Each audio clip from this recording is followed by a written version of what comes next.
The world has been destroyed once again. Cities are ablaze. Right at the start, the main character encountered a wild boss. But luckily, the boss is very cute, and she also has a whip in her hand.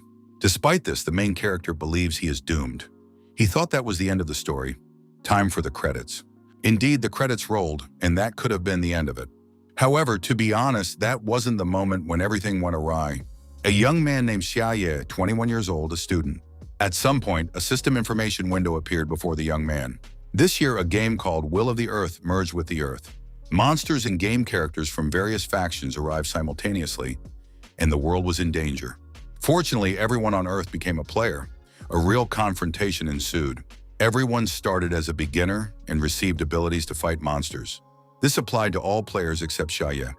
The young man was extremely excited.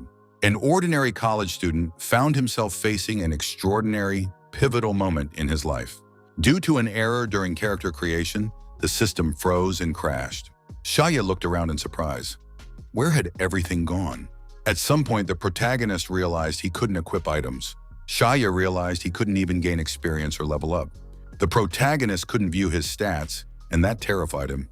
The young man shouted that a normal person wouldn't be able to survive in such a dangerous world. Xiaye fell into despair. Xiaye realized he might die while still a virgin. That definitely wasn't funny. However, this guy was an optimist and decided there was nothing he could do about it now. He would have to find a safe hiding place and figure out how to survive. Fortunately, the young man's inventory was still working. He still had a few beginner potions left. Xiaye decided he needed to get to a safe zone. To do that, it would be a good idea to team up with other players. An anomalous atmospheric phenomenon appeared in the sky above the young man's head, accompanied by a strange noise. Xiaye looked back and stared at it in surprise.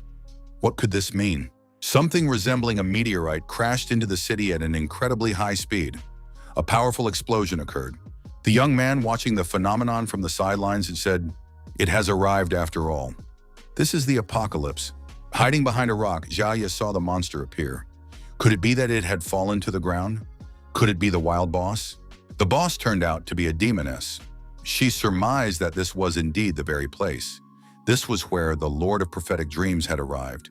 It was the leader of the Heavenly Kings, Beliar, an S-class demon. Xiaye, peeking out from behind the rock, couldn't understand how it could have happened that an S-class monster had appeared before him. Beliar looked around but saw no one nearby. The girl said that while she might not have a good sense of direction, she was certain it had definitely been here. In the monster's hands was an image of the Lord who had come to her in a prophetic dream. She had drawn it herself. People grew wary when they saw that a demon had appeared. Belial decided that these unwelcome people were blocking her entire view. Beliar used the absolute territory skill. There was an explosion. The shock wave sent the unwanted people flying in all directions.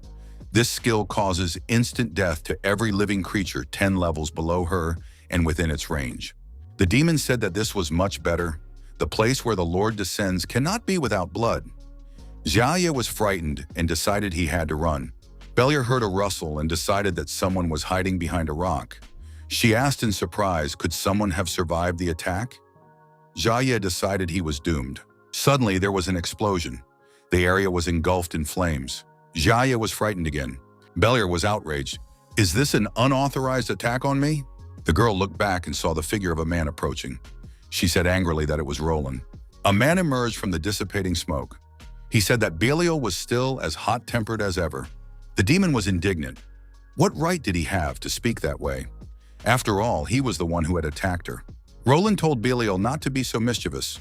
Roland was the high priest. He held humanity's most powerful title, the Hope of Humanity. Beliar asked why Roland was here now. The priest replied that he had to destroy the newborn demon lord. Roland added that a prophecy had led him to this place, but he wasn't entirely sure yet. The priest looked at the devastation around him and added that this must undoubtedly be the very place. Beliar flew into a rage and said she would not let Roland entertain thoughts of her lord. In a fit of rage, the demon attacked the priest with her whip. At one point, their eyes met. In the midst of the confrontation, the portrait, painted by Belial herself, fell from her hands. Xiaye continued to hide behind the rock. He was even more frightened. The young man didn't understand why he was still here or why he needed all of this. Beliar had taken significant damage, and her health had deteriorated.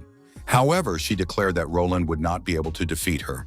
The monster screamed that she was already looking forward to a speedy reunion with the Demon Lord. The demon's attack power increased by 20%. She swung her whip and told her opponent that she was ready to continue the fight. Roland thought that Belial had definitely lost her mind. If she hit him with the whip, he would surely die. The priest pulled a piece of paper out of his pocket and decided he would have to resort to this tactic. Belial glanced at the image, and her demeanor changed immediately.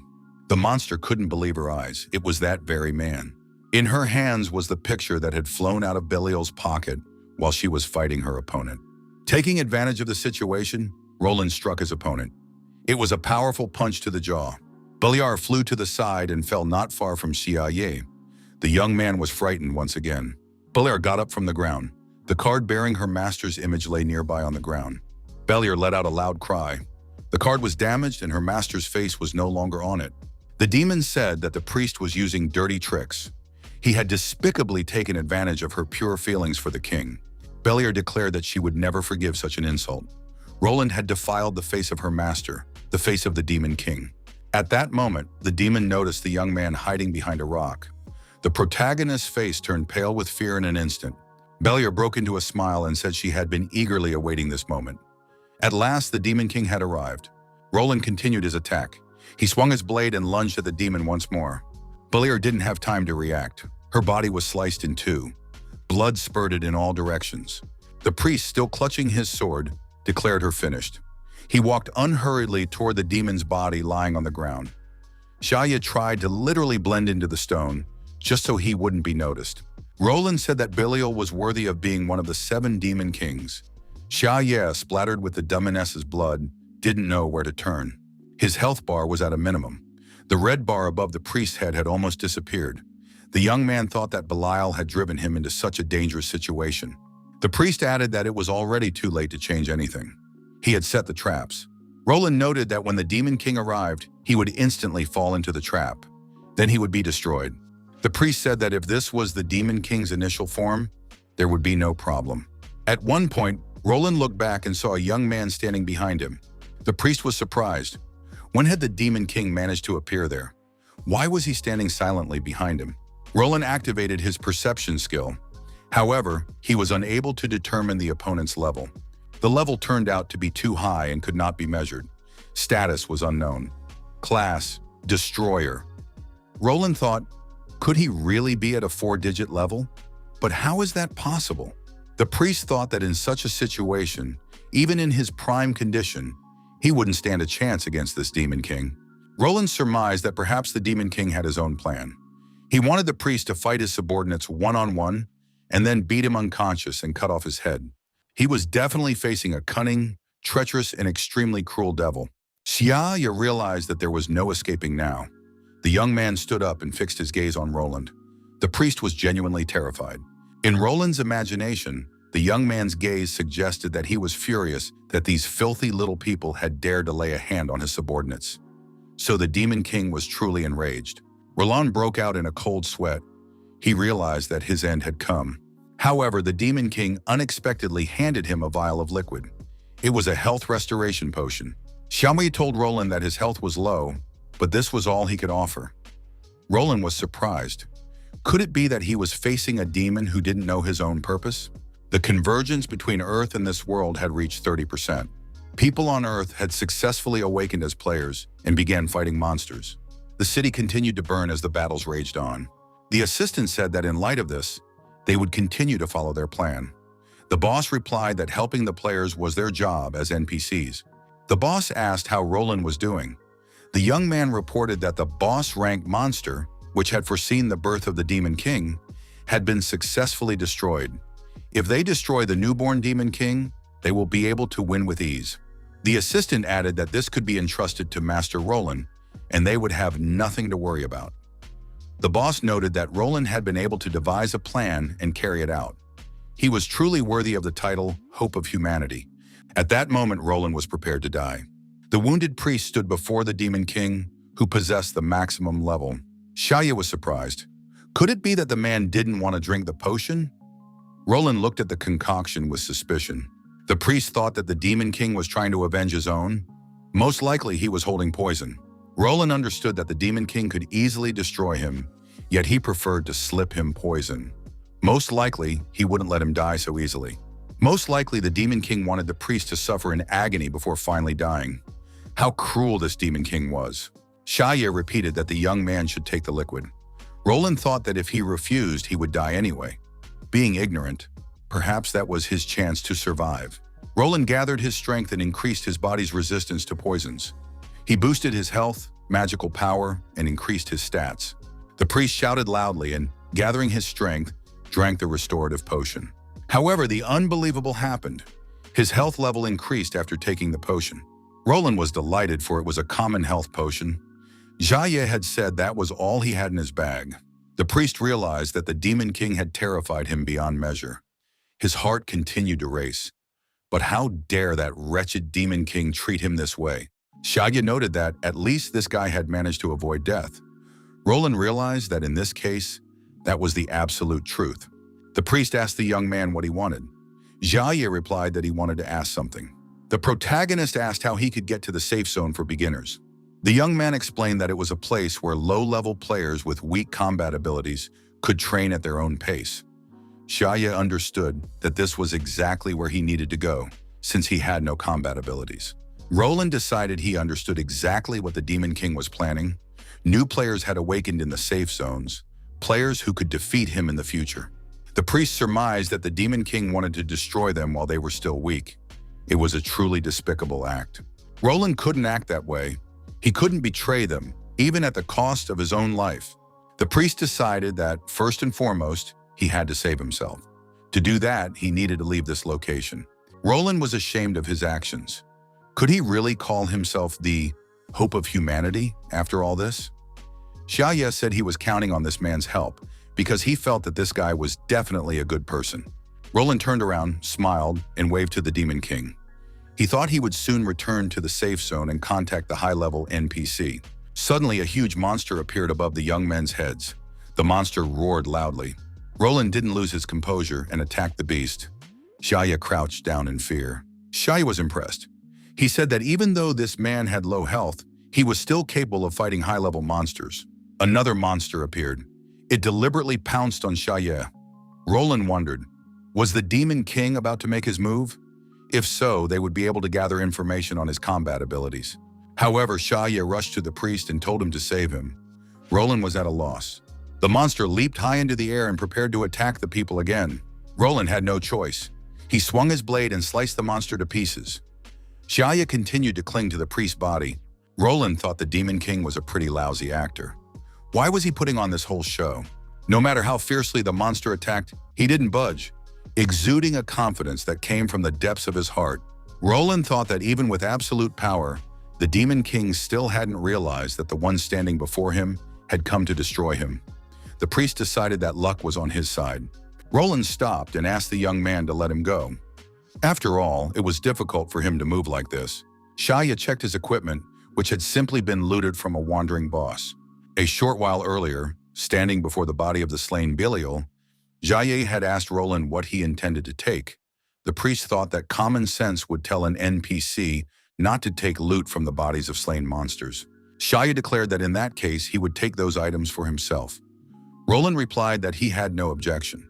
Xia thanked him and decided to keep some of Belial's belongings for himself. Xia said there were divine garments here.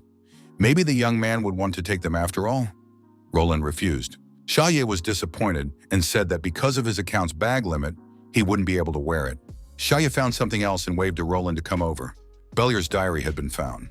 In it, the demoness described her erotic fantasies involving the Demon King. The priest closed his eyes in shame and thought that these demons were truly vile. Under no circumstances must he allow this world to fall into the hands of demons. Xia continued reading with interest. Xia thought it would be just as great if he'd been lucky when creating his account. After all, the young man couldn't level up or gain experience. He couldn't even wear equipment. But first, he needed to find a way to survive. The protagonist looked up and saw his companion defending himself against the predators attacking him. Xia thought that was really cool. It would be great if he could one day become as strong as this big brother. Roland pointed ahead and told his companion that this was the safe zone. Before the young men lay Kangqian University, a peaceful area. Jaya was surprised because this was his school. In the public area, people were discussing various news stories. Someone said that Belial had failed and on top of that, had died.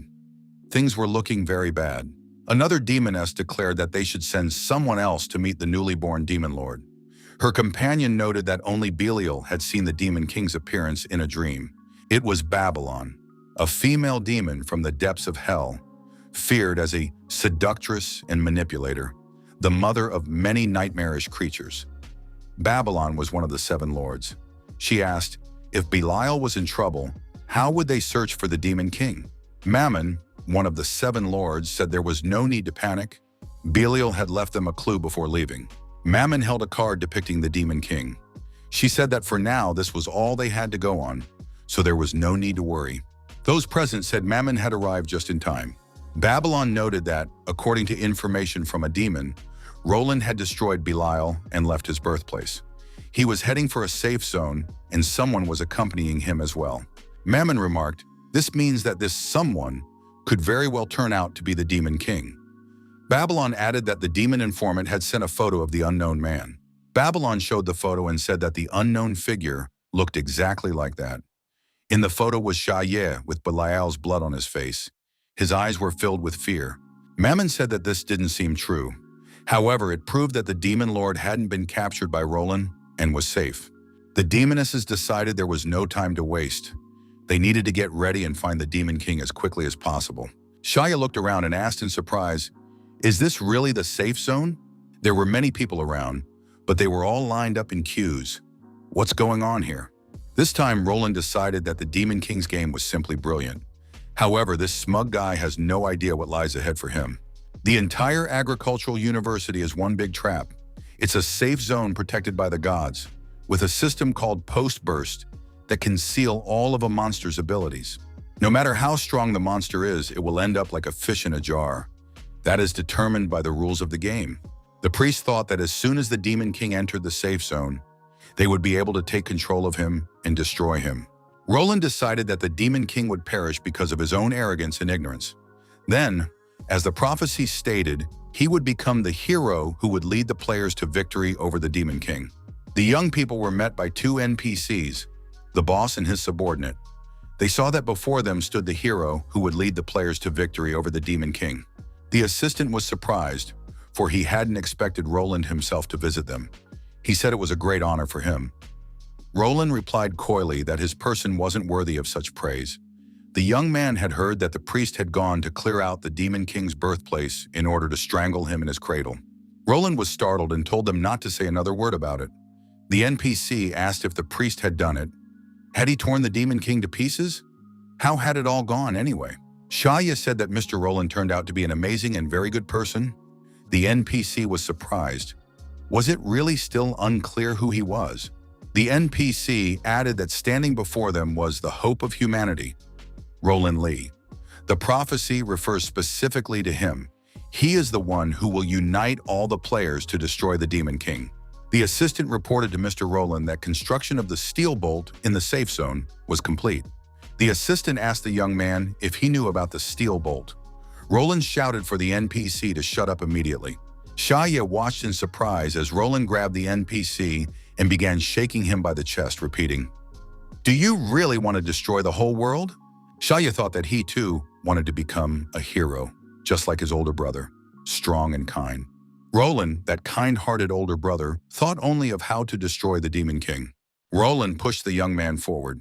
One more step, and it would be victory for their righteous cause. Roland said that this guy was about to feel the power of the system's energy. Shaya was surprised. What was he talking about? Shaya found himself in the safe zone, but for some reason it didn't work. Roland panicked and broke out in a cold sweat again. Although some changes had occurred after all, the city tower had cracked in some places. Was this connected? Roland wondered. Could it be that he was facing a monster that even the system was powerless to contain? Shaya asked his companion, could this really be the power of the system? Our hero surmised the following. The safe zone was protected by a system possessing immense power. Once inside, a person should be safe. However, this still did not put his mind at ease. Roland was frightened. What was the young man planning to do? Suddenly, something extraordinary happened in the public area. Everything around them shook and went dark. People were frightened. What was happening? Were they under attack? The next moment, everything returned to normal. The NPC assumed the server was crashing. The boss urged everyone not to panic. It was obviously just a glitch. The senior NPC announced that this was a safe zone. They were all protected here by the post-burst device. The NPC added that as long as they remained within his range, he would protect them. They were completely safe. The NPCs looked up in surprise. Did the steel bolt used to look like this? This structure looked very strange. It was no longer a tall, smooth spire. The NPC said that in any case, there was no need to worry. The hope of all humanity, Roland, was nearby. The officer asked Mr. Roland to say something reassuring and encouraging. Roland, standing in the safe zone with Xiaoye, dropped to his knees and shouted that he was very scared. Roland said that the Demon King had tricked and defeated the system, and in the shape of a heart, no less. This was definitely some kind of bad joke. Roland tried to use Steel Bolt to impose restrictions on the Demon King using the system's power. However, the Demon King returned a powerful blow that instantly reduced the attack to dust. The priest said that this was the difference in their power. Roland began to wonder if he should just give up. The protagonist asked how Brother Roland was feeling. They say the server just froze up a bit. It's nothing to worry about. Xiaoye told Roland to pull himself together immediately. After all, others were watching him.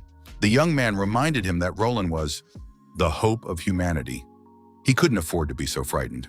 The game had only just begun. The priest decided that this Demon King was behaving in an extremely outrageous manner. What did he really want? Roland told the young man to man up and admit out loud. What did he really want?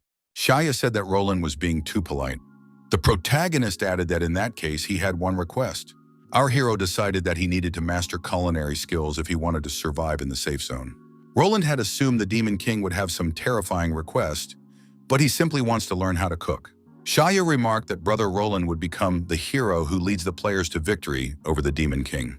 Xiaoye said that he too had loved stories about heroes as a child and had dreamed of becoming one himself.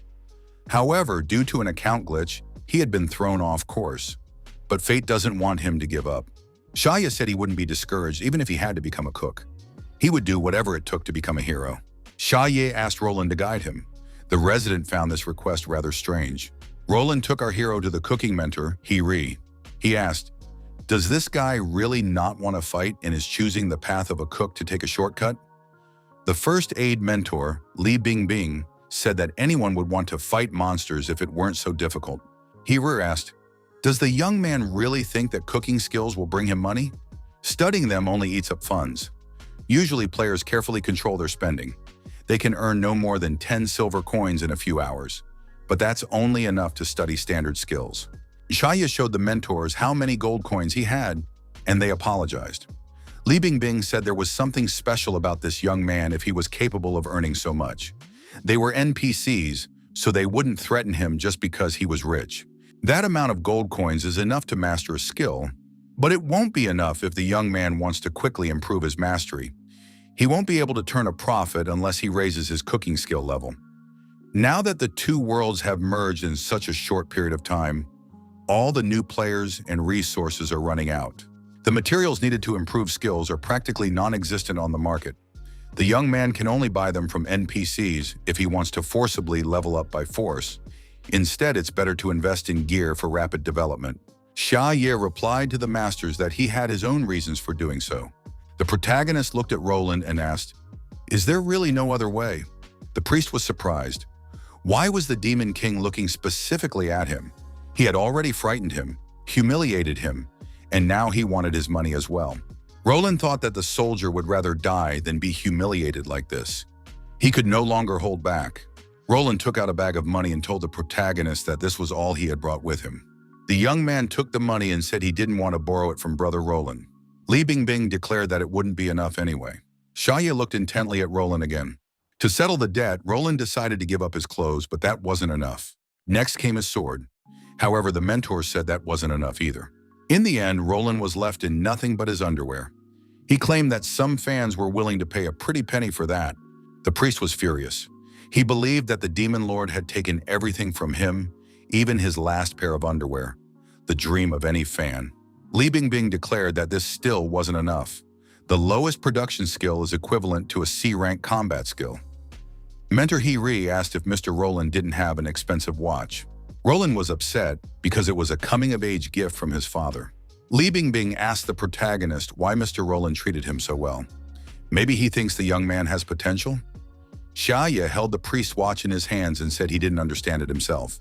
Xia explained that he had told Roland about his desire to become a hero and asked for his support, but he never could have imagined that this guy would take it so seriously. It looks very touching. The hope of humanity began to hate this world. Li Bingbing told our hero that if he wanted to make some extra money, he could go to the NPC merchants. Newbies usually make money by selling items they find. The shopping center is a system shop. An E-class rat tail costs 3 copper coins. E-class underwear costs 8 copper coins. An E-class skeleton finger costs 32 copper coins. The managers, interacting with the players, offered them fair compensation for their valuable and not so valuable items. The manager offered the player 1 silver coin and 20 copper coins for the helmet. The player thought that wasn't enough. The player thought that with such earnings, he wouldn't be able to level up a single skill. Xia also headed toward the manager. A tearful player was walking toward him. Our hero thought, no matter how the world changes, money will always be the main problem. The protagonist said he had a few items for sale. The manager replied that he was willing to take a look at them. Xia presented a holy sword, a long coat, a pair of shorts, and a gold watch. The manager was surprised, for before him were S-rank items. The employee thought he had seen these items somewhere before. The manager recalled the appearance of the priest, the hope of humanity. The manager realized that these items belonged to Mr. Roland. Shaki took Belial's sexy lingerie out of his bag. One of the visitors asked if that belonged to Mr. Roland as well. The manager thought that all of this looked rather strange. The employee said that among the items presented, there were 2 unidentified objects, so they needed to be appraised. The manager activated the appraisal skill and was extremely surprised. They were devil's horns, raw materials used in medicine, cooking, and jewelry. They possess a powerful aphrodisiac effect. A piece of the demon Belial's clothing was also identified. All of this was worth an incredible amount of money. The manager was thrilled. The player was outraged. He had received 2 silver coins for heavy armor, while this guy was given 300 gold coins for a piece of cloth. The manager said that this player didn't understand anything. The employee stated that for some things, the thinner they are, the better. The manager held the fabric up to his face and said it was soft and light as air. He also smelled a mixture of perfume and salt. He decided that the value of this item should be twice as high. A fabric that had rested on Belial's chest and smelled like such a woman must be worth an incredible amount of money. The manager declared he was willing to pay 700 gold pieces. The price of this item was immeasurable. Xia was satisfied. The employee advised the young man not to sell it, because the item would end up being recycled and no one would ever see it again. Xia said that this item couldn't be passed on to others either. It was not for exchange or sale. The manager said the young man could keep it for himself. Although he would look rather unconventional in this outfit, he would be able to wear it once he reached a certain level. This would be a huge leap for him. He would be able to easily defeat many players. As a result, Belial's outfit was sold and recycled by the system. The same thing happened to the horns. The manager considered this a real waste. In this world united by players, some aim to defeat the final boss and save the world. The goal of other players is to dominate the arena and rise above the rest. However, there are also those who explore the open world and discover its new possibilities. But there are also so-called whales who can buy an entire group. Thus, even without combat skills, you can take part in defeating the final boss. With enough money, you can get by without even a sword. The monster has been destroyed. Another achievement has been unlocked. The young man has acquired the savior skill. The crowd was bewildered. Who exactly is this Xia Ye? He destroyed the demon with a single blow. This young man has chosen the path of a hero. As long as he has money, the player can carve out his own path of the hero. Thanks to his wealth, the girls said that Mr. Xia Ye was an idol and a savior. With money, you can get others to fight for you and tell the master to just relax because they'll handle everything themselves. The mere thought of this gave him faith in a bright future. The young man definitely wanted to become the #1 master chef. The mentor asked the young man how things were going and how he was doing. Xia replied that he had already reached the maximum level. The mentor said that the next stage was the intermediate level. It would be much more difficult there, so he needed to keep working hard and learning new skills. The mentor was surprised when Xiaoye walked past him without even noticing. The protagonist said that he had already reached the maximum level in everything. Shiri was surprised. Had this guy actually maxed out even the Grandmaster level? From that moment on, the Demon King, without even realizing it, set himself the goal of defeating himself. The NPC's mission is to help players grow. The player's mission is to defeat the Demon King, but simply surviving in this world is already no easy task. The protagonist decided it was time to make a decision and plan his next move. Xiaoye made his way purposefully to the team assembly hall. The young man had heard that all the team members had already reached level 15. One of the young men said that, based on combat power rankings, their team was among the top 5. They perform their duties professionally and can handle level 6 monsters. Xiaoye heard about the team captain, who used to be a professional player. Qin Haojun was a level 16 professional rogue and ranked 2nd in combat power. He said they could set out since their supplies had already been restocked. Lu Ju, a level 15 archer, told the captain that their team needed one more player since the monsters were getting stronger and stronger. Hao Zhan replied that if they took on anyone else, they'd have to share the loot with them too. He added that he had calculated everything. The 4 of them would be able to handle it. Among the players was also An Lu, a professional assassin. Her level was hidden from prying eyes. Shinhaogen noted that efficiency was crucial for professionals. If anyone started falling behind, he would kick them out and find someone else, even if it were his own sister. Obara said she would do everything possible just so she wouldn't get kicked out. She was a level 16 priest. The squad commander said that in that case, the girls would have to give it their all. The squad commander received a message that a certain Jiaye was asking to join the team. Hao Zhan was surprised. Where did this oddball come from? The squad leader rejected the request. Qin Haojun suspected something was amiss and said that this guy wouldn't be able to fool him. Haojun rejected the request several times in a row, but the young man proved persistent. The next time, Xiaoye sent a trade request. Curiosity got the better of him, and Qin Haojun agreed. The system reported that 10 gold coins had been sent to the squad leader. Hao Jan couldn't help but exclaim, "How is that possible?" He had managed to save only 2 gold coins, yet this guy had 10, and he was willing to just give them away. Due to a lack of resources, learning combat skills required careful calculation. First, you need to master the necessary skills. 10 gold coins would be enough to learn the skills and choose high-class equipment. The leveling speed would increase 5-fold. Haojun was baffled. Who could possibly be so wasteful with gold coins? Even stranger was the fact that anyone had such financial resources at all. Maybe he was a con artist? After a moment's hesitation, the squad leader said he couldn't turn down such an offer. Qin Haojun agreed and said that this Xiaoye was quite foolish to have simply given him 10 gold coins. Another message arrived with a request. Xiaoye wanted to join the team. When they met, Qin Haojun realized that Xiaoye wanted them to escort him home. The protagonist explained that he had asked around, and people told him that the place was occupied by 18th-level moles. The young man added that he couldn't go there alone, which was why he wanted to hire this squad. Lu Ju told him not to make a fool of her.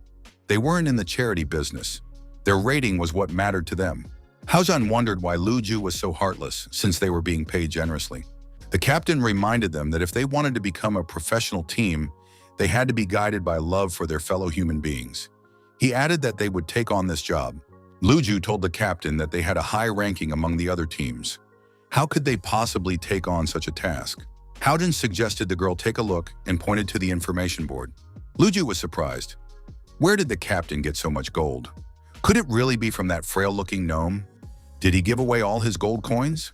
The archer speculated that there was a treasure in that place that the guy wanted to reclaim. That's why he was willing to pay 10 gold coins. Qin Haojun agreed with this theory and added that there must be a whole pile of treasure there. Obara was surprised. Did the commander really want to steal all his treasures? Haojun noted that the value of these treasures must be higher than 10 gold coins. This would allow them to significantly increase their combat power. The commander added, if something went wrong and it came down to a fight to the death, then their work would clearly cost them more. Lu Ju remarked that she didn't even know what to say to that. The young people looked up and saw that An Lu had climbed up a lamppost in the meantime. The girl always thought outside the box. She said that if they could win, she was in. Obara told the commander that she had her own opinion on the matter. Haozhan replied that nobody cared. Shinhausen, anticipating the treasure, said the hunt was on. The mole hunt began and went very successfully. Every member of this squad was a professional in their field. Xiaoye said that he lived on the 6th floor of this high-rise building. Haozhan told the young man not to worry.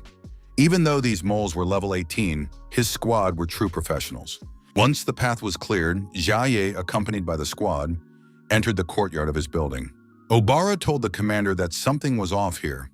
Ever since they accepted this mission, she'd felt uneasy. The players didn't yet know that the apartment building was a level 25 quest. Haozhan replied to the girl. Was she really suggesting that she knew how to play this game better than he did? The commander added that if Obara didn't understand anything, she should keep quiet and follow them. If she angered him one more time, he would leave her here to die alone. Xiaoye approached his door and said he had arrived. The young man added that this squad was very reliable and he felt comfortable with them. Haozhan replied that the guy could now go get his things. Xiaoye inserted the key into the door lock. Behind him, Haozhan swung his dagger. At that moment, an A-rank mutated sewer rat pounced on the squad leader. The players were forced to scatter in different directions. The commander's devious plan had not been carried out. Haozhan was surprised. Could there really be level 22 A-rank monsters here? The commander looked back and asked if everyone had managed to escape. All members of his squad were safe and sound. Obara asked, her voice trembling, where the young man was. The players saw that a hole had appeared in the floor. Xiaoye had fallen into it. Hao Jian laughed and said that the guy had disappeared. And Lu rushed down and said she would save him. Haozhan was surprised. Why do that? The huge sewer rat hadn't gone anywhere and was still near the hole. Qin Haozhan looked at Anlu and said that this wasn't necessary at all. Luju told the commander that they had one major unresolved problem. Luju noted that even if the team was put together wisely, cooperation was happening behind the scenes, and it was unlikely that 3 players could defeat an A-rank monster of that level. Obara expressed doubt that they had any chance. Luju objected and said that they did have a chance, but the risks were very high. The treasure was right under their noses. They had spent a lot of time on this, and it would be a shame to come away empty-handed. After a moment's thought, Luju added that for now, they could only take a step back and retreat. Haozhan looked closely at the monster and said that something was wrong with it. The sewer rat screamed that it sensed the presence of the Demon King. The rat peered into the hole and said that the Demon King had fallen down. As he continued to fall, our hero realized he might die. But if he died, would his system wake him up again? In many novels, that's exactly what happened. Xiaoye landed and realized he hadn't died. He didn't even feel any pain from the fall. An achievement was unlocked for falling from a height of 20 meters. Xiaoye looked up and wondered what he should do now. The young man decided to wait a little while for the team to come down and rescue him. Behind our hero, the glowing eyes of approaching monsters appeared. The rats approached and asked why the Demon King was there. They spoke in the rat language, so the protagonist didn't understand a word. Suddenly, the rats were attacked and destroyed. Xiaoye was surprised. What was going on here? The young man looked at the rats' bodies bleeding out, and Lu stood to the side. The girl said that there was no need to be afraid now. Xiaoye was surprised. How had she managed to get here so quickly? And Lu said that it was dangerous here and they needed to be careful. The girl looked up and said that it was impossible to climb this wall. It seemed they would have to find another way back. Xiaoye suggested climbing the stairs, and Lu said that in that case, the young man could go ahead since of the 2 of them, he was the boss. Seeing the young man's hesitation, Lu asked, did he really want a shadow assassin to walk ahead of him? After all, it was no secret that her work was done in the shadows. Xiaoye didn't understand this girl at all, but the most important thing for him was that she be able to protect him. Lu told the young man once again not to worry. The girl thought he was foolish, because as long as he walked ahead, he wouldn't expect any tricks and would simply leave his back exposed to her. Lu thought he would die without even realizing that their main target was his treasure. He would come to regret his choice. Lu secretly activated the backstab skill without our hero knowing. All that was left was to execute it. The moment the girl struck, a roasted chicken appeared in the protagonist's hands. The blow landed right on the bird, and Lu was surprised. Her well-aimed strike had hit the chicken directly. What was going on? She didn't understand a thing. Xiaoye explained that he had trained extensively in the past and honed his skills. The girl's life force was currently depleted, so it would be a good idea for her to try this treat. Xiaoye was surprised. Had the girl actually brought a knife with her to cut up the chicken? Lu stepped away from the guy. She decided there was something off about him. He looked like a weakling, yet he'd easily parted with 10 gold coins and possessed culinary skills. He was able to use the cooked chicken as a shield and completely blocked her attack. And Lu assumed he knew about her strike. Even a level 16 warrior couldn't remain unscathed while using a shield. Killer thought that this guy must be hiding some big secret. She needed to be more careful. There was probably something poisonous in that chicken. If she ate even a single bite, she could fall under his control and become a puppet in his hands. And Lu decided she wouldn't eat the chicken, but she couldn't resist and tried to bite anyway. Shaya asked if she liked it, and Lu came to her senses, but it was too late. It was the smell that made her unable to resist and take a bite. The girl felt a pleasant sensation throughout her body. This made her terribly embarrassed. After that, she leveled up. Now Lu was no longer a trainee assassin, but a real assassin. The girl thought that this little chicken had not only made her feel better, but had also improved her skills. It had directly raised her rank. And Lu realized that what she was holding wasn't just a chicken, it was clearly a modifier. And Lu weighed the balance of power. She was a professional shadow assassin, with even the most powerful players on her list. Standing before her now was just an ordinary guy. Could he really be much more powerful than the one she called her commander? And Lu bowed and said that from now on she would carry out any orders from the boss. Shaya was surprised. Could it really be that quick? Shaya thought that the assassin had decided to marry him, even though he had merely offered her a chicken. What is the world coming to? Shaya told the girl that he had no intention of keeping her in his debt. He wouldn't mind if she simply protected him. The protagonist added that after all, he was the one who had paid for the security and escort. And Lu was a little confused. No one had ever treated her like that before. The girl said she understood everything and would protect Lord Xiaoyu. Qinhaozhen fended off the attack of a giant mutant sewer rat. The giant mutant sewer rat was destroyed. This monster no longer wanted to get up. It believed it had mistakenly wounded the Demon King himself and did not deserve forgiveness. The mutant rat bit its tongue and took its own life. Before dying, it forgave itself for this mistake and restored its inner peace. Qinhaozhen was surprised. Could it be that the mutant rat had committed suicide? Obara said that seemed likely. A squad commander with a 6-level difference had managed to defeat an A-rank monster. Was Haozhen really that skilled a player? Haozhen had unlocked the title Extremely Strong Man. The commander hadn't expected such luck to be waiting for him. Maybe he was the main character after all. What other abilities might awaken within him? Obara felt that this shouldn't be happening. She felt uncomfortable in this place. Haozhen noticed that all of this was groundless anxiety. The squad commander declared that he was an extremely powerful man, since he had destroyed a level 22 elite monster with a single blow. The group leader turned to Obara and said he had nothing to fear. The girl was frightened and said that danger was lurking behind them. Haozhen didn't understand where she was looking with such frightened eyes. Obara said that the commander was looking the wrong way. The monster was behind him. Qinhaozhen was attacked, knocked aside, and fell to the floor, losing half his health in the process. Haozhen was baffled. How was this possible? Standing before him was a truly high-level, 35th level monster, a demon cat.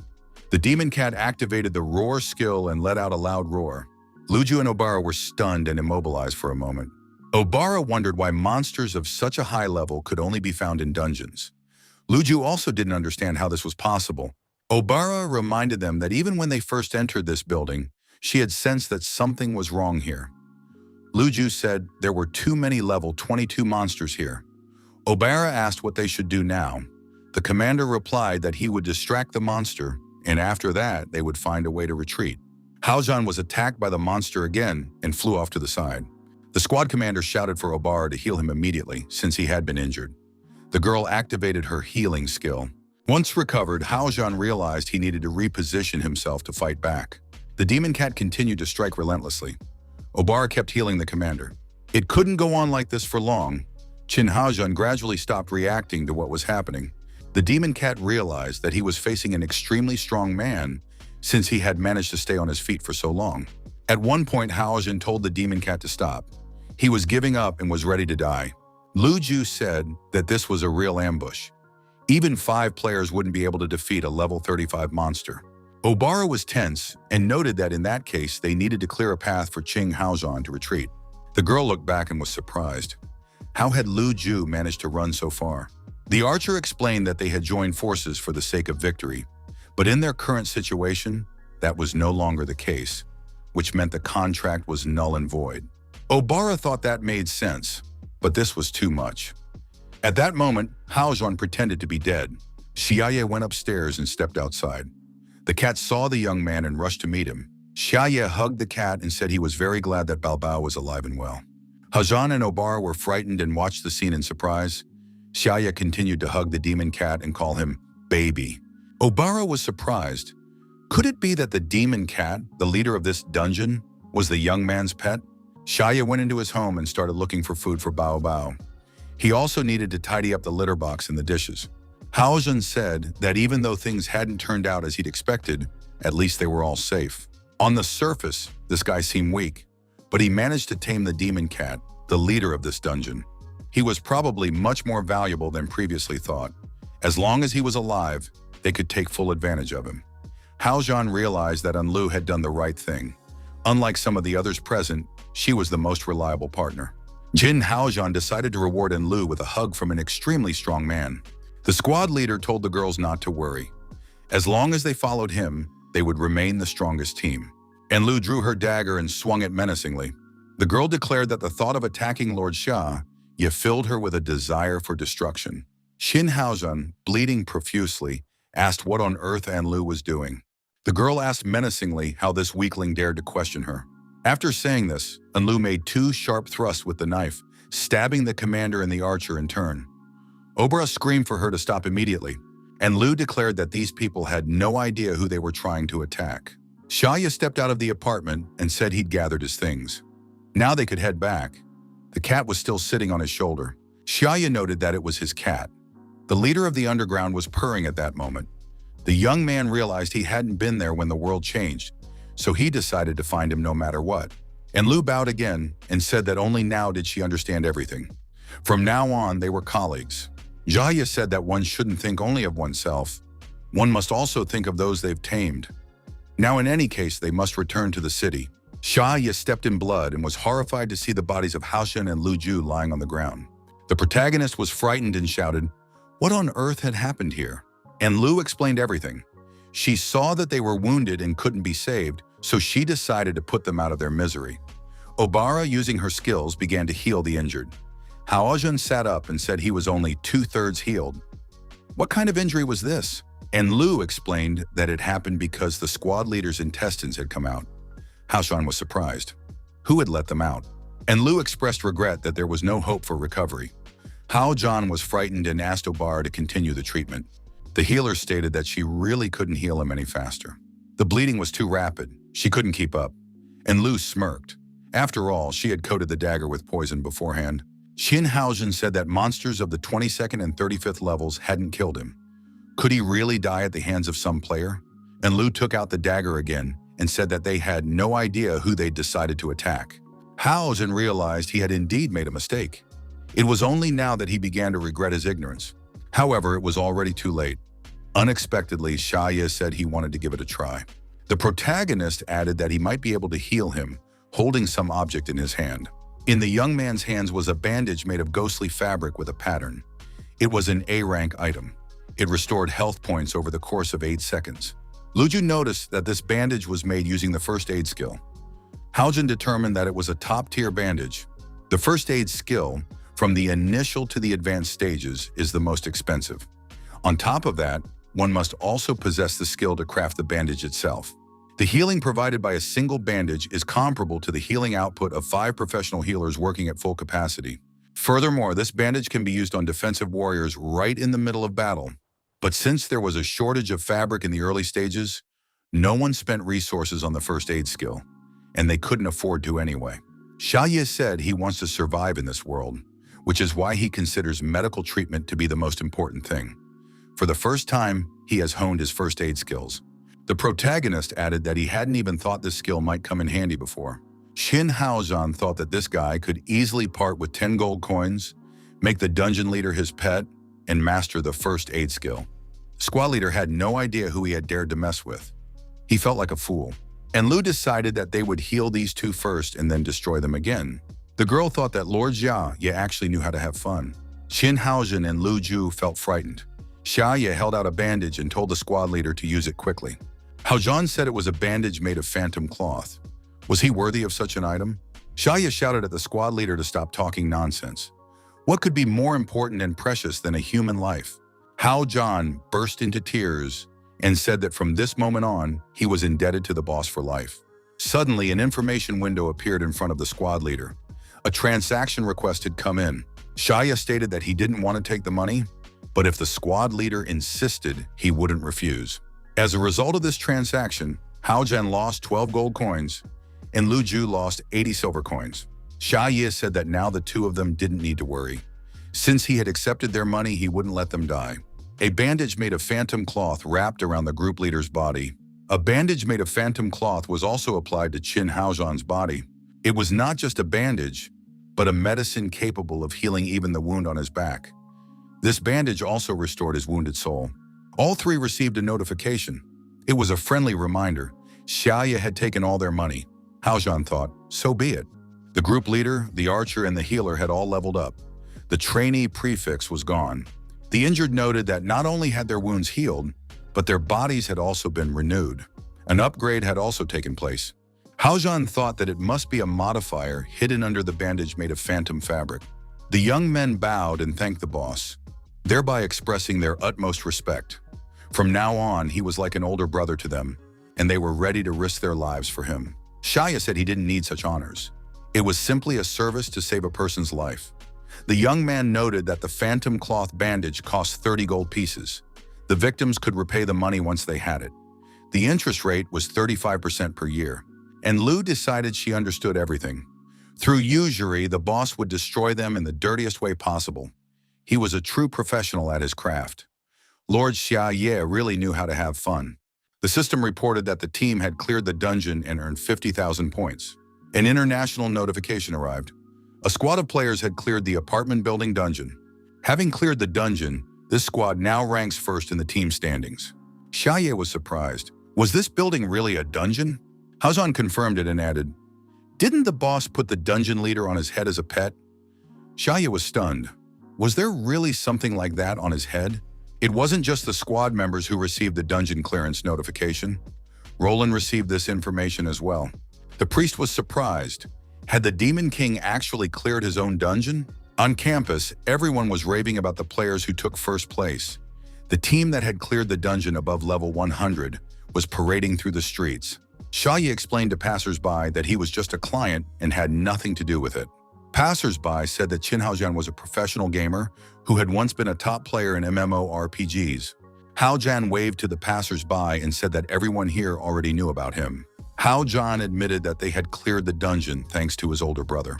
At that moment, a voice said that he offered his congratulations. The players looked back and saw Priest Roland standing on the road ahead of them. Roland believed he shouldn't say anything unnecessary.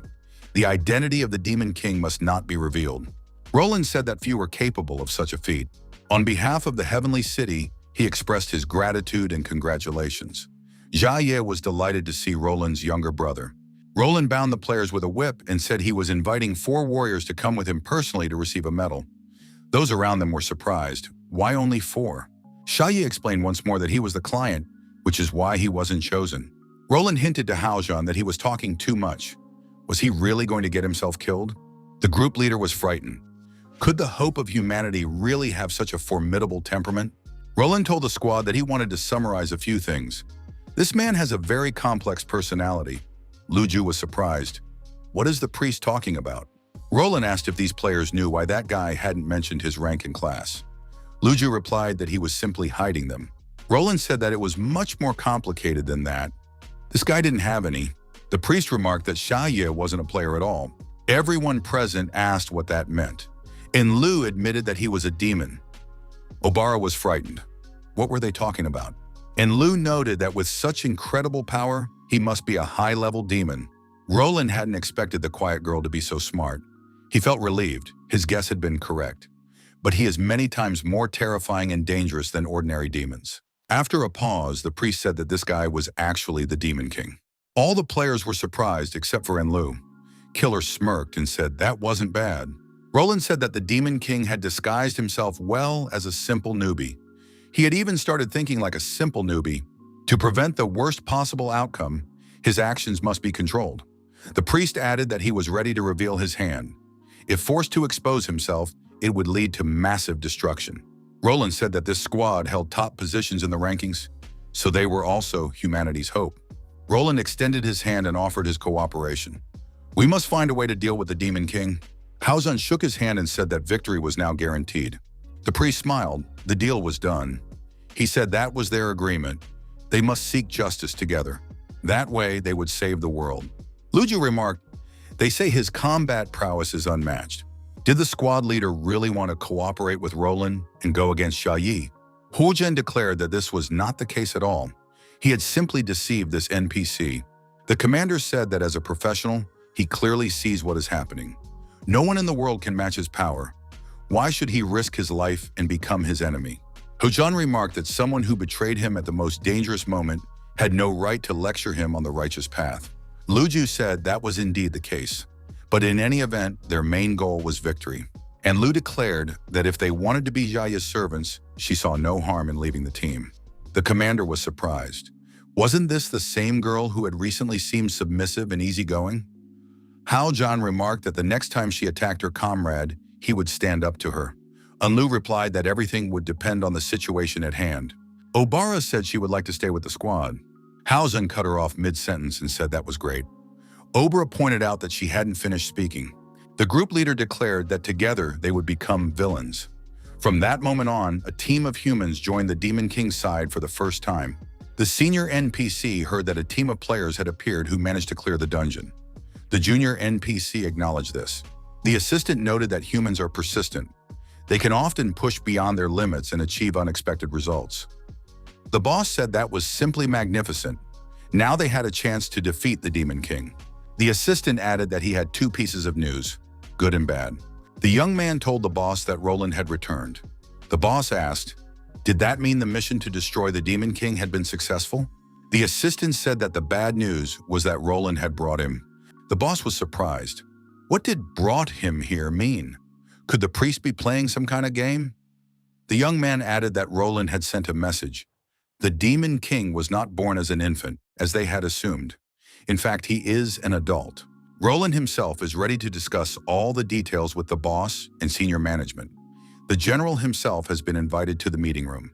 The junior NPCs unanimously greeted Lord Roland. The assistant approached the priest and said they were already waiting for him. The assistant added that if Mr. Roland needed anything, he could ask at any time. The priest thanked him. In the conference room, there were numerous screens on the wall displaying the NPC's top leadership. It was decided to discuss what had happened. What had happened to the Demon King? The priest explained that the situation had taken a turn they hadn't expected at all. The Demon King was able to twist Bert's steel into the shape of a heart without using his hands. Even the system artifacts couldn't hold him back. He possessed immense power. Roland suggested that the Demon King had forced them to agree to join the human race. They had to compromise, and the Demon King had softened. Questions poured out. Why did the Demon King need this? Roland said he should have guessed the Demon King's true intentions right away. The NPCs said that they expected nothing less from the wise Roland, the hope of all humanity. The priest said that the Demon King's goal was to infiltrate the players' society, to sow discord in the political system and coalitions. That way, he would be able to easily destroy all of humanity. Roland explained that when he met the Demon King today, the latter had infiltrated the most promising team of players. The representatives of the High Council asked if Roland had taken any measures. The priest added that, fortunately, he had arrived in time and successfully thwarted the Demon King's plan. He had also managed to establish a friendly partnership with Qin Haozhan, the squad leader. The representatives of the High Council realized that the Demon King had created the dungeon to assert his prestige and confuse the people. Currently, there are two types of monsters in the game world. The first type is under the command of the ultimate evil, ruled by demons. These are animals and plants that have mutated on the ground, such as the mutant rats from the dungeon. The second type, like the NPCs, the fate bringers of the earth, are demons. They are under the command of the Demon King and are the main enemies of this world. The Demon King rules over all demons and intends to destroy the world. This is the main plot of Fate of the Earth. The power of demons is incomparable to that of mutated animals. Only the most elite among them can call themselves leaders.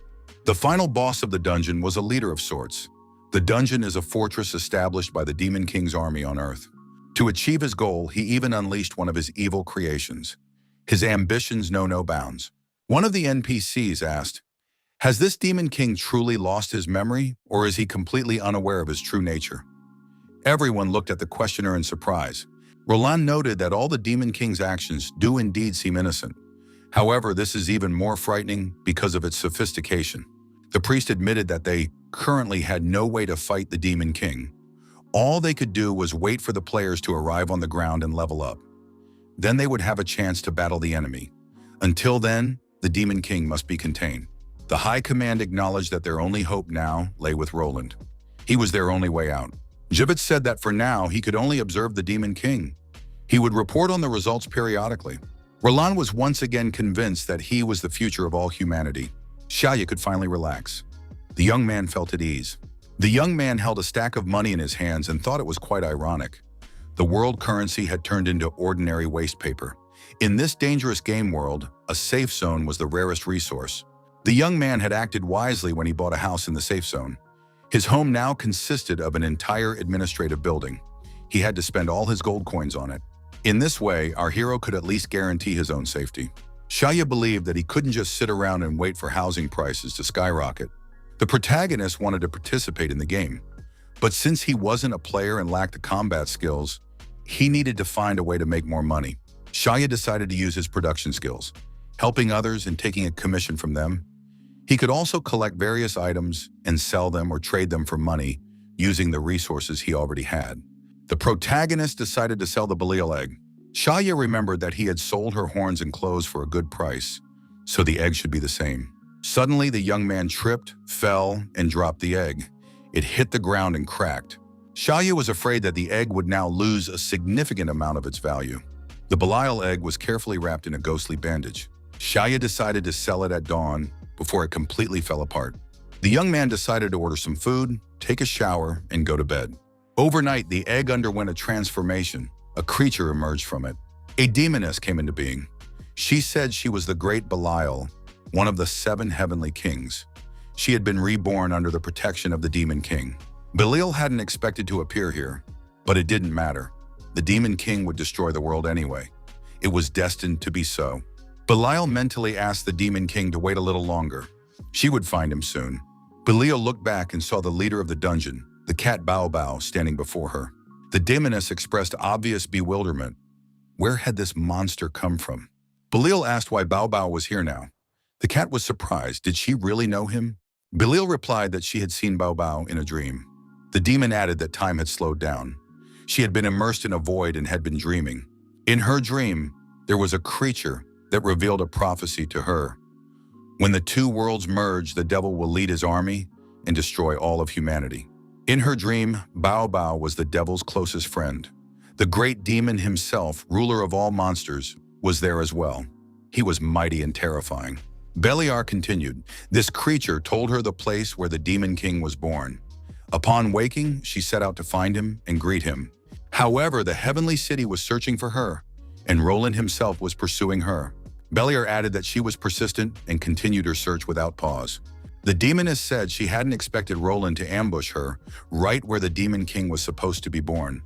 Belial added that they needed to hurry and find the Demon King as soon as possible.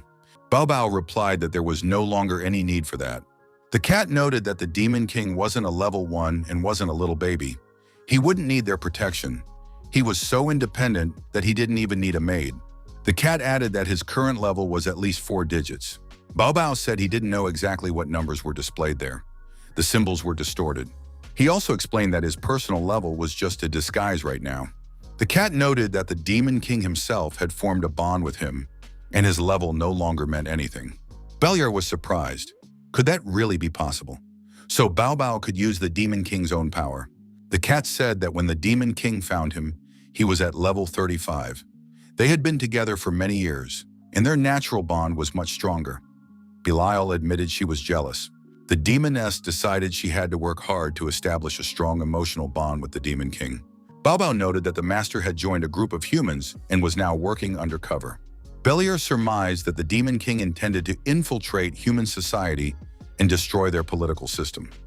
Bao Bao added that his goal was not merely the destruction of the political system. The demoness said that he truly was worthy of the title of Demon King. He had the power to destroy the entire world with a single blow. His combat power could be compared to an atomic bomb, yet he had decided to slowly savor the process. Bao Bao noted that they needed to stay close to the Demon King and pretend to be worthless. They must not take risks or interfere with the execution of his plan. Beliar realized she just needed to play along. Whether as a wife or a servant, she'd agree to anything. The cat said he had nothing more to add. The demoness seemed smart enough. If the master was taking her, then there must be some kind of benefit to it. Shaya came out of the shower, called the cat, and said he thought he'd heard some talking. Shaya looked into the room and saw the demoness. Beliar said, "Finally, the master has arrived." The young man realized that she had hatched from that broken egg. Shaya was surprised. She was so small yet completely alive. She could move, speak, and even laugh. The protagonist asked if that meant she could be sold for more than the egg. The young man said that before him was a small copy of the demoness Roland had destroyed. The girl confirmed this. Beliar was ashamed to have met the Demon King in such a state. Shaya said he had sold her clothes along with her horns. Shaya added that she would be sold anyway, so she wouldn't need them anymore. Belial was saddened. She assumed that her master was doing this to protect her from the human race. In reality, the Demon King had saved her for his own gain, and now she would be sold for money. Belial smiled and added that this inspired her. Belial said that for the sake of the Demon King, she would have to endure the contempt of humans. She would have to endure their taunts and beatings. A deep sense of self-sacrifice could be felt in her words. Deep down, she felt a sense of nobility. Could it be that the Demon King was short on money? No sooner had a protector appeared than he was ready to sell him off. After thinking it over for a moment, she began to realize something wasn't right here. Beliar declared that if her master needed money, she could offer other options. The girl glowed and appeared before the young man in her full-size form. At that very moment, a courier appeared in the room with a jetpack on his back and announced that the food order had arrived. Beliar glanced at the courier. She was already straddling the protagonist. Jaya also looked at the courier, but his eyes betrayed a glimmer of hope. The courier said that this was amazing, that he wouldn't get in the way, and would leave the delivery in the corner. Jaya waved his hand and clarified that the courier had misunderstood the situation. Shaya asked Belial about other possible ways to make money. The demoness replied that she could show her master her special abilities right now. Shaya wondered, what could she possibly be talking about? Belial repeated that she would demonstrate everything right now. The girl closed her eyes and took a deep breath. After a while, Belial drew her master's attention to the fact that the devil's horns had grown back. The demoness removed the horns and asked her master to take them. Belial reminded him that these horns could be exchanged for money. The protagonist felt a chill of horror. The young man realized that these were real horns that grew every day. Now they could be cut off daily. Holding out the horns, Belial asked her master not to sell her. Shaya said that now he certainly wouldn't dare to sell her. The young man's conscience awoke, and Belial was able to save her soul. The transaction amounted to 6 gold coins. Calculations were made for the food expenses of the pets Bao Bao and Belial. Shaya thought that as long as Belial remained in her mini form, they could save on expenses. Therefore, she would stay in this form until special occasions. Belial asked her master what their next move would be. Bao Bao was outraged. Such a direct question could easily give them away. Shaya explained that the essence of the game is for players to improve themselves in order to clear dungeons. However, their situation was different, and their main goal was to survive. Belial said she understood everything. They would simply stay put and wait to see how things turned out. Shaya noted that it sounded rather strange, but they needed to save up money so that when they cleared the final dungeon, they could buy the captain of a prestigious team. The young man added that he planned to buy raw materials, send them to production, and then sell the finished products. That way, he would make a profit from commissions. However, there isn't much demand for these items, and the profit margin is small. That's why Belial is so important to him. Belial said she would be a hard worker. Thanks to her horns, the demoness looked quite promising. The next morning arrived. The young man went out into the courtyard and Belial waved to him from the window. The demoness thought it was wonderful. She could help the Demon King himself. The assistants reported that the church bishop, Mr. Pucci, had arrived. He was the second highest ranking NPC after Roland. Roland was delighted. Finally, the long-awaited reinforcements. The aides said that once all the high-ranking NPCs arrived, they could begin the offensive. Now there was no need to fear this terrifying Demon King anymore. Poochie remarked that they shouldn't exaggerate things. Mr. Roland was greatly exaggerating the Demon King's power. Where could a baby, the Demon King, possibly get such mighty power? The bishop added that they had agreed to the priest's plan to defeat the Demon King. But the king turned out to be quite powerful. Perhaps that's why the fairy tale was invented, so they wouldn't have to admit the plan had failed. Poochie asked if Roland could still be called the hope of humanity after that. An assistant ran in and reported that an alarm had been sounded. A monster had appeared in the south. They called it a dragon, though in reality it was just a mutated lizard. The assistant added that about 8 fortresses had been destroyed, over 4,000 players had been killed, as well as 100 NPCs. Roland said he was already on his way and asked the bishop of the church to wait for him there. Roland intended to prove to Mr. Poochie that he was foolish and arrogant. Roland got on a speed bike. The assistant asked him to be careful. The priest said that the assistant should keep an eye on the Demon King in his absence. The NPC was surprised. Was he really supposed to keep an eye on the Demon King?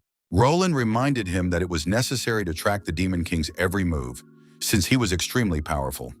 The young man asked what he should do. The priest told the assistant to ask him lots of questions and gather the necessary information. Roland handed him a package and told the young man to take it with him. This is the greatest family religion, the dragon claw of the holy Mayas. The assistant was surprised. Could Roland really be willing to give away such a treasure so easily? The priest patted the young man on the shoulder and said that he would succeed. The priest also asked the young man to prevent the Demon King from carrying out his plan. Poochie, listening to the conversation, felt very sad. The hope of humanity had become just another mediocre character, like a figure from a cheap comic book. The NPC waved goodbye and said he understood everything. Lord Roland need not worry.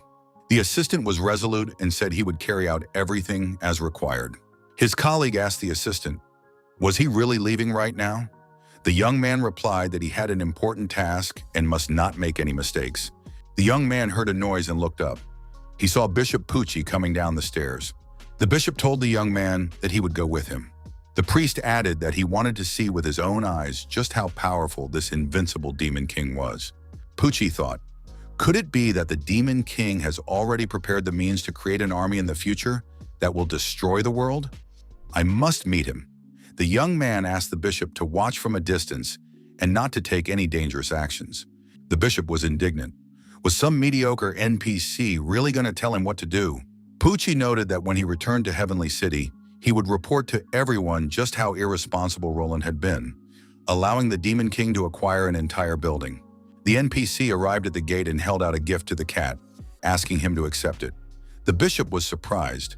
After all, this was the Lee family's most precious relic, the dragon claw of the Holy Mayas, and it would be handed over not to the Demon King, but merely for the assistant's amusement. When on earth did this fat cat show up here? The NPC said that Roland had asked him to bring this gift. Bao Bao replied that he hadn't heard of such a thing. Did they know each other? Poochie decided that something must have happened to Roland. After all, he had actually used his family's heirloom to satisfy this animal, which knew nothing but eating, sleeping, and licking certain parts of its body. The cat thought he'd like to have a little chat with this man to stick to his master's plan of infiltrating the human race. The cat took the gift out of the bag and said that this thing would be very useful. You could use it to scratch your back. The NPC was surprised. Could they really be using a legendary relic just to scratch their back? Bao Bao said that if there was nothing else to discuss, these people could leave. The NPC pointed out that he hadn't finished speaking yet. Poochie interrupted the conversation and said he'd had enough. He couldn't stand it anymore. The bishop, using his magical abilities, declared that he would now teach this ignorant creature a lesson and show the cat the full power of a human. The cat suggested that the young man discuss it later. The NPC replied that he would wait. The cat added that he had some work to do, and glancing up, looked toward the sky. A dragon was flying overhead at that moment. Poochie was surprised. How could that be? The young man noticed that it wasn't a dragon, but a mutant lizard. Poochie asked, hadn't Roland gone to stop that very creature? The dragon flew across the sky, and Roland raced after it on the ground. The dragon swiped its tail, trying to knock Roland away. The priest blocked the blow with his sword, though it wasn't easy. Roland dodged the attack and survived. The hope of humanity continued to pursue the dragon, moving across the ground. The dragon flew away. Roland said that if they met face to face again, he would definitely defeat this creature. Roland added that the monster realized it had defeated him and flew straight to a safe place. It isn't interested in the strong, it's only interested in tough prey. The assistant asked the bishop what to do now. Mr. Pucci had exactly the same question. Pucci thought that even though Roland hadn't managed to stop the monster, they still had nothing to worry about. After all, this was a safe zone. They could test the effectiveness of the defense system. The bishop was surprised to see a heart-shaped mask made of ship's hull steel. The NPC reminded him that Lord Roland had reduced the mask to this state when he wanted to use it against the Demon King. Pucci saw the dragon approaching and said the situation was bad. The bishop noted that if the attack failed, and without the protection of the ship-plated steel tower, all low-level players in the safe zone would die. Pucci, looking at the approaching danger, said that this was definitely the end. The dragon attacked the city. The energy blast fired by the monster was approaching the ground at tremendous speed. The cat's eyes suddenly lit up and he responded with an even more powerful beam. The dragon was struck. Its body shattered into pieces. The cat saved the city, vanishing along with the monster. Roland stopped his bike and looked at the dragon burning in the sky. Pucci and the assistant were stunned. Could it be that a level 84 mutant had been destroyed in a single blow in a matter of seconds? The dust from the destroyed dragon scattered in the wind. Bao Bao, feeling his duty fulfilled, lay down in his spot again. The cat turned to the young man and asked what he wanted to discuss. The NPC's brain completely shut down and he forgot what he had wanted to say. The bishop thought that, fortunately, the monster's attack had not succeeded. Pucci raised his eyes to the sky and thought that the Lord was still watching over him. The bishop held out the cross to the cat and told him to take it. This artifact had been passed down in his family from generation to generation. Pucci also handed over the family certificate of property and pension savings. Pucci asked, "Why is the young man standing there? After all, he's trying to help. If he needs information, he should get it faster." The cat took all the offerings and said that he was merely a guard cat and wasn't obliged to know everything. NPS asked whether Mr. Xia had plans to stage a massacre in the safe zone or destroy the world, or if there was some other plan that would force people to defend themselves desperately. The young man said he was asking so he could prepare himself mentally. Pucci was surprised. Had he really decided to ask that so directly? The cat said that the Demon King had no plans in the immediate future because he needed money. He added that if there were no more questions, the young man could leave him alone and go about his business. Pucci was surprised. Could it be that all those offerings were just for the sake of this one question? The NPC left with a sense of complete satisfaction. He considered the mission accomplished. At least now he didn't have to worry that the world would be destroyed anytime soon. Xia, in good spirits, returned home. The young man saw Bao Bao and asked why he was lying there. The cat climbed onto his owner's shoulder, settled in, and began to purr. Xia told the cat that he had missed him too. The friends went back into the house together. The protagonist walked past a box of cat litter and something caught his eye. The young man looked back and saw that the cat had gone to the bathroom in the wrong place. He grabbed Bao Bao by the scruff of the neck and said he had warned him many times not to do this. The young man threw the cat out the door and said that tonight he would sleep in the hallway. Xia entered the bedroom and was extremely surprised. Beliar was there and said she had made the bed for her master. Xia put on his pajamas, lay down in bed, and Belial lay down beside him. The young man looked at the demoness with concern. The boy realized that if they slept like this, they wouldn't pass the test. He felt tension in certain parts of his body. The girl said she understood everything and transformed. Beliar changed her size and became the size of an egg. She asked if that would be acceptable to the young man. The young man agreed. The young people wished each other good night. Bao Bao really did spend the whole night in the hallway. The next morning, a cat was found at the door of the room, dried from the tears it had shed during the night. Xia looked at the little demoness, sleeping peacefully on his pillow. The young man thought she was very beautiful and immediately felt embarrassed by his thoughts. The protagonist noticed a notebook under the pillow, and it piqued his interest. The young man picked it up and realized it was a diary. Xia realized that in this game, even little pets could keep a diary. It wasn't that he was snooping through other people's things. His hands just did it on their own. This diary was dedicated to the Demon King. In it, Belial expressed her feelings, and it was very touching. Xia surmised that Belial was apparently very attached to the Demon King. After reading it, The young man put the diary back where he found it. The young man almost forgot that she was the devil incarnate. The young man got out of bed and headed for the door. He thought that looking at the diary was too risky. Belial was awake, wondering if the Demon King had left yet. The girl had deliberately placed the diary in a conspicuous spot so that the Demon King would see it. Belial thought she was too shy. The demoness poured all her love, courage, and determination into this diary, things she couldn't express to him directly. Belial believed that this was true happiness. The next night arrived.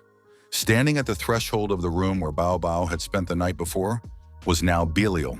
As he fell asleep, Xiaoya stroked Bao Bao, who was lying next to him on the pillow. The young man said that this cat was the best. Belial couldn't understand how this had happened. Shin Haosun told the girls that after their rankings had risen, their combat abilities had indeed improved. Master Xiaoye had not only healed them, but also improved their skill levels. Lujia remarked that it seemed as though they were deliberately trying to please this demon. Haozhan replied that that was indeed the case, but the most important thing was to choose the right side. The group leader added that they would definitely win. Lujia said she understood, which meant they would continue to do the Demon King's bidding. Obara looked up and said that someone was approaching them. Lujia activated her enhanced vision skill, Eagle Eye. The girl said she could see clearly now. It was a demon, very young but of a high level. It was Babylon, one of the 7 demon kings. Babylon thought that all the forces on Earth had been mobilized, but no one had been able to find the Demon King. They could no longer wait idly. The Demon King's disappearance was directly linked to Roland. That meant he had to be captured and interrogated. Lujia surmised that her destination was the safe zone and that she was searching for the Demon King. Haozhan speculated that she was a colleague of the Demon King. The group leader said they had a chance to strengthen their ties. They needed to greet this demoness. As Babylon descended lower and lower, she saw a group of people on the roof of a ruined building. The demoness assumed the players had set up an ambush as soon as they found out she would be flying by. Babylon was surprised to see their levels. Only 3 days had passed and the leader's level had risen to 24. Babylon decided she couldn't ignore this. Otherwise, it could lead to disaster. These players would have to be eliminated. Haozhan asked in a friendly tone, "Is the demoness here to find Xiaoya?" Babylon didn't answer. She simply delivered a devastating blow to the man. Lujia was outraged when she saw Babylon land on the platform next to them. Obara also looked at the demoness suspiciously. Babylon moved in close to the archer and stared intently at her with her glowing eyes. Lujia wanted to explain the situation, but the demoness attacked her as well. Obara saw her friend having taken damage fly far off to the side. Obara immediately began performing a 3rd-degree healing using her unique abilities. Babylon asked the girl if she could help in any way. Babylon couldn't attack Obara. Something was blocking her strike. The source of the block was Liu, a killer whose level could not be determined. Babylon was surprised. How was that possible? Could killers even use a shield? But even if it were a regular shield, how could it stop her strike? Instead of a shield, Liu held a chicken in her hands. This item turned out to be an indispensable weapon. Haozhan used a healing potion, and his health returned to normal. Haozhan told Liu to hurry up and tell the demoness the truth. Liu declared that it wasn't just a roasted chicken. Killer added that it was a gift from Lord Xiaoye himself. Liu struck back at the demoness and declared that she would fight for Mr. Xiaoye and devote herself to him with every fiber of her being. Liu also declared that she is the greatest treasure in this world. Babylon was dealt a crushing blow. To seal the victory, Liu struck again and said she called this the chicken that brings victory. The Excalibur chicken. Obara was surprised. At first glance, it was an ordinary roast chicken. However, it was capable of standing up to a 101st level demon. Liu, holding the little chicken close to her chest, felt happy. She said that Master Xiaoye had sensed she was in danger and had given her this treasure. Haozhan flew into a rage. All it took was a few specific words. They too were on the Demon King's side. That phrase should have been enough. Babylon said it had been done with utter carelessness. But how could a player below level 30 be stronger than her? Babylon screamed loudly. She couldn't leave things like this. She had to find the Demon King. Haozhan was seriously frightened. After all, this demoness was now undergoing a transformation and entering the 2nd stage. The group leader said they couldn't let her go mad. Otherwise, it would be impossible to talk to her. Obara asked the commander anxiously what they should do. Shin Haozhan approached the transformed demoness and said that they knew where the Demon King was. At the protagonist's house, Belial was pampering Bao Bao, scratching his belly. The girl heard a loud crash, turned around and saw the aftermath of the explosion far away in the city. Who could it have been? The silhouette in the sky looked familiar to her. Belial couldn't remember for the life of her. Bao Bao suggested that it looked like a scene from some movie. Haozhan repeated again that they knew where the Demon King was. The transformed Babylon wondered if these people were to be trusted. Haozhan told Obara not to stay silent and to confirm his words. Obara said that the Demon King was in a safe zone. He had disguised himself as a novice player. They had accepted his job application and he had hired them.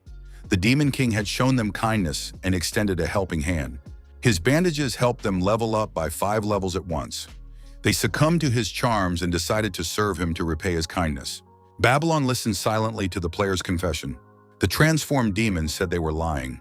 They should have come up with something more convincing. Who would believe their silly story? Haozhan shouted that they had solid proof. The group leader added that he had a photo with the Demon King, taken as a keepsake. Babylon focused her gaze and carefully examined this piece of evidence. The transformed demon compared the souvenir photo with the drawing Belial had made. Babylon flew into a rage. She said that the Demon King looked completely different. These people were indeed liars. Babylon felt deceived and initiated the transition to the 3rd stage. She screamed that she would grind these people into dust. Haozhan realized that the negotiations had failed and asked Enlu to stop the demoness. With tears in her eyes, Enlu said that Lord Xiaoya's gift had become useless. Could it really be that this item could only be used once? A report came in that player Lu Jia had left the game room. Babylon, gathering speed, launched her attack. Haozhan shouted that everyone could die. At that moment, Belial approached the scene. Bao Bao was on her back. The cats said they had finally caught up to them. Belial said that friendly forces had arrived. She urged the transformed demon to stop. Otherwise, if a battle begins, it could disrupt the Demon King's plans. Bao Bao confirmed that the Demon King is currently disguised as a human and hiding in the city. He is devising a more elaborate and serious plan. The cat demanded an end to this show of force. In that case, he would take the demoness to the Demon King. Babylon continued her assault, relentlessly attacking the group of people. Obara said the demon had gone mad. Why was she so aggressive? Bao Bao was also puzzled. Why couldn't they negotiate constructively? However, Babylon saw things completely differently. Bao Bao decided to subdue Babylon and contra-attacked her. The cat's attack was devastating, and the transformed demon took damage. At that moment, Xiaoya felt no anxiety. He was far removed from the fighting. Unexpectedly, the protagonist felt a cool breeze. The young man was confident that today would also be a peaceful and calm day. At that moment, Belial asked Babylon if she was ready to listen to her. Babylon saw things differently, for she did not understand the cat's language. The explanations were incomprehensible to her. The demoness was deactivated. Her health was at a minimum. Bao Bao apologized. He had simply forgotten to switch languages after greeting his master. The cat asked Belial why she hadn't reminded him to switch languages. Belial replied that she had completely forgotten, apparently getting too caught up in playing the role of a horse while bringing the cat here. The demoness added that she hadn't realized she needed to worry about such details at all. Babylon was surprised. Could Belial really still be alive? In that case, Belial must join her so they could save the Demon King together. They had to completely destroy this safe zone. Bao Bao got seriously angry and said that Babylon really wanted to die right then and there. Obara was delighted since they were all still alive. Haozhan noted that it had been a false alarm. Luju declared that she had already managed to write her will. The players began to sort out their differences, making accusations against one another. Luju said she had been observing from a distance. In appearance, the cat resembled an overfed house pet. However, in reality, it was a monster capable of destroying a level 101 demon leader with a single attack. Babylon said she understood everything. Haozhan admitted that this animal truly possessed great power. The girls agreed with this statement. The group stated that he had survived thanks to Xiaoya. Obra also supported this statement, and Lu continued to grieve, for Mr. Xiaoya's gift had vanished. Xiaoya returned home and was surprised to find that Belial and Bao Bao were nowhere to be found. The young man began to worry. After all, these were troubled times. Were they all right? The doorbell rang. The protagonist looked at the intercom and saw the visitors. It was Haozhan and his team. Xiaoya recognized the guy who had gone with him into the dungeon. Xiaoya thanked the players for bringing Bao Bao and Belial back to him. Haozhan said they had stumbled upon them by chance. It hadn't been difficult, and there was no need to thank them so much. Obra thought that it was the cat and Belial who had saved them. Shaya shook the player's hand and said that from now on they were friends. Haojan was delighted. Shaya told the players to hurry inside. Haojan mentioned that they had brought a small gift. The group leader noticed that it was a small pet. He would definitely like it. Xiaoye was surprised. He already had 2 small pets. In Haojan's hands was a miniature version of Babylon. The demoness had been added to the collection. Babylon was delighted and said that she had finally met the Demon King. Xiaoye remembered Belial's diary and asked why they had brought him yet another pet. He didn't have the capacity to take care of her as well. The protagonist added that the players could keep her for themselves. Babylon was devastated. Had she really been rejected? What was she supposed to do now? Didn't she deserve to stay by the Demon King's side? The demoness believed she had to do whatever it took to stay here. Babylon handed the great demon's horns to the protagonist. The demoness said she had a fast metabolism. That's why she could produce 3 pairs every day. Babylon joined our hero's collection of pets. Xiaoye suggested that the players go into the room and rest a bit. Babylon becomes a new heroine, bringing in 12 gold coins every day. The young man apologized and noted that his place was a bit messy, but it wasn't worth paying attention to. Upon entering the room, Haojan clutched his heart. Bara asked what had happened. Shai was surprised. Could there really be things here that frightened the group leader? The protagonist explained that there were weapons for beginners here, which he had made while practicing blacksmithing. Haojan looked around and sure enough, weapons for beginners were mounted along the walls. They were top-notch. A little further away was some armor. The host said that this was also armor for beginners. There were also dolls in the room that Xiaoye had made in his spare time. Haojan was quite impressed and said that it really looked very cute. Yin Haojan decided that this wasn't a house but a real armory. Xiaoye explained that at first he wanted to sell all of this at the market, but then realized that selling it cheaply would be a waste. So he decided to keep everything here. Xiaoye said that players could take whatever they wanted, but only items intended for beginners. He would sell the advanced weapons later. Haojan was surprised. Could all this really be for beginners? Even the roasted chicken turned out to be very tasty. It wouldn't be surprising if this man had forged weapons that defied the heavens. The protagonist expressed confidence that the rewards players receive for defeating monsters are far more valuable than what he is currently offering. Haojan sat down on the sofa and wondered, could this be a magical item too? Xiaoye told the guests not to worry and to take a seat. He had personally chosen this sofa for them. Haojan sat down and thought that it wasn't just about the sofa. Everything here, the walls, the ceiling, the windows, and even the coffee table, was magical. Xiaoye asked Belial to bring tea for the guests. Haojan looked at the cups of tea and thought that even the water here was magical. It was definitely filled with magic.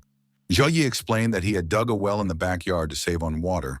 The water for the tea had been drawn from there. It was a well of eternity. Haojan remarked, that's simply amazing. Haojan thought that, combined with the feeling he'd had upon entering, he'd come to a firm conviction. Perhaps the entire residence had turned into a magical weapon. The group leader thought that now he had finally realized everything. There could be no doubt. It takes no more than 3 days to craft such items. They must join his army to survive in this world. Xiaoye invited the guests to help themselves to the tea that had been offered. Without waiting for a second invitation, the guests began drinking the tea in unison. The protagonist said he had heard about a recent fierce battle not far from the safe zone. Xiaoye added that it was exactly where they had picked up Babylon. Qin Haojan was frightened and thought the Demon King would punish him for this. Xiaoye added that a fierce battle had apparently taken place there. The group leader said he hadn't expected something like that to happen either.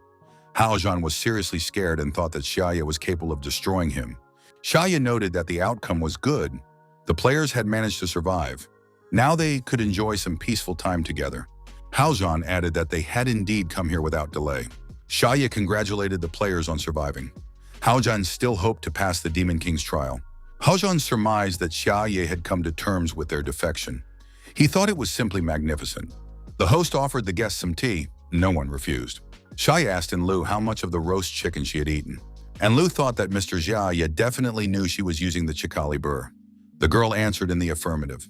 Xiaoye said he still had plenty left and would share with her. As a result, Enlu received 20 roast chickens. The players were surprised when they realized that the fried chickens had been credited to them. Enlu thought that the chikali burr was a precious treasure. Yet Xia Ye had given everyone 20 of them. And Lu bowed and said she would never let Master Xia Ye down. Killer looked at her teammates and thought that these people would never let the master down either. She would do her very best. Haojin thought that even though his teammate was feeling under the weather, it was best to accept it. As long as the Demon King was kind to them, everything was fine. As long as nothing extraordinary happened, they would be able to stand firmly on the winning side until the end of the game. The doorbell rang. Roland was at the door. He had heard about the emergency and had come to calm everyone down. Xia Ye was surprised. Why was Brother Roland here? The priest repeated the reason for his visit, holding a bag in his hands. Roland asked if everything was all right with Mr. Xia Ye. If any help was needed, he was ready to arrange it. Roland saw two small creatures in the homeowner's bag. They were female demons. The priest was surprised. After all, Belial was dead. Why was she here? And not alone at that. Something was definitely wrong here. Could this entire building have turned into a magical weapon? Of course, Xia Ye is preparing for Armageddon. This entire mission had turned into the Demon King's fortress. Roland wondered, what had they done to offend him so badly? He needed to stabilize his condition immediately. Roland was surprised. Why is the team that cleared the dungeon in the Demon King's house? Hojan wondered, what is Lord Roland doing here? The priest thought, could it be that the players noticed the Demon King's instability and came here to sort things out? Roland winked at the group leader and signaled that this was good work. He proposed working together to prevent the Demon King from destroying the world. Haojan had a bad feeling. Xia Ye looked at Roland and asked, do these people know each other? The priest admitted that they were acquainted. Haojan looked at him suspiciously. The host said that these were the very ones who had put an end to that battle. It must have been hard to survive, right? Roland suspected that the Demon King was deliberately mocking them. He noted that casualties are inevitable in any battle. Xia Ye told the priest that he found this world interesting and didn't want it destroyed. However, he considered himself powerless. All hope now rested solely on Roland. Roland decided he understood the essence of it. The Demon King was bored, so he wanted to destroy this world. The priest declared that he knew what to do. If Lord Xia Ye wanted something interesting, the elves would be able to satisfy his curiosity. Xia Ye was surprised. Are there really elves in this game? Roland admitted that there is an unexplored area, an ancient elven kingdom. The protagonist said he was interested and would like to take a look if the opportunity arose. The priest announced that he would go and capture an elf. The host was puzzled. What did that mean? Haojan was astonished by this spectacle. After all, the hope of humanity was behaving very modestly before the Demon King. The protagonist was glad that Roland thought highly of him, even though he considered himself nothing more than a helpless novice. Xia Ye added that to unlock humanity's future, one must approach it with great optimism. The priest and the host, without consulting each other, looked at Qin Haojan. They acknowledged that, at the moment, he was the best player. The team leader said that Xia Ye had misunderstood his relationship with Roland. The priest remarked that nothing could be hidden from Mr. Xia Ye. He had indeed established a deep partnership with the #1 team. Haojan realized that hope of humanity was now shamelessly using him. Roland added that now that Xia Ye knew everything, there was no point in hiding it anymore. He said he would be honest. This squad would go with him in search of the elves, and they would work together in harmony to achieve their common goal. The protagonist reiterated that Roland and this team were made for each other. After a while, the guests said their goodbyes and Roland said they were leaving. Xia Ye bid them farewell. Haojan thought he had been completely misunderstood. Roland didn't know what was upsetting the squad leader, but he assumed it was due to the Demon King's pure malice and arrogance. The priest added that Haojan shouldn't be afraid. Now that the Demon King knew about their partnership, they just needed to find the elf. Haojan couldn't take it anymore and punched the wall next to the priest's head. Roland looked warily at the cracked wall. Qin Haojan asked, did the kid do that on purpose? Roland was surprised. What did kid mean? This guy was the first to call him that. He didn't understand where Hao Jian had gotten the nerve to talk back to him. His opponent replied that in that case, he would now demonstrate his courage. A roasted chicken appeared in Haojan's hands. Roland was surprised. What is that? Haojin continued to brag and asked if this impressed the priest. Roland thanked him, but said he wasn't hungry right now. Luju intervened in the conversation. She told the commander that she hadn't wanted to say anything from the start, but he was so foolish that now she couldn't keep quiet. Haojin told the archer she'd better shut up. Haojin believed it wasn't worth getting into a conflict with him. It would be bad if he ruined the Demon King's plan. Roland didn't understand why the squad leader was unhappy. For him, it should be an honor to cooperate with the hope of humanity. Roland reminded them that they needed to open the restricted area, capture the elf, and bring him to the Demon King so that he could postpone his plan to destroy the world. Hao Zhan remarked that those words sounded as if they had been spoken by an honest man. Obara hinted to the leader that when they were in the Demon King's mansion, Mr. Xia had wanted them to work together. Lu just speculated that he had some deep-seated plans that their minds were not yet capable of grasping. Hao Zhan concluded that with this statement, the archer hadn't even spared herself. Every word and action of the Demon King was tied to the fate of the world. Would they be able to defeat him? Roland asked the squad leader if they would cooperate after this discussion. For the time being, people shouldn't provoke the Demon King, but avoiding the problem isn't a long-term solution. The priest added that the players' potential was limitless. This squad was the best team, worthy of training. If they worked together, the squad could receive a reward far exceeding their current level. Roland added that his proposal should be a great temptation for the group's commander. Haojun replied that in that case he agreed. The squad commander turned and left, saying that a handshake wasn't necessary. He was afraid that Mr. Xia Ye might misunderstand him. The protagonist watched from the window as the guests left. He concluded that Roland and the squad of players seemed to have become friends. Jaya believed he had to bring Roland and the first human team together. Otherwise, they wouldn't know who to turn to for help if they ran into trouble. Jaya considered himself a true genius. The household pets watched their master. Bao Bao didn't really understand what the Demon King was doing, but he considered him a genius. Hao Jan drew his dagger and asked, "Did Roland mention this?" The answer was yes. The priest added that this was still uncharted territory. The ancient land of the elves is a forbidden zone. Roland and the players wanted to infiltrate this place. Roland didn't know what lay behind those doors, but he could say one thing with certainty. The level of the monsters inside was significantly higher than in the current version, perhaps even higher than that of the demons who had arrived on Earth. It is known that elves, along with humans and demons, are one of the parallel races that once existed in this world. The priest added that originally there were not just two races in this world. Incidentally, this is mentioned in the main storyline. Haojun noted that in order to keep up with progress, he had skipped over all these things. Otherwise, how could he be ahead of the other teams? Humanity's skills and technologies stem from the deity Morsi, borrowing divine power to resist the vicious demons. The two sides fought each other for decades, and the world was in a constant state of war. During this period, races unable to compete with humans and demons for the resources necessary for survival gradually perished. In fact, there is one other race capable of competing with humans and demons: the elves, who know how to harness the power of nature. This is a formidable force capable of shifting the balance. However, the elven princess did not wish to submit to either side. Sacrificing her own power, she sealed the elves away. Since then, the elves have become creatures of legend. Roland led everyone to the spot and said that elves once lived behind this door, but he wasn't sure if they were still alive. This was the ancient land of the elves, a restricted zone. The players were strongly advised not to enter. Haojun noticed that the warnings were already spilling out beyond the dialogue box. What level is Roland at now? Why doesn't he just send them straight to heaven right now? The priest replied that as long as it pleases the Demon King, the risk is justified. To avoid being caught unprepared, as before, he had brought all the family treasures with him.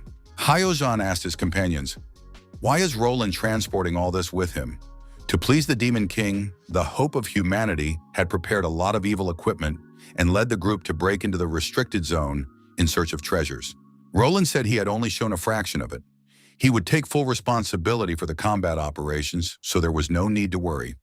Haojun remarked that in that case, they really didn't need to worry. The priest promised to provide equipment, experience, money, and items obtained during the exploration. The squad leader said he was looking forward to it. The priest surmised that his followers had finally realized just how wonderful it was to possess his power. Roland promised to train these people. But in the face of unknown dangers, they must conserve their resources and never engage in battle unless absolutely necessary. A system message arrived announcing the start of combat. A rank A monster had detected them. Roland was surprised since they weren't supposed to be spotted so quickly. Obara warned everyone that she had stepped on some kind of mechanism. The monster said that ignorant humans had appeared, and they should not hope to disturb the peaceful slumber of the elves. The monster was a bloodthirsty beast in the form of an orang owl. It told the humans to leave and never return. The owl monster added, if the humans did not obey, they would be destroyed. Obara said she was very sorry, that it was her fault, and that she sincerely repented. Roland told the players to step back and leave the matter to him. The players obediently stepped back. Roland thought that even though it was his request, a faint shadow of disappointment remained. Why had they abandoned him? The priest produced a family heirloom, an S-class item called the Hellish Breakthrough Module. The players were stunned to see that the priest had managed to defeat the giant boss. Hojishan and his team didn't understand why the hope of humanity was using demon equipment. Obara wondered if she should help the priest. The girl was surprised by what Haojun and Luju were doing right now. The commander replied that they were resting. Obara was even more surprised. The commander spoke as if it were perfectly natural. Roland used a buff and engaged the owl monster. However, it didn't last long. The buff wore off. The priest, armed with a sword, closed in on the owl monster. The monster screamed that now it was his turn. He activated his heavy weapon and raised it above his head to strike. Ober saw this and screamed, if they didn't save Roland, he would die. When the dust settled after the blow, Roland saw a human shadow in front of him. Roland told Haojun to come to his senses. A player was no match for this monster. The group leader was holding a chicken. The priest was surprised. Why had Haojun taken out the roasted chicken again? Without saying a word, Haojun swung his arm and charged at the monster with the chicken in his hands. Roland was surprised. Had this guy really charged forward? Was he trying to bribe the boss with food? Haojun had to come back immediately. The priest was baffled. Did the squad leader really think the monster would like grilled chicken? The owl monster didn't understand what this level 26 weakling was up to. However, Haojun used the grilled chicken to enhance his attack. The strike was precise. The squad leader had effectively cut the monster in two. Roland refused to understand how this was possible. The girls were thrilled. In their leader's hands was an artifact gifted by the Demon King. Outwardly unremarkable, it possessed incredible power. Roland told the player that if he had such a thing, he should have used it as soon as possible. Haojun reminded him that the priest himself had told him to step aside. Roland noted that Haojun was indeed well prepared. If he hadn't been weakened, he could have destroyed the monster. He was confident in his ability to withstand blows. The priest suggested taking a look at the rewards. He noted that the healing bandage made of runic fabric should belong to the players. The young people were deciding which of them was luckier to open the reward case. The squad leader admitted that the rewards were indeed good. That much money would be enough for financial freedom in the early stages. The ore would be necessary for upgrading equipment in the later stages. Haojun regretted that all of this was nothing more than junk compared to the roast chicken given to him by the Demon King. Haojun decided that trading this for the fried chicken was a small loss, but still better than nothing. Roland was forced to admit that the weapon the player had just used was quite powerful. But where did it come from? Could the Demon King have given the player this weapon? Obara said that during the leveling process, they had found a rare treasure chest. By investing a few copper coins, they had obtained super powerful gear. Luju admitted that they had an item capable of easily destroying a level 100 monster. Only a fool would believe in such incredible luck. Roland suspected that they weren't telling him the whole story. Luju assumed she would have to start a fight. The priest looked very suspicious. Roland calmed down and told the players to split the rewards evenly.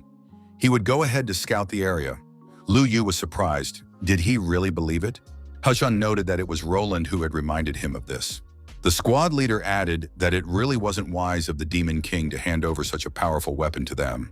Perhaps he really did want to acquire an elf for himself. That was precisely why he had given them weapons capable of dealing with monsters. The difficulty of this territory turned out to be within his expectations. He already understood that they wouldn't be able to win on their own. Luju replied that she understood everything now. The young people realized that this was precisely why they had to find the elves and let Master Xia Yi verify their sincerity. Obara watched the conversation between the commander and the archer from the sidelines. She found it very interesting as well. The Guardian of the Fallen Throne, a level 108 demon, warned the players that they would be destroyed if they took even one more step forward. The monster attacked the players and sent them flying far back. Roland used a space distortion module to confuse the monster. Haojun used a roasted chicken for a buff. The party leader also used his professional skills, which allowed him to effectively attack the monster. The NPC and the player worked in unison, attacking the monster simultaneously. The monster was defeated. Its health was below 1%. It couldn't understand how this was possible. The monster submitted a complaint to the system regarding a violation. The system acknowledged receipt of the complaint. After investigation, a violation was indeed confirmed. 4 reputation points were deducted from the opponents. This concluded the review of the complaint. The Guardian of the Fallen Throne, a level 108 monster, died from health loss and resentment. Roland said that the Elven Throne was visible ahead. If the elves were still alive, there should be clues inside. However, the elves had sealed themselves away to prevent their power and treasures from falling into the hands of other races. Therefore, unforeseen dangers might await them ahead. The priest added that in any case, they should try and avoid falling into traps. A system message was received indicating that the players had entered combat. Roland urged the players to show more professionalism. Furthermore, to avoid triggering the mechanisms, Obera refused to go alone. She declared that this time, she was not to blame for the outbreak of hostilities. A huge monster appeared before the players. It was outraged. How dare these ignorant intruders disturb the elves' sleep? The monster surmised that these people were clearly tired of living. He issued a single final warning. The players must leave this place and never return. If they obeyed, he would spare their lives. The monster added that ignorance would lead these people to their doom. They could come closer and feel his wrath. Haojan said it was very similar to a game he used to play. It all looked like some kind of plagiarism. Roland remarked that he had the same impression. The monster told everyone to wait a moment. He would think about their comment and analyze his lines. The demoness studied a collection of classic villain phrases and said she was starting to remember them. The demoness was upset because she had been caught so easily. Unveiling the illusions of the Elven King's throne. The whole team shares the experience they've gained. Qin Haojan receives an item, 3D projector. Roland said that the teleport is open. It seems that the preliminary task before the Elven King's throne has just been completed. Haojan noted that the difficulty was so low that he thought it was a minigame. The demoness in the jar said she was merely a projection.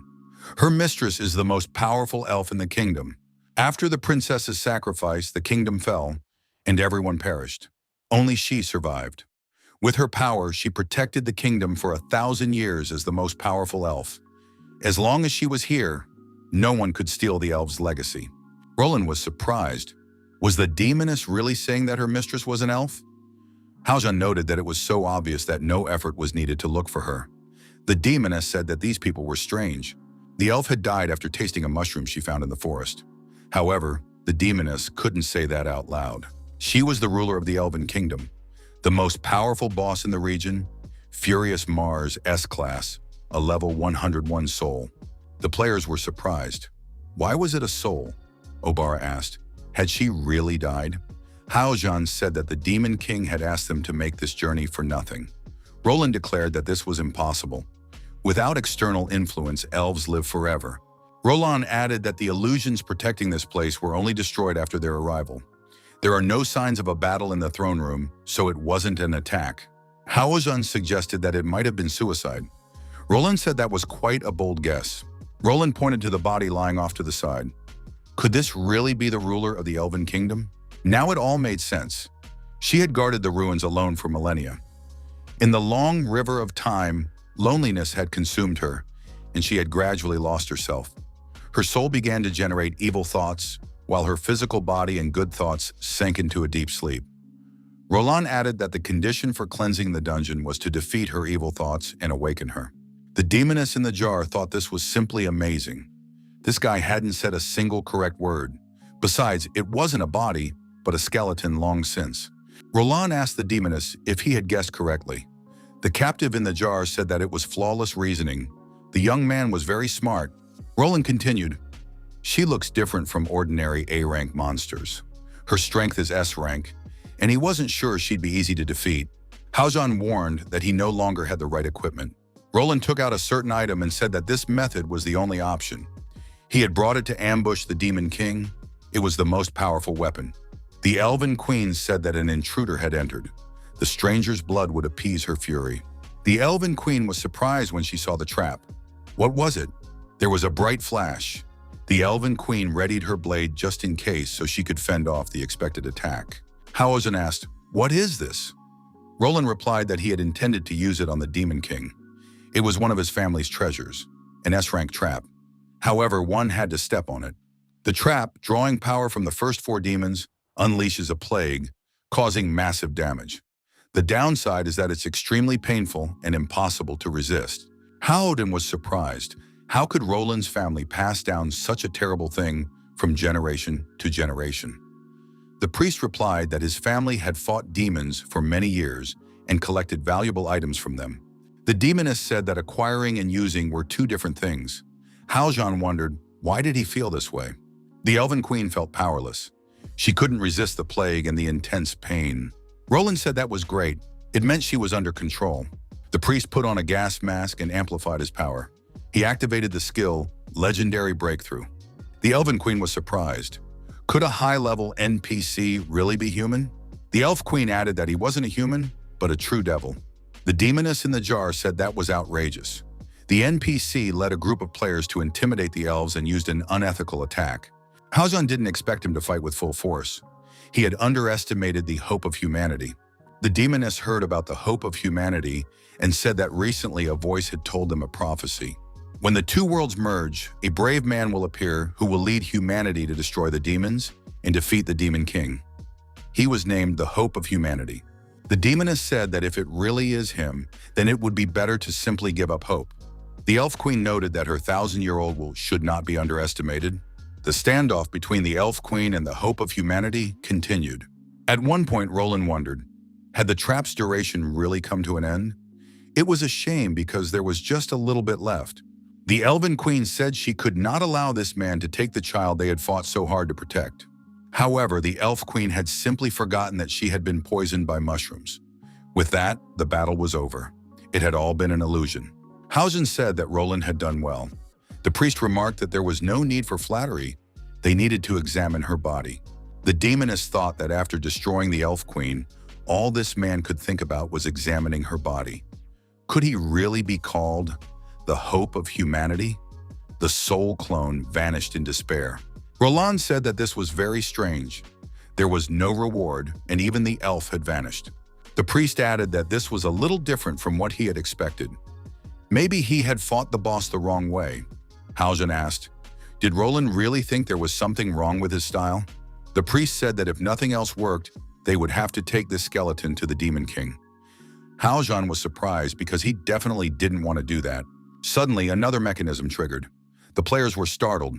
Could this be an earthquake? Haljan surmised that Roland's evil style and words had finally enraged the spirits of these ruins. The squad commander added that someone must have moved the skeleton. The elven seal had been broken. He saw that the priest had already hoisted the skeleton onto his back. This was the highest form of the elven seal, and now it was breaking. The players saw an elf appear, who called out to Sister Mars. It was the elven Princess Sheer, who had awakened after a 1,000-year slumber. She said she could no longer sense Mars. Where had he gone? Sheer saw the people, and on the shoulder of one of them, the skeleton of her sister Mars. The elven princess, who had slept for thousands of years, fell back into a deep sleep. After that, she shattered into pieces. Haljan said that they had finally met an elf. But why did this happen?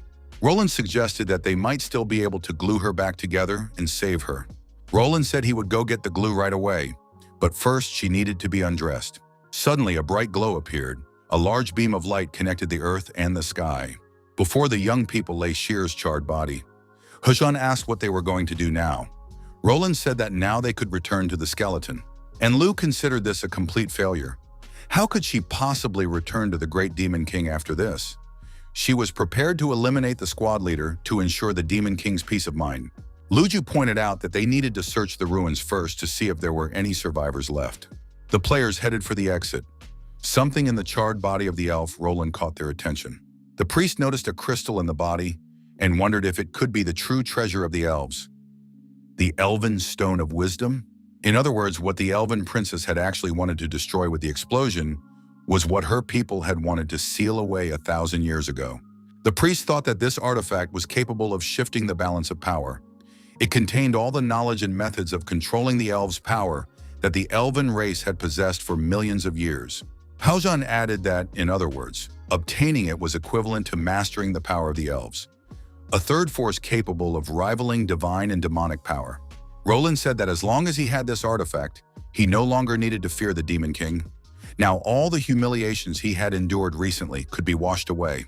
Haugen asked, "Does the priest really mean to say that they won't hand this over to the Demon King?" Roland said that Haugen had gotten too caught up in this drama. The reason they were appeasing the Demon King was simply to paralyze him and stabilize the situation. Now there was an artifact that gave them a chance to destroy the Demon King. They couldn't hand it over to him. Haugen laughed and said that now he understood everything.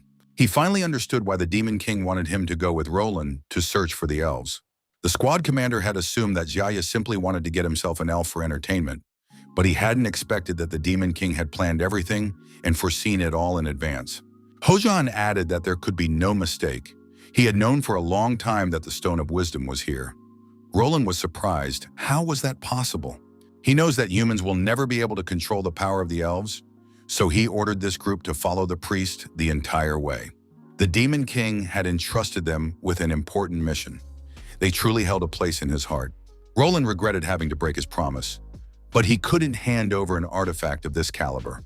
The priest said he must take the artifact to the Sky City. Thanks to this, the humans would gain confidence in their fight against the Demon King. Finally, they could avenge all the injustice they had endured. In Roland's palm lay the burning core crystal. Roland approached the elf's charred body and asked what the squad leader had just done. Haugen apologized and added that he hoped the hope of humanity wouldn't be angry with him. Haugen said it was just a little entertainment trick. The squad leader had used a rogue skill to swap the two items. Roland said that was simply amazing. Were they really going to fight? Did they really think they could win? Haugen admitted that, in the conventional sense, victory was impossible. However, if they took a brute force approach, things might turn out differently. Luju activated the skill 1,000 shots in unison. This skill was used in combination with the roasted chicken. Luju assumed the appropriate attack stance and sent the chickens flying toward the priest. Roland activated the S-rank Divine Shield. The priest was baffled. Could it really be that magical fried chicken again? Hadn't he been told it was gone? Haugen admitted that he had indeed already used up his chicken. Roland said that meant they'd kept a backup plan from the very beginning. After the chicken attack, he was left with only half his health. Roland also went on the offensive against the players, using his unique skills: Free Blessing, Lord's Blessing, and Holy Light. Obara said she would stop the priest. Everyone must flee immediately. Roland lunged forward with his blade. Haugen blocked the attack by holding a roasted chicken in front of him. The blow was so powerful that an explosion rang out. Under the force of the shockwave, the squad leader was sent flying far backward. Haugen lost a significant portion of his health. He realized that by using the chicken as a shield, they could attack the priest, but in a direct confrontation, the difference in levels would still be decisive. Haugen was furious because Obara had said she would stop him. Had she managed to hold him back for even a second? The girl replied that she was trying her hardest. Obara held her hands out again, channeled her magic, and said that this time she would definitely stop the priest.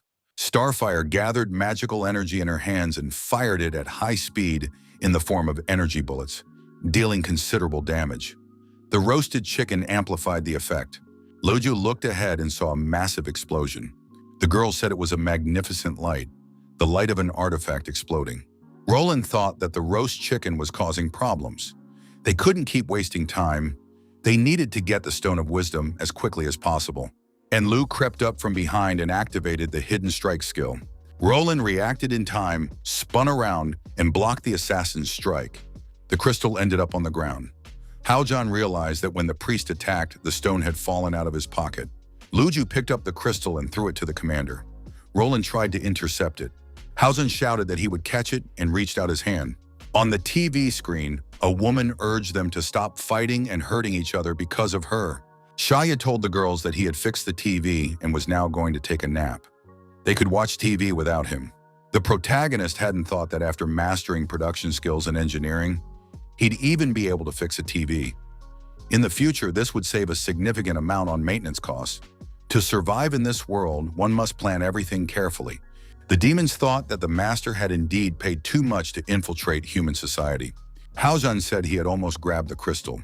However, the player was immediately stopped. Roland pushed the squad leader aside and grabbed the crystal himself. Haugen was surprised. How could the priest have moved here so quickly? Luju said that they hadn't stopped attacking. How was it possible that he had moved there despite their joint containment?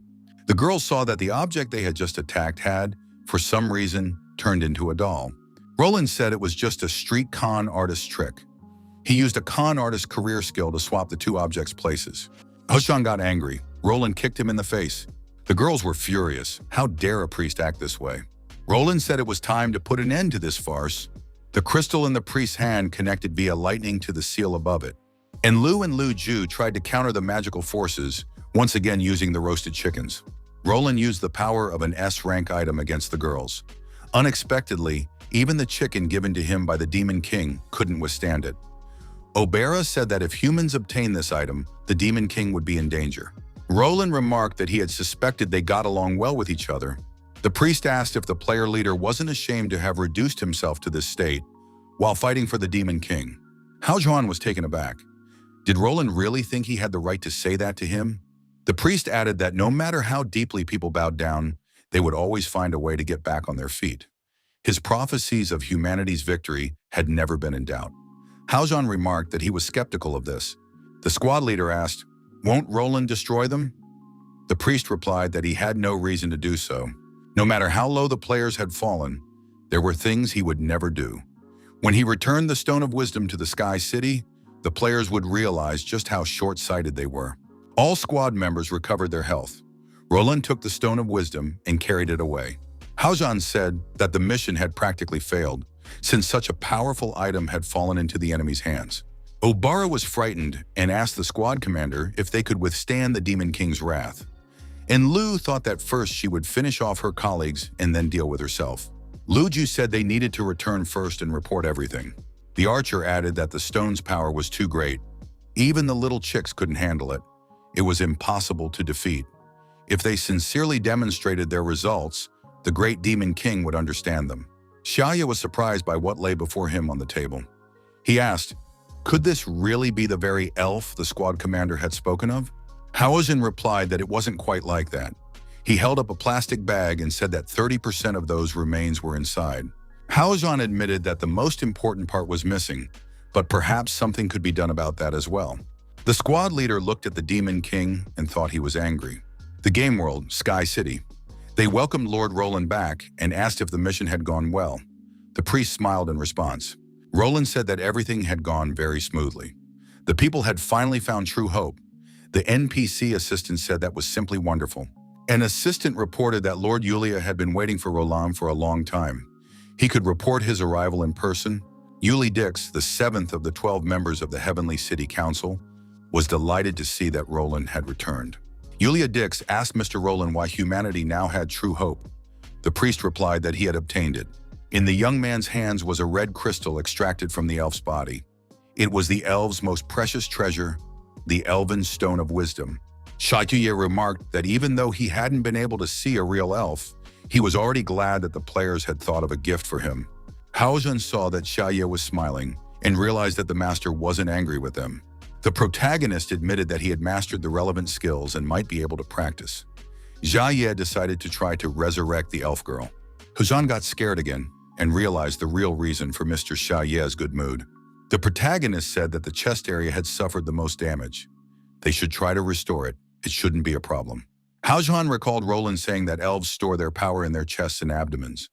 The explosion meant that the elf, in order to avoid falling into the hands of enemies, had released all her energy. It also meant that under certain circumstances, instant death could occur. Her energy and soul had returned to the world's energy flow with the explosion. It was like a drop of water falling into the sea. Such a drop is simply impossible to retrieve. Haozhen noted that this would most likely be impossible to do. Xiaoye expressed regret. The protagonist said that in that case, he would replace her with the ribcage model he had created a few days ago. Xiaoye pointed out that even the skin color was roughly the same. The protagonist took out the blank and said he was ready to begin. Although he didn't know how to fight, repairing figurines was his specialty. Xiaoye thought that this time he simply needed to follow his intuition. Having found the universal key in his heart, all his actions became natural, turning the complex into the simple. Our hero mobilized all his inner resources, amplified his energy, and shouted that everything was going to work out now. Xiaoye couldn't believe the result he had achieved. Haojun noticed that energy had gathered in the body of the elf test subject. Suddenly, the girl took a deep breath and opened her eyes. The elf opened her eyes and was surprised. Why was the Demon King standing before her? The girl clutched her chest and was terrified. Why had her F cup turned into an A cup? The elf fell back into a deep sleep. This time she didn't want to wake up and didn't want to be saved. Haojun was surprised, for the elf had indeed been resurrected. What kind of power was this? The Demon King had completely altered the laws of energy. He was omnipotent. Xiaoye hadn't expected the doll the players brought to be so lifelike. The young man added that he liked her. Haojun was surprised. Did the Demon King really call her a doll? Haojun couldn't believe it. The elven princess, whom humans and demons had longed for 1,000 years, was she just a doll? And Lu surmised that this was Xiaoye's weakness. Now she understood everything. And Lu thought that the noble elven princess had fallen into Master Xiaoye's hands and had become nothing more than a doll to play with. The master appears indifferent, but in reality, his heart is full of passion. And Lu also decided to find a way to become a woman in order to win Master Xiaoye's favor. Haojun added that they had another souvenir. A glowing blue orb appeared in the group leader's palm. Xiaoye took the gift. The blue orb in a demonic voice told the man to feel 10,000 years of hatred. Xiaoye suggested that the orb could be modified and placed on the door as an alarm. The protagonist said that if the players didn't need these items, he would take them. The young man added that, unfortunately, he had nothing to offer in return. The elven princess thought that these people were using her to make a deal with the Demon King.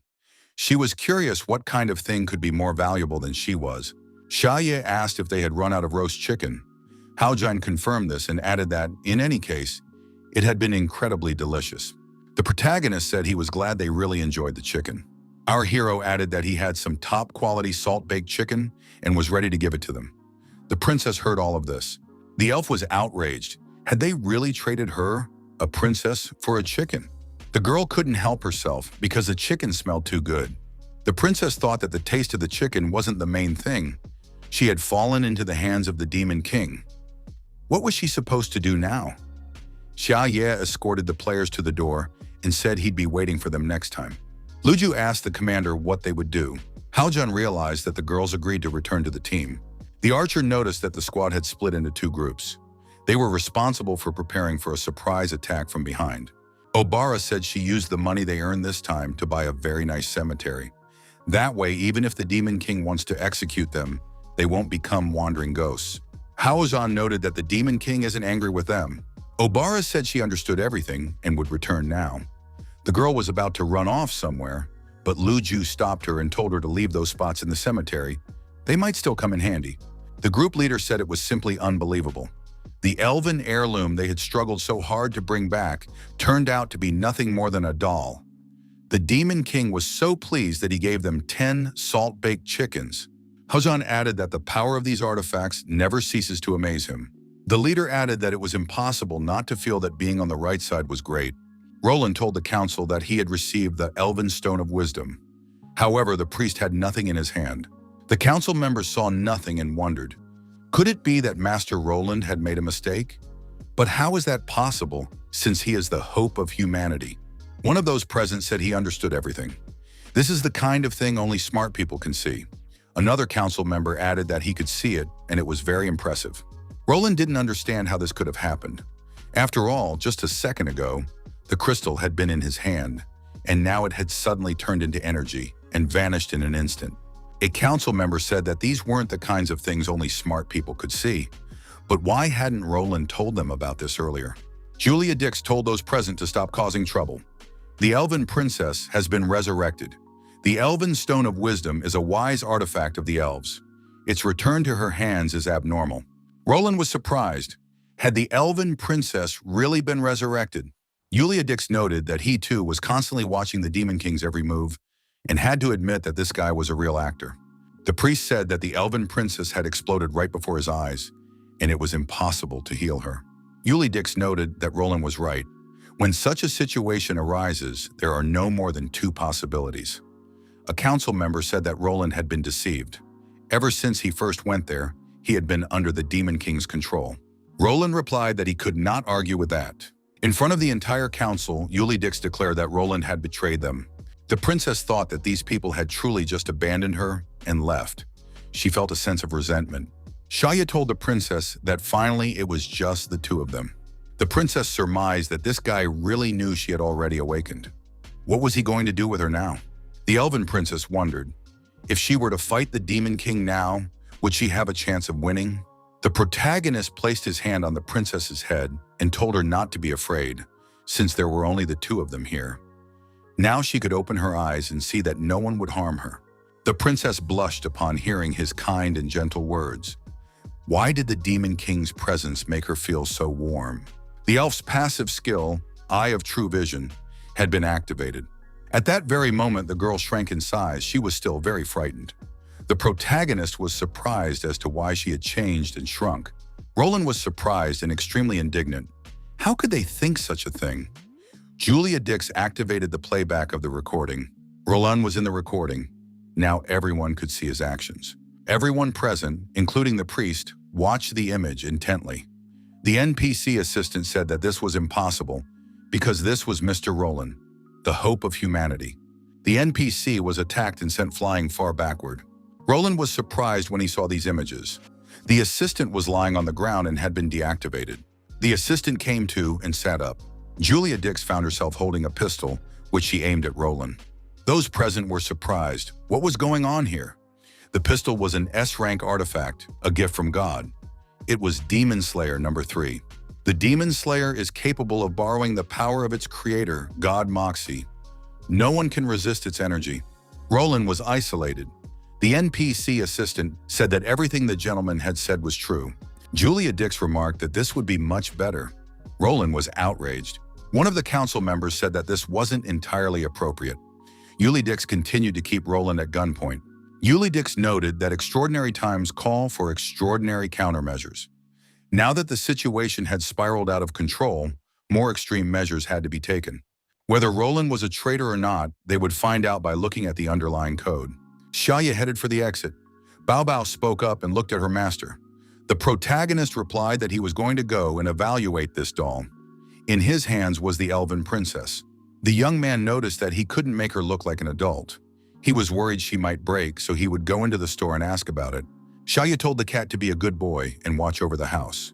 He mustn't let any evil mice get inside. Shaya went outside and looked up at the sky. The young man wondered why the clouds were so dark. Was it going to rain? The protagonist opened his umbrella and said that in that case, the rain wouldn't be a problem for him. Julia Dix, keeping her gun at the ready, asked if anyone else wanted to stand up to him. The gun was pointed at Archbishop Pucci.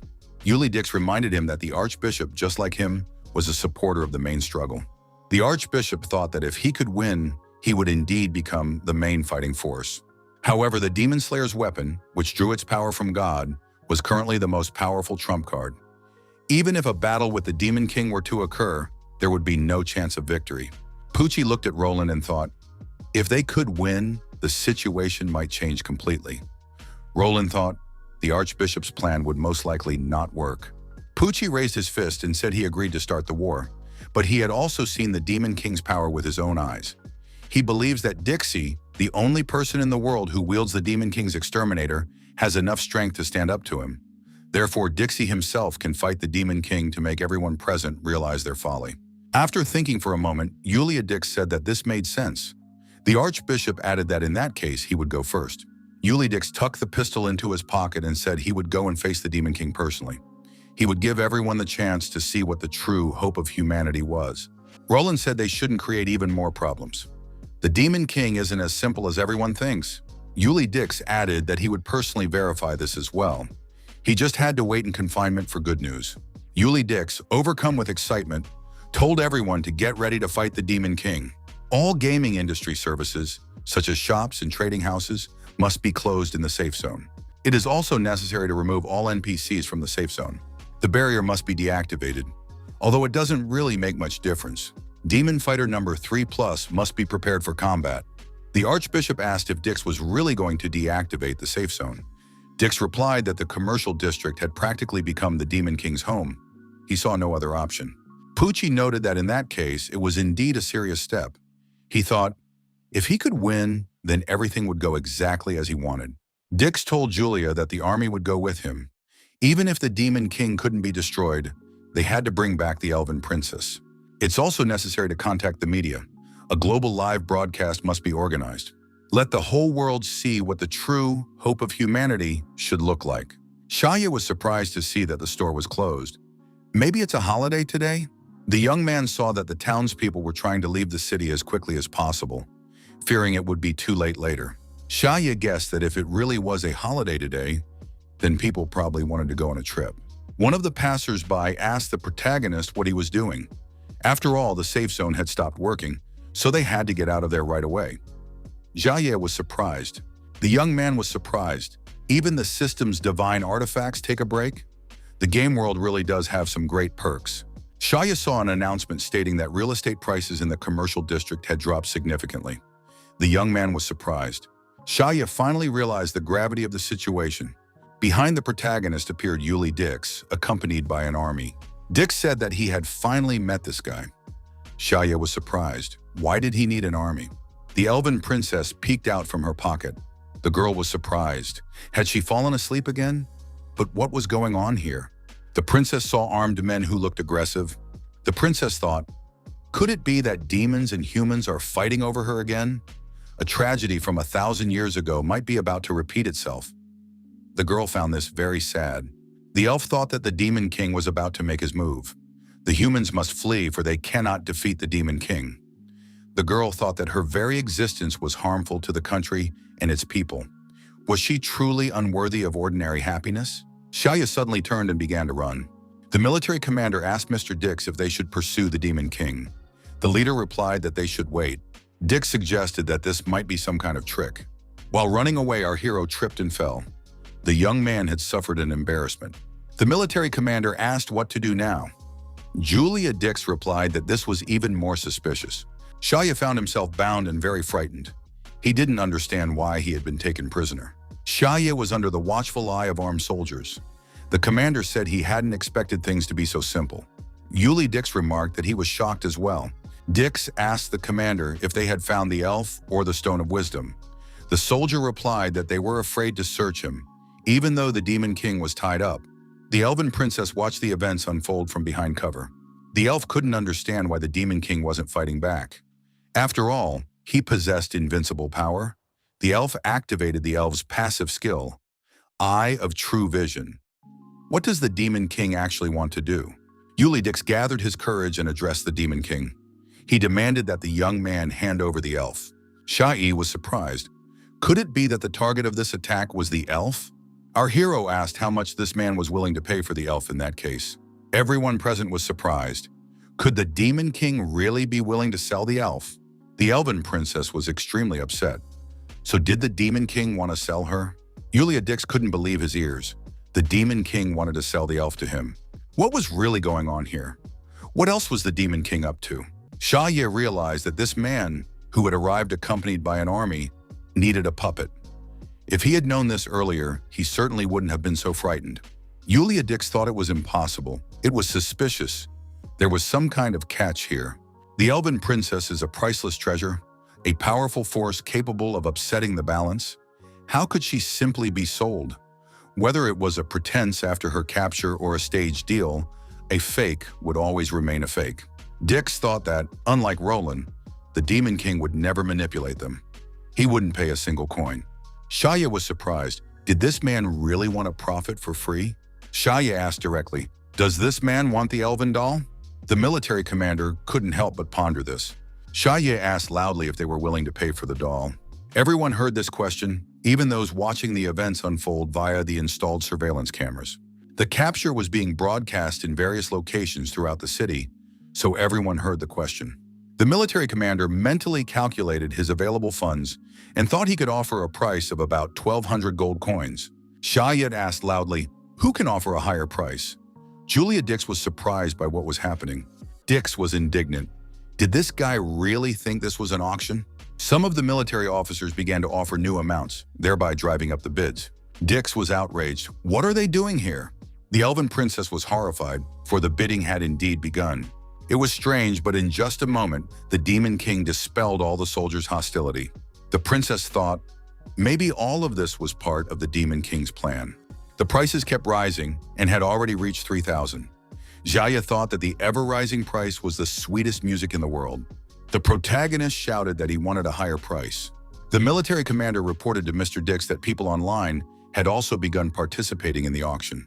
The commander explained that a global live stream had been organized, and people from all over the world were watching the auction. Julia told Dix that this was simply ridiculous.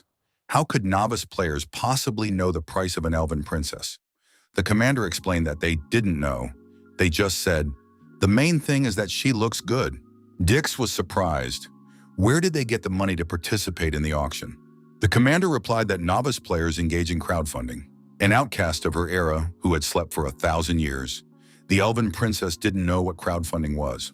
Crowdfunding is an investment model in which investors put money into a company's projects and receive a certain share and ownership rights. At that moment, all the money in the world was gathering here. Dix shouted for the live broadcast to be shut down immediately, right now. The princess thought that the Demon King had not only shattered the enemy's hostility and morale, but had also united all the people of the world. This Demon King is truly unlike any other. Reselling rare items from the souvenir shop is a profitable business. You can also host live streams to sell merchandise. The protagonist never imagined such a lucrative business existed. The young man decided he should ask Haojan to bring something else. Then he could get rich. At that moment, the group leader, Qin Haojan, had the feeling that the Demon King was thinking about him. The first team of people was currently carrying out a mission, escorting a mechanical chicken. After completing the mission, they would receive a lot of experience points. The elven princess approached Xia Ye and asked him a question. With tears in her eyes, the girl asked, "Does the gentleman really want to sell me?" Xia Ye replied that he simply wanted to survive. Julia Dix repeated that she wouldn't pay a single coin. Xia Ye explained to the girl that if he didn't hand her over, they wouldn't resort to violence to rob him. The princess asked why, in that case, the young man wouldn't start resisting. Xia Ye replied that violence only begets even more excessive violence. The soldiers began kicking the young man. The elven princess was struck by these words. A single phrase explained the reason why the world was mired in war. The princess thought that the Demon King wanted to put an end to the tragedy of endless millennia-long wars with his own hands. The girl decided, even though he is the Demon King, he possesses mercy. That is true greatness. The elf said that perhaps the Lord really could create a world without bloodshed. The princess decided that for the sake of such a world, she was willing to make a sacrifice. The young man thought that this doll was quite cute. Suddenly, someone offered 5,000 gold pieces. The bids continued to rise. Xia Ye was no longer listening to the princess. He was engrossed in the bidding for her sale. Julia Dix, who had offered 5,400 gold coins, was declared the winner of the auction. However, the winner was completely dissatisfied. Dix realized that in the end, he had participated in the auction after all. To keep the wisdom of the elves in his grasp and to stand against the whole world by his own strength, he had squandered his family's fortune. However, this made him a national hero. Dix thought that even though he had managed to get the elf this way, now the council and the whole world would be in his hands. However, for some reason, the transaction failed. It turned out that the elven princess was bound to Xia Ye's soul and could not be sold. The elven princess remained with the protagonist. The princess said that the contract was sealed and that from that moment on, Xia Ye would be her master. The protagonist apologized and remarked that he hadn't known this, hadn't known it would turn out this way. Dix was extremely indignant. How dare this guy joke like that? He knew the Demon King couldn't be trusted. Xia Ye repeated that he really hadn't known that. The young man remarked that the princess could have explained everything as well. The girl explained, "Once the rice is cooked and the dish is ready, nothing can be changed. You just have to accept it and stop fantasizing." The princess added that, to be honest, old men like this customer weren't her type at all. Xia Ye wanted the princess to explain it differently. Julia Dix pulled a gun from his pocket, pointed it at the protagonist, and said he was tired of all this. Dix added that if this guy had anything to say, he should do it right now, because this was his last chance. Bobao appeared in front of the massive turbojet weapon.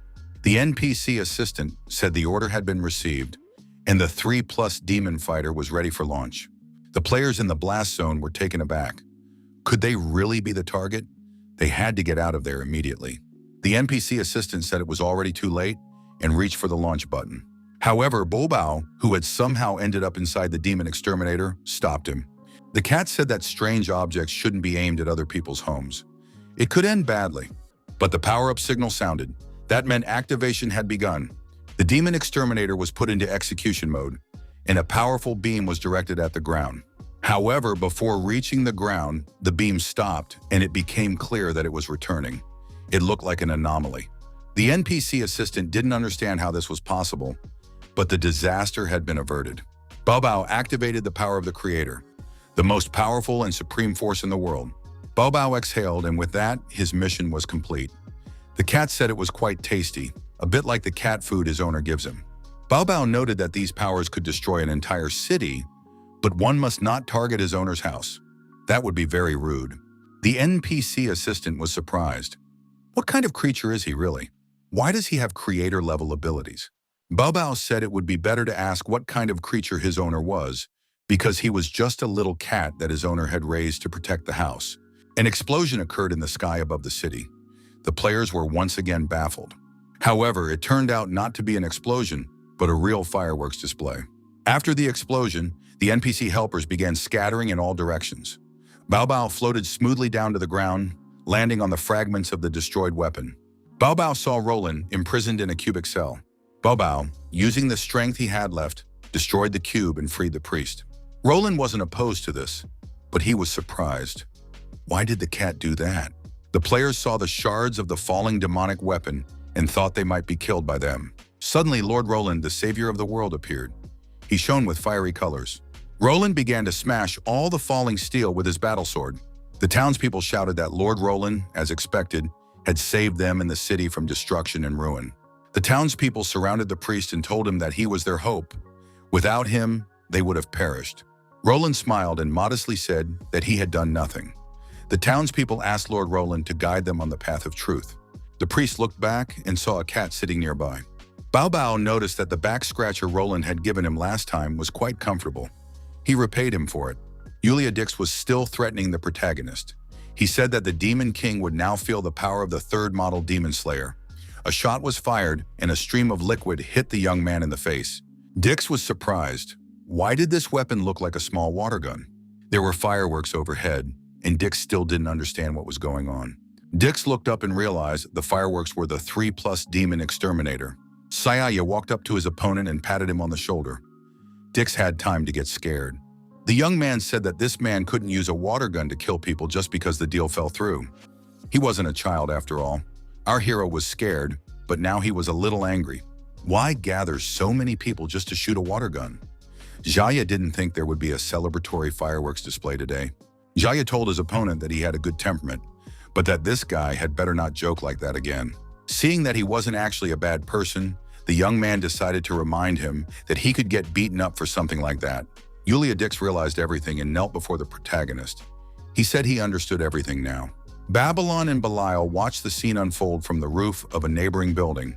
Babylon noted that she herself had said the great Demon King did not need their help. Belial noted that she was already ready to fight for the Demon King. Babylon added that the great Demon King had proven to be flawless.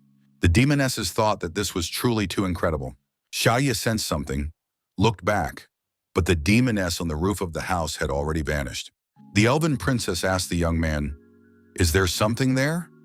The young man replied that it had just seemed that way to him, but if the deal had fallen through, then he was going home. The princess asked if she would go with the young man. The young man replied that now that she was bound to him, he could do nothing to stop her. So the two of them would go home together. However, he didn't keep freeloaders around. "Is there anything in her body that can be grown every day and sold?" he asked. The princess said she didn't have that ability. Shaya asked if she could handle household chores in that case. As he walked away, the young man continued to watch the fireworks and thought, "When will the festivities end here?" The soldiers watched the young man leave. The protagonist added, "Otherwise, the safe zone will cease to be safe.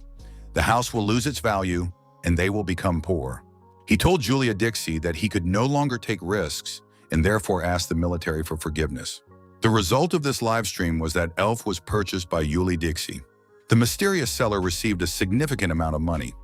All of this was speculation by the players watching the live stream. The actual result, however, was that the 3+ demon fighter had been damaged. The NPC assistant informed the Archbishop that the wreckage had been found. Pucci ordered it to be transported back. The time had come to inform God of the situation they were facing. In reality, the so-called advisor to Julia, who had won the auction, did not receive the elven princess. As the primary culprit, he was taken back to the heavenly city to await trial. The humans' first attack on the Demon King ended in failure. The Demon King celebrated a triumphant victory.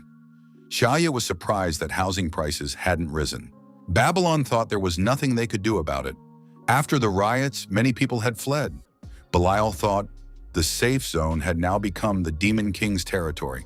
Besides the protagonist, there was another person who considered himself unlucky. It was the priest Roland. He couldn't come to terms with the fact that he had actually been saved by the Demon King's cat. Roland couldn't help but recall the scene when the cat had saved him. The young man tried to snap out of it, shut out those thoughts, and return to reality. A subordinate of the Demon King, one of the world's most evil enemies. What else had he done? The people of this region had survived only thanks to the cat. Perhaps in reality, this cat is a kind and loyal pet. The more Roland thought about it, the more absurd it seemed to him. The priest considered himself the hope of humanity, the one who leads people and players to destroy demons. He shouldn't be thrown off balance by some cat. The NPC assistant informed the priest that there was a package for him. Roland admitted that he had been careless and had nearly fallen under the enemy's spell. He must not let his guard down for a single moment while fighting demons. The package had been sent from a safe zone. Shaya wrote in the letter that Roland was the first person he had ever met and the one who had extended a helping hand to him. The package contained a kitten. Shaya expressed his hope that Roland would like the gift. Roland thought that was very sweet. The young man was deeply moved. His face broke out in a sweat, and he blushed with embarrassment. How can I handle this, he thought. Shaya assumed that Roland had already received the express delivery from him. The young man said he had hung the towel on the railing. The elf princess was in the bathroom on the other side of the door. She thanked the young man. The elven princess thought that this Demon King was actually very gentle and caring. The princess sensed the Demon King's immense power and nobility. However, the prophecy stated that humanity would be the ultimate victor. That seemed unthinkable. Rather than letting the world fall into the hands of people like Roland, Haljan, and Dix who were not good, it would be better to let the Demon King rule the world. The elven princess thought that the Demon King might indeed be able to change the future and put an end to the war. The princess decided to use the wisdom of the elves and her own to help the Demon King achieve all of this. Their races could be united through a child for the sake of peace and love. The girl decided to ask Mr. Chalier after all, before taking any action. Someone appeared behind the princess and said she was new. It was Belial. The demoness advised her not to do anything unnecessary. Babylon added that there were certain rules and she shouldn't blame them for not explaining them. The princess thought this must be one of Lord Shaya's subordinates. Looking closer, the princess saw that this demon was an S-class with a level exceeding 3 digits. The elf didn't understand what was happening. Unlike the Demon King, they radiated a very dangerous aura. Could it be that they were going to disobey the Demon King's will and deprive her of her elven heritage, the Stone of Wisdom? The princess decided she would help the Demon King. She should have thought of this sooner. Even though the Demon King is kind, all his subordinates are bloodthirsty demons. How could they not envy the power of her people? The princess pondered what to do. If a battle began, what would the Demon King think? Belial told the elf not to overthink things. If their master allows her to skip household chores or not cut horns for sale, then she is the main girl in the house. She shouldn't take herself too seriously. Belial added that, while following her master, she had eaten rotten apples and been destroyed by hateful people. Returning to the master wasn't easy. Babylon added, no matter how noble they are, they have to act like little pets and pretend to be friendly toward these selfish and ugly people. Belial asked if the elf knew how much they paid the master. It's all extremely difficult, she added. The demonesses were surprised. Why did the elf look so happy? The princess said she understood everything. She had thought it would be simple, but the path of the world chosen by the Demon King was extremely difficult. One must be friendly but not humiliate oneself. You have to be polite but not abandon your people. This game is so dangerous that even a 3-digit level demon has to give it their all. The princess decided she had been reckless before. All this was thanks to the immense power and wisdom displayed by the demons. She decided to postpone the matter of having a child for later. The demonesses were surprised. Why was the elf silent? The princess didn't even look at them. Babylon said that the elf was looking down on them, and now they would pay for it. Beliar screamed that now the elf would see the difference in power between them. The enraged demoness swung her arm to strike. Unexpectedly, the elven princess bowed and said that she didn't know everything yet, so she would have to ask her two older sisters for advice. Beliar was surprised. How had the elf addressed her? As an older sister, really? Babylon had also never before heard herself called a sister. Beliar calmed down and asked her younger sister what she should teach her. The girl confessed that she had once been an elf princess, but she knew that the kingdom had already fallen and her entire people had perished. She noticed that she had woken up alone in a strange setting. Although she had decided to serve Lord Xiaye, she didn't know where to start. She knew nothing about household duties or the rules of local etiquette. The princess asked the two sisters to teach her what to do. Beliar said that the elf was such a poor thing, and only they could help her. Babylon agreed. Babylon added that from now on, if the princess ran into any difficulties, she would support her. Babylon noted that her special ability is transformation. She especially likes turning into something big, hard, and powerful. Belial said that she is crowned as the first of the 7 heavenly kings. Her special ability is foresight. She is also the only one of the 7 demons who has heard the prophecy. The one guarding the house from the outside is the future Lord of Demons. He is connected to the Demon King and also destroyed the Demon Exterminator 3+. Belial noted that, on the Demon King's orders, they are disguised as low-level pets. Babylon added that they must infiltrate deep into the human race and destroy it from within. This is the Demon King's plan. Babylon added that the princess only needs to play the role assigned by the Demon King well. For other matters, she should act according to the situation. There's no need to worry. They receive 3 cookies every day. The Demon King has never treated them badly. The princess said that everything was clear to her now. Master Xiaye called her a puppet. The princess thanked her sisters for their guidance. The girls shook hands and agreed to be sisters from that moment on. They would work together for the sake of the master's lofty ambitions and build a world without war. The demonesses believed they would work toward the master's lofty ambitions and completely destroy humanity for the sake of demon rule. Bao, perched on a tree branch, watched the idyllic scene of the 3 sisters. The cat understood that he was the master's favorite. The elf princess decided to recall how the maid had served her in the past. Now everything in the protagonist's house was clean and freshly laundered. The elf princess also cooked constantly, so there was always fresh food on the table. The protagonist's bed was always fresh and neatly made. Upon returning home, the young man saw that 3rd-level plants were growing on the doorstep. The elf princess, Ciel, had obtained the B-rank title, Feudal Remnants. Xiaye was very pleased with this. Everything was going as well as possible. The Elf King had indeed gathered his forces for battle. Files had been prepared on all the familiars.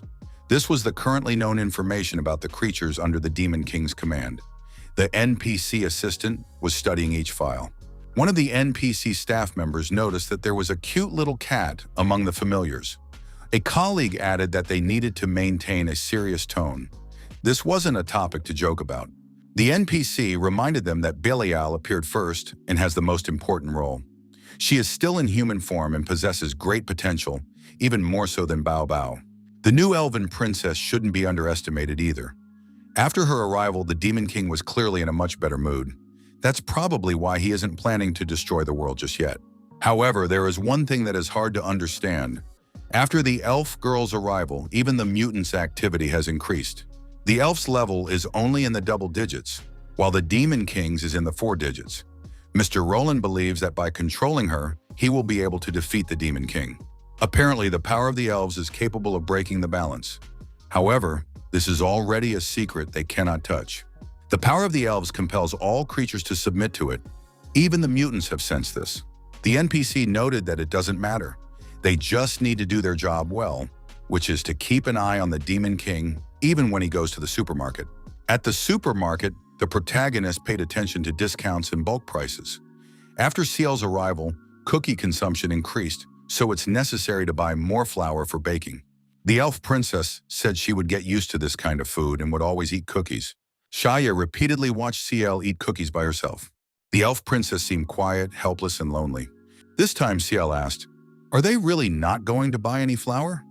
Xiaye suggested they go shopping together for other essentials. Xiaye bought 2 cat beds. A new down comforter was also purchased. This time the protagonist bought a new bed. The young man told his companion that he would go to the register and pay for the purchases. The princess analyzed the purchases they had made. Why did they need 2 cat beds? Meanwhile, back at home, the demonesses were combing the fur from Bao Bao's body. The demons grew wary. They were simultaneously struck by some unknown premonition.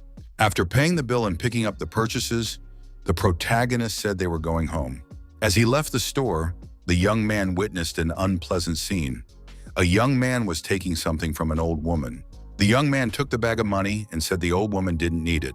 The woman lost her balance and fell. One of the thugs said it was time for them to leave. The groceries fell out of the woman's bag. Some of them were damaged. Shaya approached the woman and asked if she was okay. The old woman said that it was her eldest son and that this wasn't the first time he had done something like this. Shaya asked if he had taken her money. The woman explained that her son had said he needed the money to improve his fighting power, otherwise he wouldn't be able to survive. There was nothing she could do about it. The woman was a seamstress who made a small profit by making bags out of linen fabric. Every time her son took money from her for food and used violence, it frightened her. The events returned home in a state of turmoil. Zhao Bai tried to protect her, and her son had soiled him. The dog was covered in chili sauce and had a corresponding color. The young man witnessed the woman's daily task, cleaning Xiao Bai. In other words, the old woman has to face this over and over again every day. The woman noticed that her dog was kind, which is why he always wanted to protect her. However, he was too weak. Shaya took on the daily task. The elf princess told the young man to leave it to her. She would clean him up and get him in order. Shaya said he didn't mind. The girl said she would be back soon. The woman thought that when she was younger, she used to play with her husband like that too. It was her husband who called her mistress. Shaya thought the woman had misunderstood everything. The old woman asked, "Is that girl an elf?" The answer was yes. The protagonist asked how the old woman had figured it out. The woman replied that everyone had seen the live stream about the sale of the elf girl. Although no one knows for sure who this young man really is, everyone recognizes him. He's now an internet celebrity. The woman added that she hadn't expected the young man to take such a precious elf with him. The old woman added that she was willing to tell the young man something, for she could see his kind heart in pure gaze. This creature is being hunted by countless people. Just a moment of carelessness, and someone will come and take her away. The elven princess had been captured by a Class A desert-mutated wolf who served Lord Fenrir. He had been ordered to find the elf. The desert wolf said it took no effort at all. Rumors had it that security in this place was useless, and that was indeed the case. The desert wolf added that the wisdom of the elves surpasses that of ordinary humans. However, Lord Fenrir is different from ordinary mutants. He is called a king, and his awakened talent is unprecedented. In time, he may become a being who will change demons and humans alike and rise to the top of the world. Fenrir said he needed the elven princess. The desert wolf added that this was precisely why he had been ordered to come. Thanks to the strength and wisdom of the elves, the growth of their race will be unstoppable. The princess said that if the desert wolf had been watching the live broadcast, he must know that she already has a master. The wolf was surprised. Was the elf referring to a weak, short-statured chick or an old man with a bitter expression? Princess Ciel said she was giving this rude and ignorant dog a chance to take back his words, and then he would not be punished. The desert wolf was outraged. Did the elf really think she could boss him around? She looked displeased, but she wouldn't be able to break free from his bonds. The desert wolf added that they could dig an underground passage and make their way here. He has a keen sense of smell, so he can sense everything. The desert wolf said that this girl's level is actually very low. That's why she won't be able to escape. After hearing his grandmother's story, Shaya thought that the elven princess was indeed very valuable. She must be protected. The young man looked at the bathroom door and realized the elf girl hadn't come out in a long time. He decided it wouldn't hurt to see what had happened in there, but he couldn't go into the women's restroom. Shaya decided to wait a little longer. The desert wolf continued to hold the girl's hand and told her she must follow him. Once she witnessed Fenrir's power, she wouldn't be able to leave. Xiaobai suddenly pounced on the desert wolf and bit his paw. The desert wolf was outraged. How dare this little dog treat him this way? Zeal thought that Xiaobai had decided to protect her. Fenrir grabbed Xiaobai by the head and threatened to punish him. Fenrir threw the dog aside and told the girl that if she didn't want to suffer unnecessary pain, she should simply follow him obediently. First offense: arrogant comments regarding the Demon King's words, actions, and appearance. Second offense: although the kingdom is destroyed, she is still the elven princess. Disregarding her will is also a sign of disrespect. The wolf was surprised. What is she talking about? The princess said, 1,000 years ago, to ensure no one could exploit this power, I decided to seal myself away. But does the desert wolf know that this elven power is capable of upsetting the balance of the world? Under the influence of magical forces, Xiaobai began to come to after the desert wolf's attack. He jumped to his feet and barked loudly. The desert wolf was surprised. Is this dog still alive? Xiaobai was very small, but he showed remarkable bravery. He bravely began to growl at the desert wolf. The beast wondered, had the princess resurrected him, or was this a healing? The desert dog was surprised, but his level had become the same as the wolf's. Could the power of the elves really do this? Everyone wondered. No wonder so many people want to get their hands on the princess. Xiaobai pushed off and leaped high into the air, intending to attack the desert wolf. The wolf was indeed attacked. However, he believed that his combat experience and size gave him an absolute advantage. It turned out that size and experience didn't matter.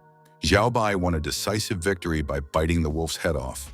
The NPC assistant witnessed the explosion and the desert wolf's destruction. What could this mean, he wondered. The NPC staff decided to check what had happened at the supermarket. Perhaps it was somehow connected to the Demon King. The young people headed to the supermarket to protect the Demon King and prevent a conflict with humans. On the 4th floor, a huge hole had formed in the shopping center's building after the explosion. Through the hole, they could see that someone was inside. That someone turned out to be an elf. The NPC employees were surprised. Where did she come from? Ciel saw Xiaobai continuing to devour the destroyed monster. The girl thought that was very bad. The dog was covered in blood again. His body was covered in it. She'd have to wash him all over again. Ciel decided that the master must not find out that she couldn't even handle such a simple task. The princess saw the NPCs and thought they were people from the Sky City who had come to fight the mutant. But they had arrived too late. The incident was already over. Ciel believed that while they were still stirring up trouble everywhere, they couldn't even protect their own territory. This world truly needed to be saved by the Demon King. Meanwhile, the Demon King continued to wait for the elf princess outside the restroom. The young man thought that quite a bit of time had passed, and perhaps he should knock on the door and ask. Xia heard loud noises and realized something was wrong. The girls nearby decided they had seen this young man somewhere before, perhaps in news reports about strange events. Why is he standing by the entrance to the women's restroom? They wondered. The protagonist thought he had been misunderstood even before he had done anything. Ciel, standing near the hole in the wall, continued to watch the NPC staff. The girl holding the dog in her arms jumped through the hole and landed in front of the young people. The young people noted that the elf was very beautiful. The girl said, "If you came here for the mutant, you're too late." The young people were indignant and asked if the Demon King was unharmed and if he was angry. The elven princess was surprised. Do the NPCs also call him Sir? Could it be that they are comrades hoping that Sir will build a new world? Ciel recalled the words of the sisters Belial and Babylon, who had said that the Demon King would destroy them from within. Ciel decided that now she understood everything clearly. These NPCs had come here solely to protect the Demon King.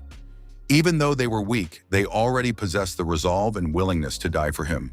The elf princess thought that the great Demon King's reputation was greater than she had imagined. It was truly astonishing. But even so, the mutants had infiltrated the safe zone. We can't let that happen again. Ciel noted that these people's duty was to protect the civilians living here.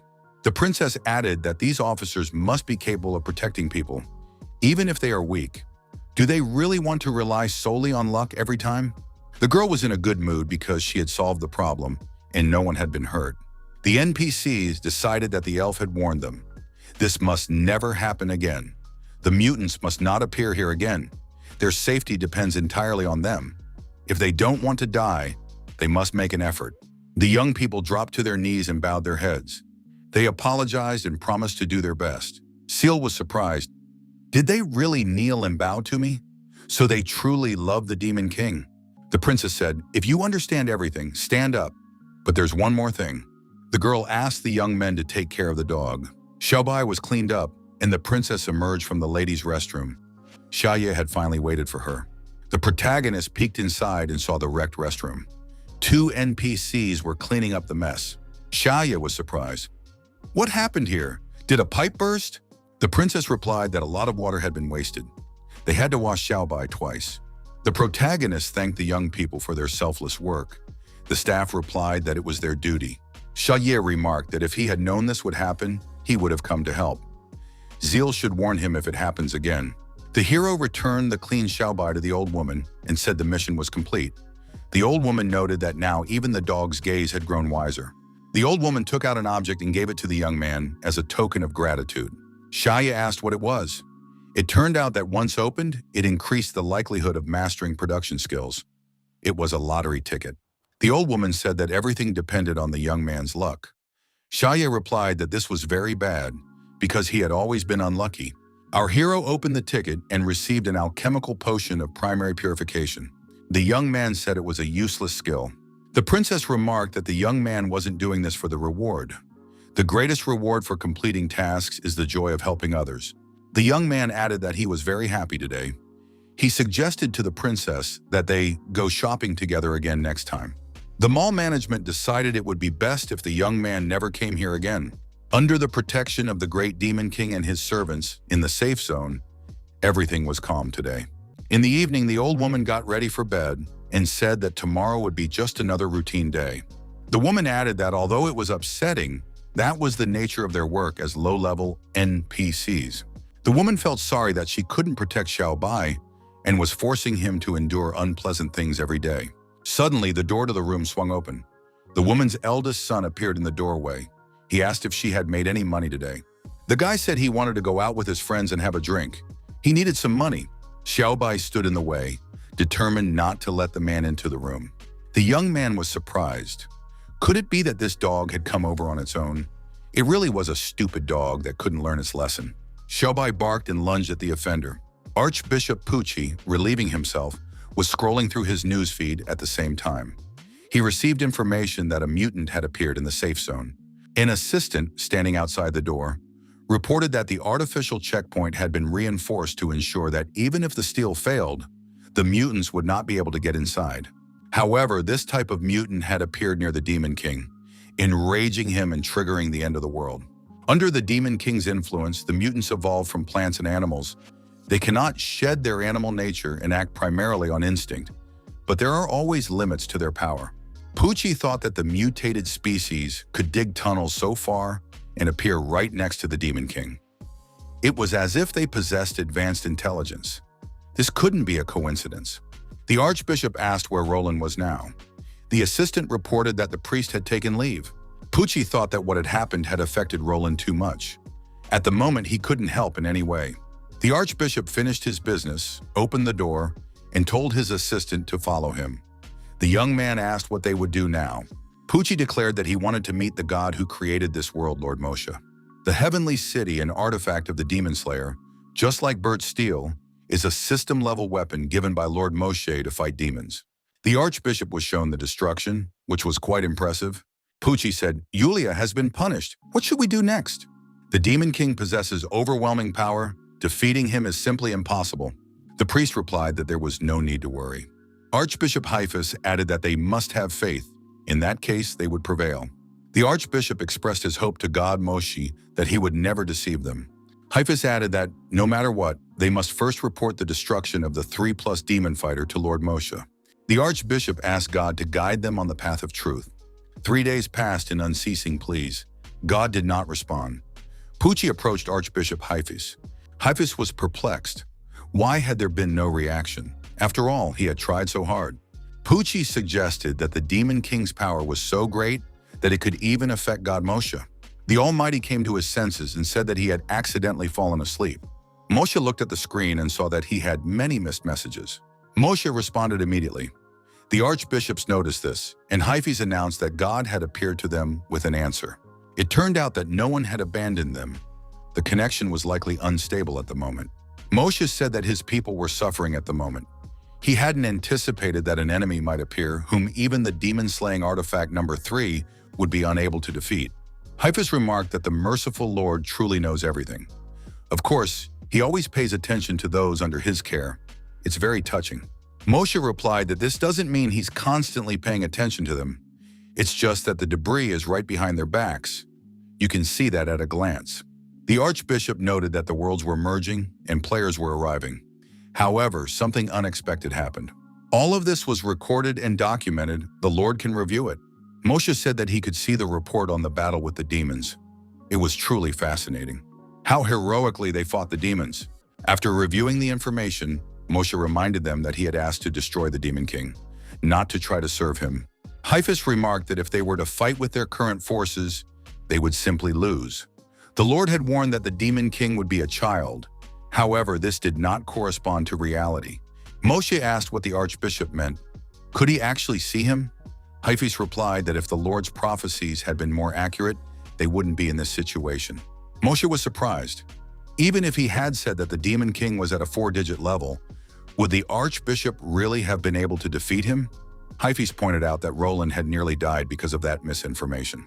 The Lord was surprised. Was the archbishop really accusing him? Haiphis immediately began apologizing and saying that the Lord was all-knowing and all-powerful, and that he was always right.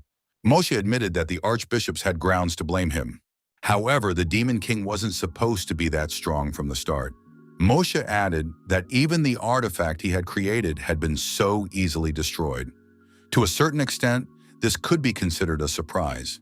In this case, there were only 2 ways to counter him: wait until the players grew stronger, or intervene personally. Moshe said that now is not the time for arguments. He's just pretending to be tough, so he suggests having a casual chat. The image of Lord Moshe in the temple began to glow and radiate energy. Haiphis said that they were witnessing the power of creation. Pucci noted that the Lord had performed yet another miracle. System artifact number 3 had been restored, and it happened in an instant. Moshe said that Yulia was already history. Humanity needed a new fighting force to protect the players and ensure their growth. Moshe declared that the new owner of the Demon Slayer, number 3, had been chosen. Pucci must take up arms and continue to fight for humanity. Archbishop Pucci was extremely surprised. Could he really have been declared the new owner? Moshe added that he saw the archbishop's ambition and courage to rise to the top. Pucci objected, saying he had been misunderstood. Pucci remarked that even if the number 3 system artifact were working again, he feared he would not be able to win. Moshe reassured the archbishop.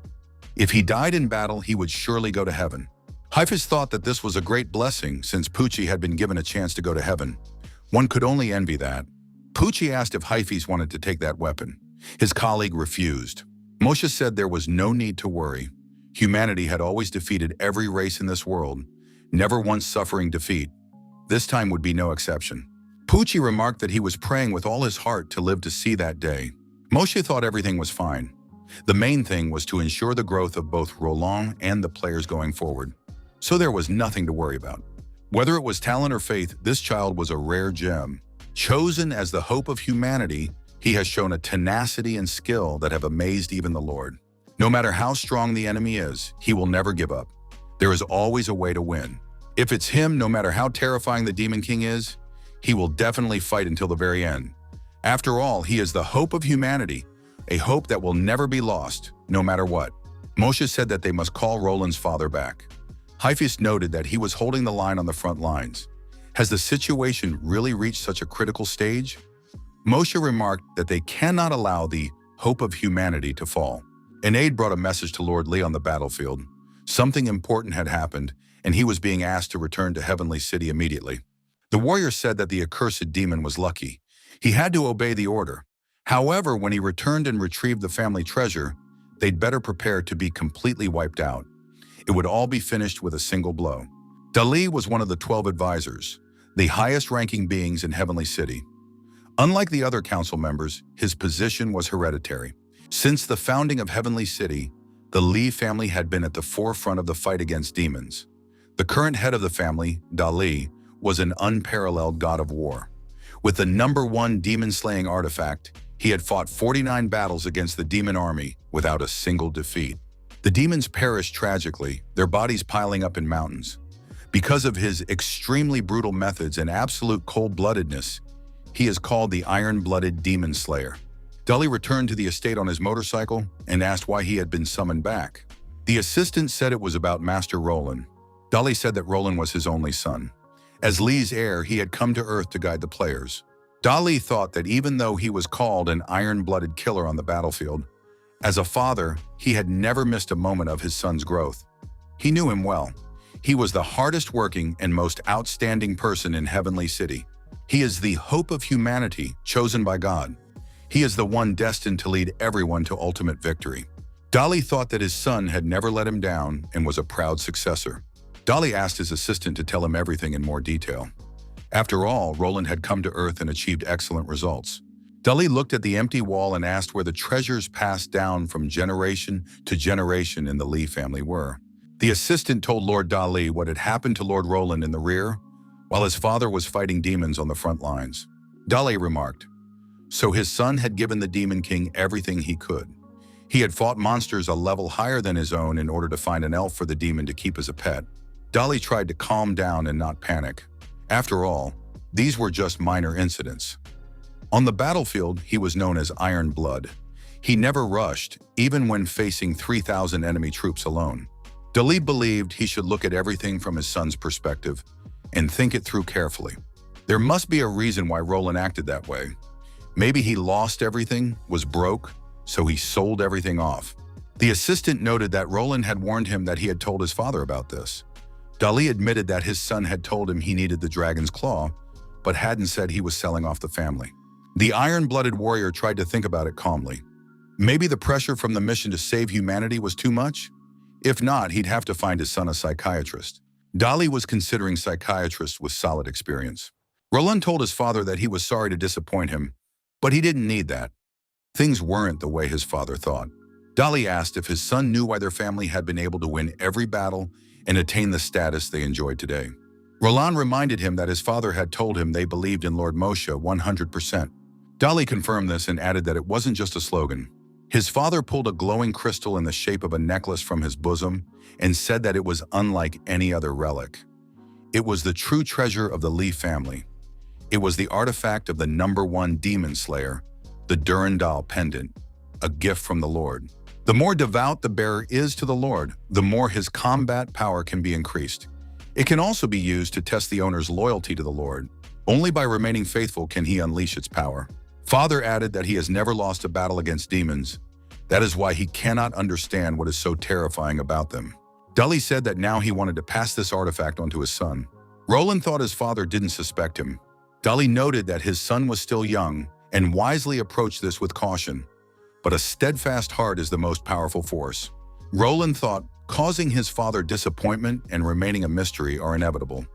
After all, his father has never lost a battle against demons. No matter how terrifying the danger, he never loses heart. The #1 demon slayer. By giving him this artifact, does that mean he'll be able to fight the Demon King with its help? The young man understood his father's good intentions and resolved to rise to the challenge, striving tirelessly. After handing over the artifact, Dali wondered why had an impurity appeared in this sacred light. The artifact shouldn't be broken. There's never been a single mention of this in 1,000 years of family records. This likely means that an impurity of disloyalty has appeared in his heart.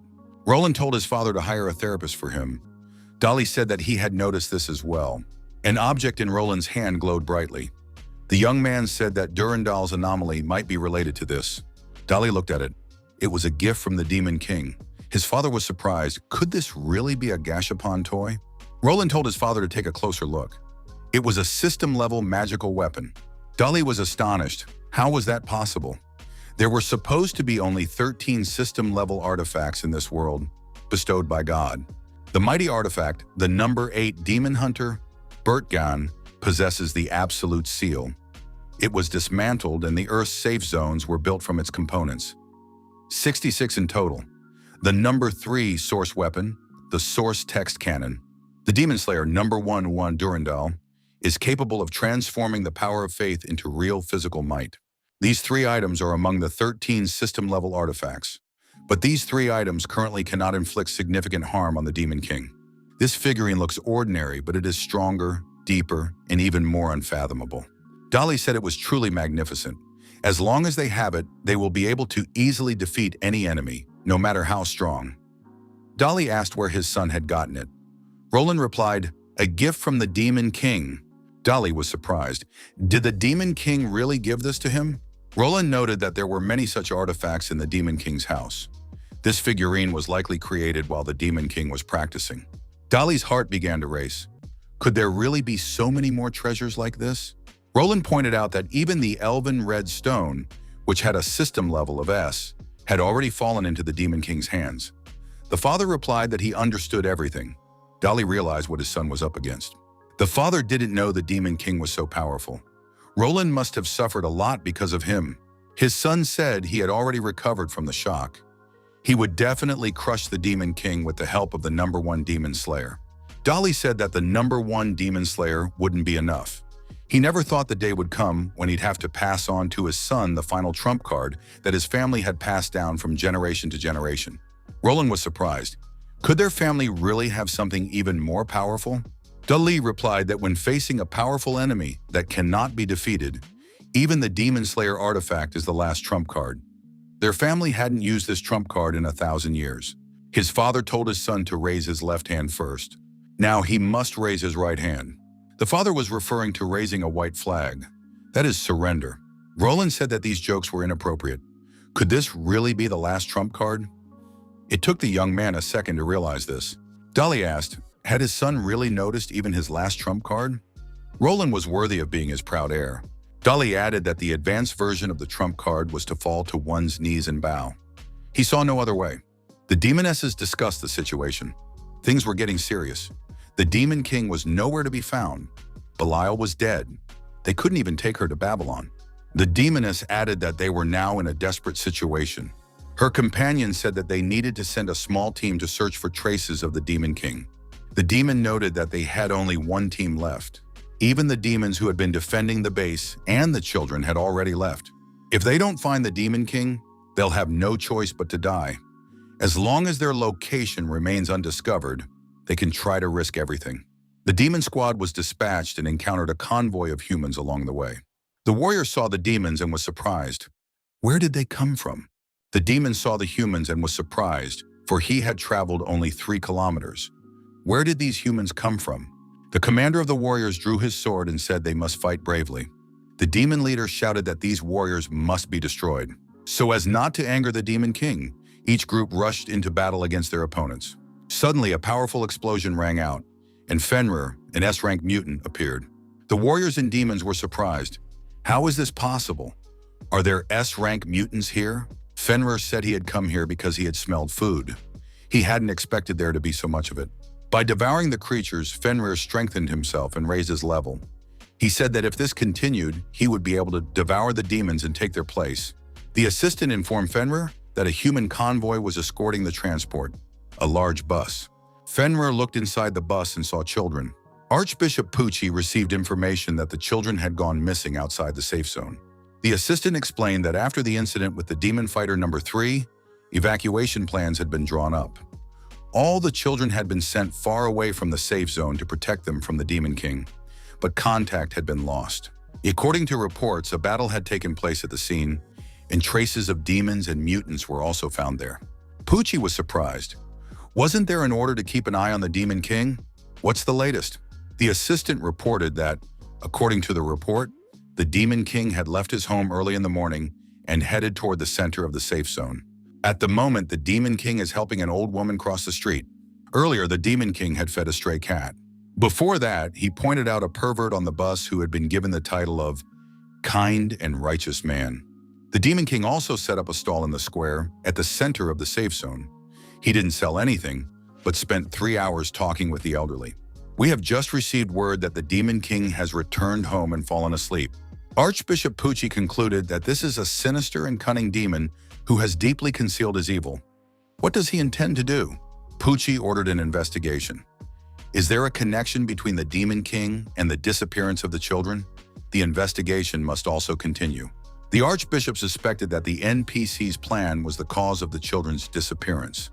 If the rumor spreads, the reputation of the Heavenly City will surely suffer. The children must be found as quickly as possible. It was time for the hope of humanity to regain his strength. The Archbishop tried to contact Roland, but the number he dialed was temporarily unavailable. Dali, holding a bag in his hand, said that the choice had taken a long time, but in the end he had chosen a gift for his meeting with the Demon King. Roland looked at his father in surprise. The young man thought that his father, whom he had been proud of since childhood, had actually turned out to be unscrupulous. The Durandal pendant, 99% pure, the owner's loyalty must be verified. Roland told his father that their kindness toward the Demon King was only temporary. Their ultimate goal was to defeat him. His father needed to remember that. Dolly replied that this was obvious, but why bring it up on the doorstep of a stranger's house? And so loudly. Roland calmed down and said he was just reminding him one more time, just in case. His father rang the doorbell and a huge monster appeared above them, asking, "Have these people really decided to die?" Father and son realized that this was the Demon King's warning to enemies who were about to invade his territory. Dolly told his son that he could sense it. The young man was surprised. What was he talking about? The iron-blooded warrior said that he sensed the Demon King just as the Demon King sensed him. Dolly added that he had tortured and destroyed countless members of the Demon King's family. This ghost was a direct warning issued by the Demon King. The ghost said that these people were arrogant and behaved insolently. Bao Bao stated that the master was busy and that they would have to come back another time. In this case, the ghost was acting as a door lock. The ghost said he wouldn't say anything anyway, so there was no need to stare at him so intently. Father and son looked at Bao Bao, who was busy with his own affairs at that moment. After a while, the cat repeated that the master was asleep. Bao Bao suggested that the guests sit down and wait if they wished. The guests sat down and waited for permission to enter once the Demon King woke up. The sun was setting, and it was getting dark. The father and son continued to wait. Dolly said that his smartphone battery had died. Roland told his father to take this seriously. What might the Demon King think if he saw them passing the time staring at their smartphones? After a while, the gate opened, and Jia Ye appeared in the doorway. The young man apologized to Roland, saying he had accidentally fallen into a deep sleep. Roland smiled and said they had just arrived. Dolly smiled and added that they hadn't waited long at all. Jia Ye looked at the man and asked who he was. Roland replied that he was his father. He holds an important position in the Celestial Council. Jia Ye was surprised. Why had Roland brought his father to see him? Dolly said that he had become a fan of the young man after watching that broadcast. He found out that the young man was acquainted with Roland, so he came to visit. Jia Ye explained that everyone had simply misunderstood him. In reality, he wasn't a celebrity at all and wasn't a wealthy man. He was a commoner who didn't know how to fight. Dolly said that Mr. Jia Ye is much more handsome in person than in the video.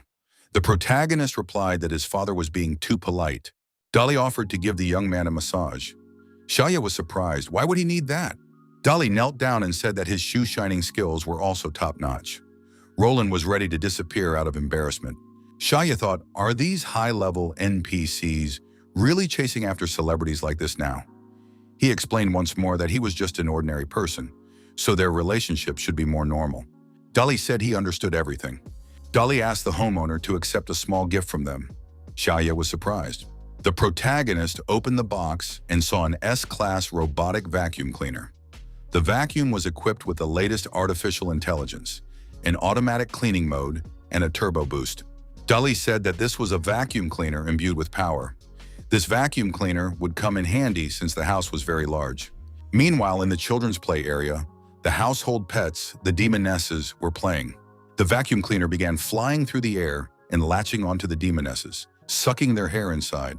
Jia Ye smiled and said that this was very interesting. Dolly was pleased with himself. The fact that he had brought a joyful smile to the Demon King's face spoke to his abilities. Dolly looked at his son and thought that he should learn from him. The man believed that gift-giving should be tailored to the other person's personality, hobbies, and lifestyle. A fully automatic vacuum cleaner could not only help with house cleaning, but also play with the figurines and create a visually pleasing effect. This would not only meet the Demon King's daily needs, but also allow him to think of his guests every time he saw the vacuum cleaner working hard. Roland thought that he had indeed learned a thing or two from his father. Dolly asked his son, maybe Roland thinks he's a dog. The young man replied, isn't that the case? Dolly surmised that his son and the Demon King had gotten confused and overlooked his true wisdom. This artifact appeared harmless to humans and animals. It is actually equipped with the latest divine artificial intelligence system. The vacuum cleaner can accurately calculate the course of action that is most pleasing to others. Prolonged use could paralyze the Demon King's mind, forcing him to play with the device and lose his will. If this continues, humans will be able to win without a fight. At that moment, the protagonist decided to operate the vacuum cleaner manually. Jia Ye took the vacuum cleaner in his hands. A bright flash occurred and Dolly was extremely surprised. The vacuum cleaner transformed into a dangerous weapon equipped with artificial intelligence. Xiaoya asked Mr. Li, why did the vacuum cleaner transform? The iron-blooded warrior thought this was truly strange. How could a vacuum cleaner be turned into a weapon just by touching it? Moreover, it is equipped with the latest divine artificial intelligence, possessing computing power far surpassing that of humans. It can instantly analyze and obtain comprehensive information about the owner, as well as calculate the optimal model that the owner will like. Mr. Dali had a revelation regarding the divine artificial intelligence. After analyzing all the information about the Demon King, the artificial intelligence immediately decided to surrender and wasn't even ashamed of it. Xiaoya was surprised. Why did Mr. Li kneel again? The warrior replied that he felt weakness in his legs and couldn't control them. Xiaoya suggested he sit down and rest. The host expressed his gratitude for such a heavy and impressive gift. The young man held out the weapon, apologized, and said he couldn't accept it. Dali was surprised. Even after seeing such an artificial intelligence, the Demon King still refused to accept the gift. Perhaps he preferred living creatures. Dali asked, Mr. Xiaoya, do you still prefer small pets? And if you have an elf, what do you think of gnomes and werewolves? Xiaoya replied that he had everything he could possibly ask for. The young man added that he needed to give these guests a gift. Otherwise, if he accepted their gift, he would feel awkward asking for something in return. Dali asked what the young man wanted to ask of him. Xia Yi explained. On his way home, he heard that several children had gone missing outside the safe zone. The woman then told the protagonist that he was now a respected person. He lived in a magnificent house and was friends with high-level NPCs. The old man said that if the young man had the opportunity, could he help find a solution? Even a few words of advice from Mr. Roland would be helpful. If Roland wanted to get involved, he would definitely be able to find the children. Roland immediately made a phone call and got to the bottom of the situation. The priest noted that while it was normal for mutants to attack humans, if they had wiped out all the guards before they could call for reinforcements, their combat strength must be significantly higher. This caught the Demon King's attention. Could this incident harbor a devastating threat? Xiaoya asked Roland if he could save these children. The master of the house said he was very worried about the children. His eyes were filled with sincerity, kindness, and concern for the world. Roland thought something was off here. Had the Demon King really lost his mind? How could the majestic Demon King call for the rescue of children? If the war dragged on, the children would become the main force in the fight against the demons. Children are hope. In the future, he himself would fight against them, which meant he wanted battles. The Demon King pretended to be harmless to humans and animals, but in reality, he had an evil and cunning plan. The report stated that the mutants did not kill the children on the spot. Instead, the school bus was towed away. Roland said that this action must have had some purpose. That means the children are most likely alive. Xiaoya said with tears in his eyes that this was truly wonderful. Roland thought it was a pretentious game. He still had to pretend he believed all of this. The priest thought that if they managed to keep the Demon King under control, all this humiliation wouldn't matter. Roland said that this was truly a blessing from God. The protagonist remarked that he felt the same way. Roland said there was no need to worry. He would definitely save the children. Xiaoya remarked that Brother Roland was simply magnificent. Roland promised he would definitely complete this mission. Xiaoya stayed behind to wait for good news. Dali thought his son's acting was exceptionally good. The priest ordered the NPCs on the front lines to follow his commands.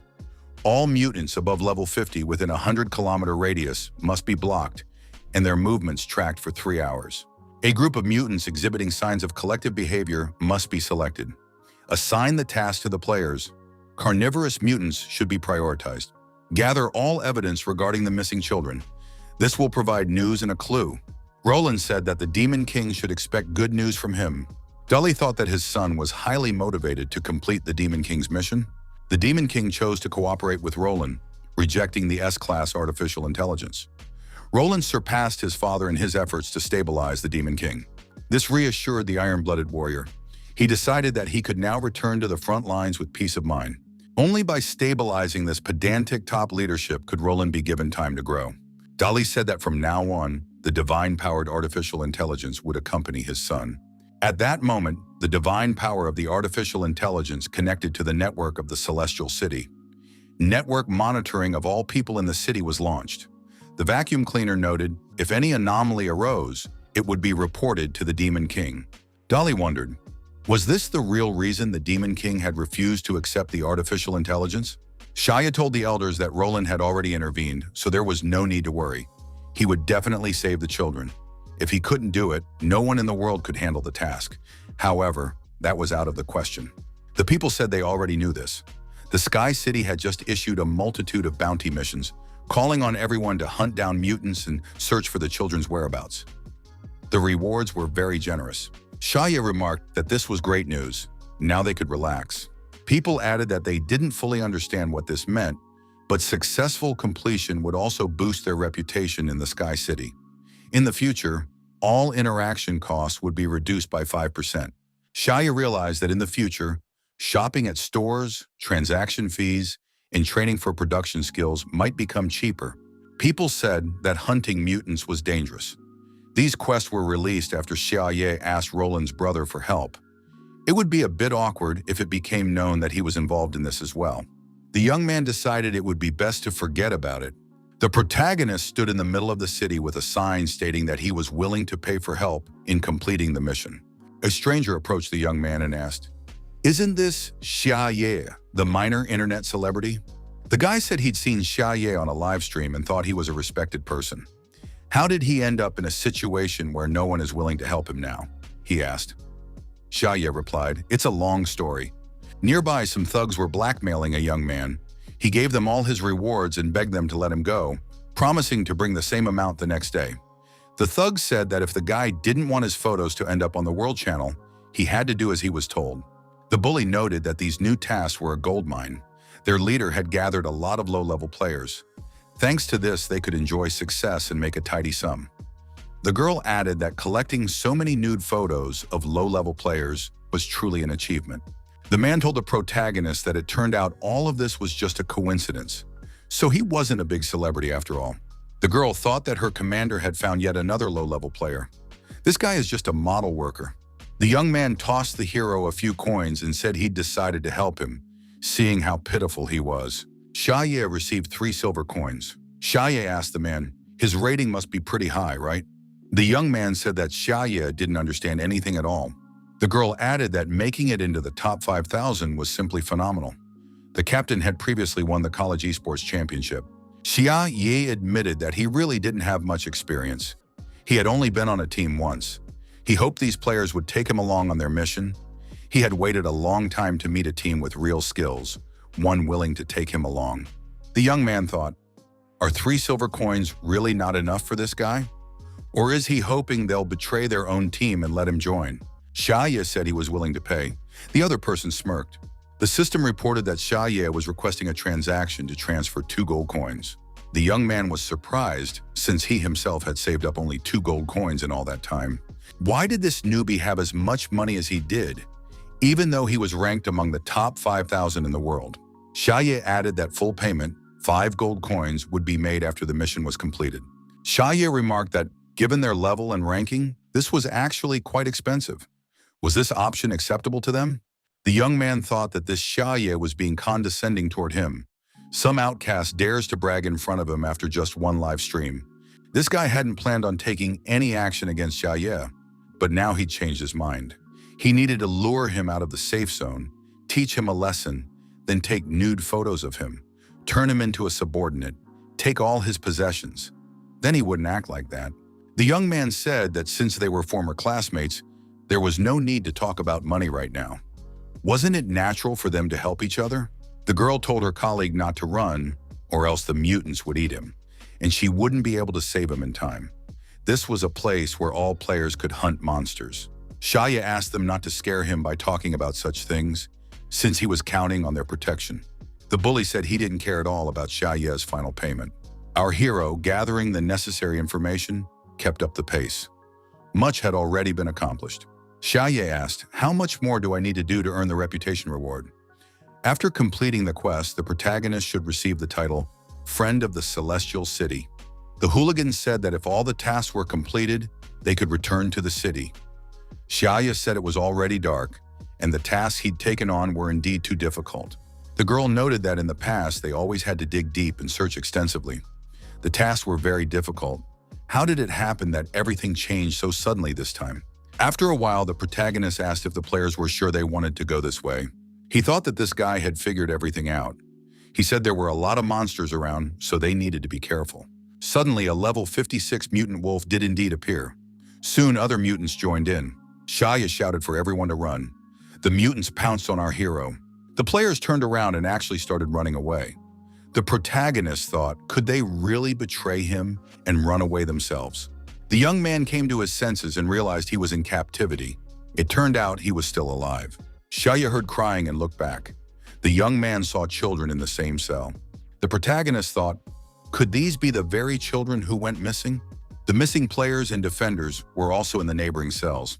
The thugs who had been with our hero were also unable to escape. The young man noted that not only the children, but all the missing people were still alive, just as Roland had said. But what do the mutants want to do with them? The children were crying. They were scared. It stank terribly in there, and they wanted to go home. Shaniye heated up a fried chicken and offered it to the children. One of the girls said that her mom had told her, there's too much protein in chickens like that. Shaya showed the children his sword. The girl noticed that the sword didn't glow, and that wasn't cool at all. The protagonist showed them a small figurine of an elf princess. The girl asked if by any chance this young man was an otaku. Shaya was upset. He didn't know how to comfort the children. The girl asked him, what is this? The protagonist replied that it was a crafting skill he'd acquired during his previous quest, a potion of primary purification. Once used, it could purify low-level negative states. The girl asked if it could be used to purify negative emotions like fear, anxiety, and unhappiness. She noted that the vial glowed beautifully. Xia expressed hope that this was indeed the case. The protagonist told the children that there was nothing to be afraid of now. The girl pointed out that this guy had just looked like he was really scared. Xia added that someone would definitely come to save them. A mutant wolf overheard this conversation. Xia explained that by then, all these monsters would be destroyed, so there was definitely nothing to be afraid of. The children said that gave them hope. One boy said that these monsters were extremely strong. Who's going to come and save them? He asked. The protagonist asked if the children had ever heard of humanity's hope. Roland was racing along his set route on his bike. He had been informed that the school bus carrying the missing children had been found. The mutants had overrun the entire southern region, sparing neither players nor NPCs. When the children were captured, they were also brought there. Roland demanded that the exact coordinates of the missing children's location be sent immediately. The priest suggested that this matter wasn't so simple. Someone's voice asked the protagonist, was it you who said that the hope of humanity would come to save them? On the other side of the bars appeared Fenrir, an S-rank mutated species. Fenrir said that this was indeed good news because he was the one he was waiting for. Fenrir's lair, monster guards stand watch. The guards heard a rustle, raised their weapons, and asked who was coming.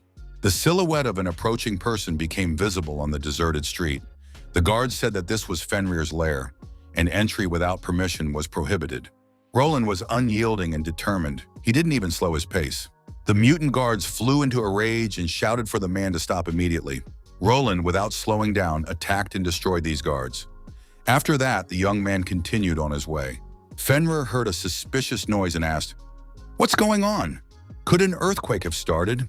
The mutant ran up to the master and reported that Roland was coming. Fenrir said that after a long wait, he had finally arrived. The monster declared that as soon as he met this man, he would be able to defeat him. Immediately, a devastating explosion rang out. The mutant wolf was attacked and sent flying to the side. A hole appeared in the wall. Fenrir even crouched down from the loud noise. Roland demanded that the monster hand over all the children immediately. Fenrir said that Roland was worthy of the title Hope of Humanity, and that his drive and courage were simply astonishing. Roland remarked that conversation was out of place here and asked where the captives were. The monster replied that there was no need to worry. They were all safe. The savior saw Xia and thought, had he really made a mistake? Why was the Demon King here too? Xia said he had been waiting for Roland's brother, and he had indeed come. Roland was surprised. Had the Demon King really been waiting for him? Had he come here to spy? Did he not trust him? The Demon King wanted to witness his battle, to see if he would even show up. The savior of humanity said that in that case, he would try even harder so that the Demon King could see everything for himself. The children were frightened of Roland and screamed that they were very scared. "Don't hand us over to this man," they said. Fenrir was surprised. Which one of them was actually the villain? Roland attacked the monster and dealt a piercing wound to its chest with his blade. The hooligans noted that this man had a powerful sword aura. "This is truly the hope of humanity, Roland." Fenrir became even more frightened and said that he had captured these people with no intention of harming them. All of this was done to draw the attention of high-ranking officials to the existing problem. Shai was surprised. Could it be that the monster's true goal wasn't to destroy Roland? The priest asked, "What was the point then?" Fenrir told Roland to look at his level, 101. The monster noted that he had awakened a super strong growth ability by eating a single sentient being. He could obtain the gluttony level. Fenrir added that he had risen to this level in just 2 days. Although he had accumulated another 15 levels, they were unnecessary. Barring other possessors of divine artifacts, he was now invincible. Fenrir said that being invincible, he wants to form an alliance with humans. What does Roland have to say about this? The monster's goal is not to be an enemy of humanity. He is seeking opportunities for coexistence so that more mutants can survive in this world. Fenrir revealed his abilities to the man solely to gain the upper hand in negotiations. Upon learning of his power, even the hope of humanity would inevitably be shaken. Fenrir noticed that Roland wasn't surprised but looked at the young man. Why did he do that? The monster thought that Roland was still angry about what he had done to the people. This hostility had to be resolved. Fenrir said he was even willing to apologize. He had only captured them to create conditions for negotiations. If anything, he had even saved them. Roland was surprised. What did that mean? The monster explained that when he met them, they were under attack by demons. Fenrir added that it was he who had destroyed all the demons and saved these people. The warriors watching this exchange thought that this wolf was courting his own doom. Fenrir decided that Roland was stunned by this admission, which meant he understood everything. Fenrir added that his subordinates had found the young man. He had been wandering through a dangerous zone with his companions. To prevent an attack by the demons, they had been captured and locked in a cage. Fenrir didn't understand why Roland was looking at him with that expression on his face. The monster offered to cooperate with the hope of humanity. After all, they had a common enemy, the Demon King. Roland drew his sword and said he couldn't let the monster continue speaking. Shaya told the priest that the monster was speaking quite convincingly. Roland lowered his blade and told Fenrir to continue. Fenrir knew this would interest Roland, so he devised the perfect plan for cooperation. Mutants are gradually evolving to a high level of intelligence. All the demons are now in disarray. This is an excellent opportunity for their final destruction. He would help Roland destroy the demons, and Roland would help him become the leader of the monsters. Fenrir added that from now on, he would rule over all monsters, feeding only on demons and not encroaching on human lands. Roland looked at the protagonist in surprise. Shaya said that sounded pretty good. Roland concluded that the Demon King had arrived here first to prevent him from joining forces with the mutants. He had forced the monster to fully reveal his plan simply to test his reaction. In other words, the Demon King already knew about the mutants' evolution and plans. Everything that was happening was within his expectations. Roland thought that the Demon King was manipulating everyone, including him. What a powerful prophecy. What a deep plan. What a terrible desire to control everything. Fenrir considered this a win-win solution, even if it was only a short-term collaboration. Roland had no reason to refuse the offer at this moment. However, the hope of humanity unexpectedly said he was refusing. Roland couldn't agree to the deal because he knew the Demon King was watching them right now. Fenrir was surprised and said that if the man had any demands, he should voice them. Roland said nothing. He simply attacked the mutant. Fenrir wanted to discuss everything, but was forced to flee to avoid being hit by the attack. Roland shouted that, in the name of the Demon King, he would destroy the mutant. Roland understood that the mutant was at level 101 and still evolving, but even so, he wouldn't be able to defeat the hope of humanity. Shaya was surprised. Had Roland really just shouted in the name of the Demon King? Why? Fenrir thought, was awakened wisdom not enough? Why couldn't he fully grasp the logic of human behavior? The mutant said that humans owed him nothing. However, he would still free all the captives and help destroy the demons targeting the Earth. In exchange, he wanted a chance to survive. Would Roland agree to this? Roland realized the second reason the Demon King had come personally to watch over him was that the king was worried. He was concerned that the hope of humanity might let this type of mutant go. Roland told Fenrir that he didn't agree. The mutant was surprised again. Fenrir offered various other terms for the deal, but Roland wouldn't agree to any of them. Fenrir didn't understand. Why wasn't anything working out? Fenrir said he was trying to find a way out for the mutants, but the man wouldn't accept a single one of his proposals. The mutant remarked that in that case, he didn't need to be kind. Fenrir would devour 50 layers of gluttony and rise 30 levels. Archbishop Hyphis reminded him that the Lord had said, "Mutants are creatures with low intelligence." Moshe admitted that the Demon King was stronger than expected. Under the influence of his power, the mutants had grown stronger. Hyphis was surprised. Why hadn't the Lord mentioned this earlier? Moshe asked, couldn't he have figured it out himself? He shouldn't rely on him for everything. It was time to think for himself. Hyphis apologized and admitted that they were entirely to blame. Moshe added that he regretted it. The opportunity to form an alliance had turned into a major crisis. Fenrir said he could defeat this man. Roland shouted that the mutant was activating a ranged attack. He could wipe everyone out, so they had to be careful. Roland shouted for everyone to use their defensive skills. The players used the skills Ice Wall, Shield of Truth, and Concealment. The children also used defensive skills and strengthened their auras. Jahi was surprised.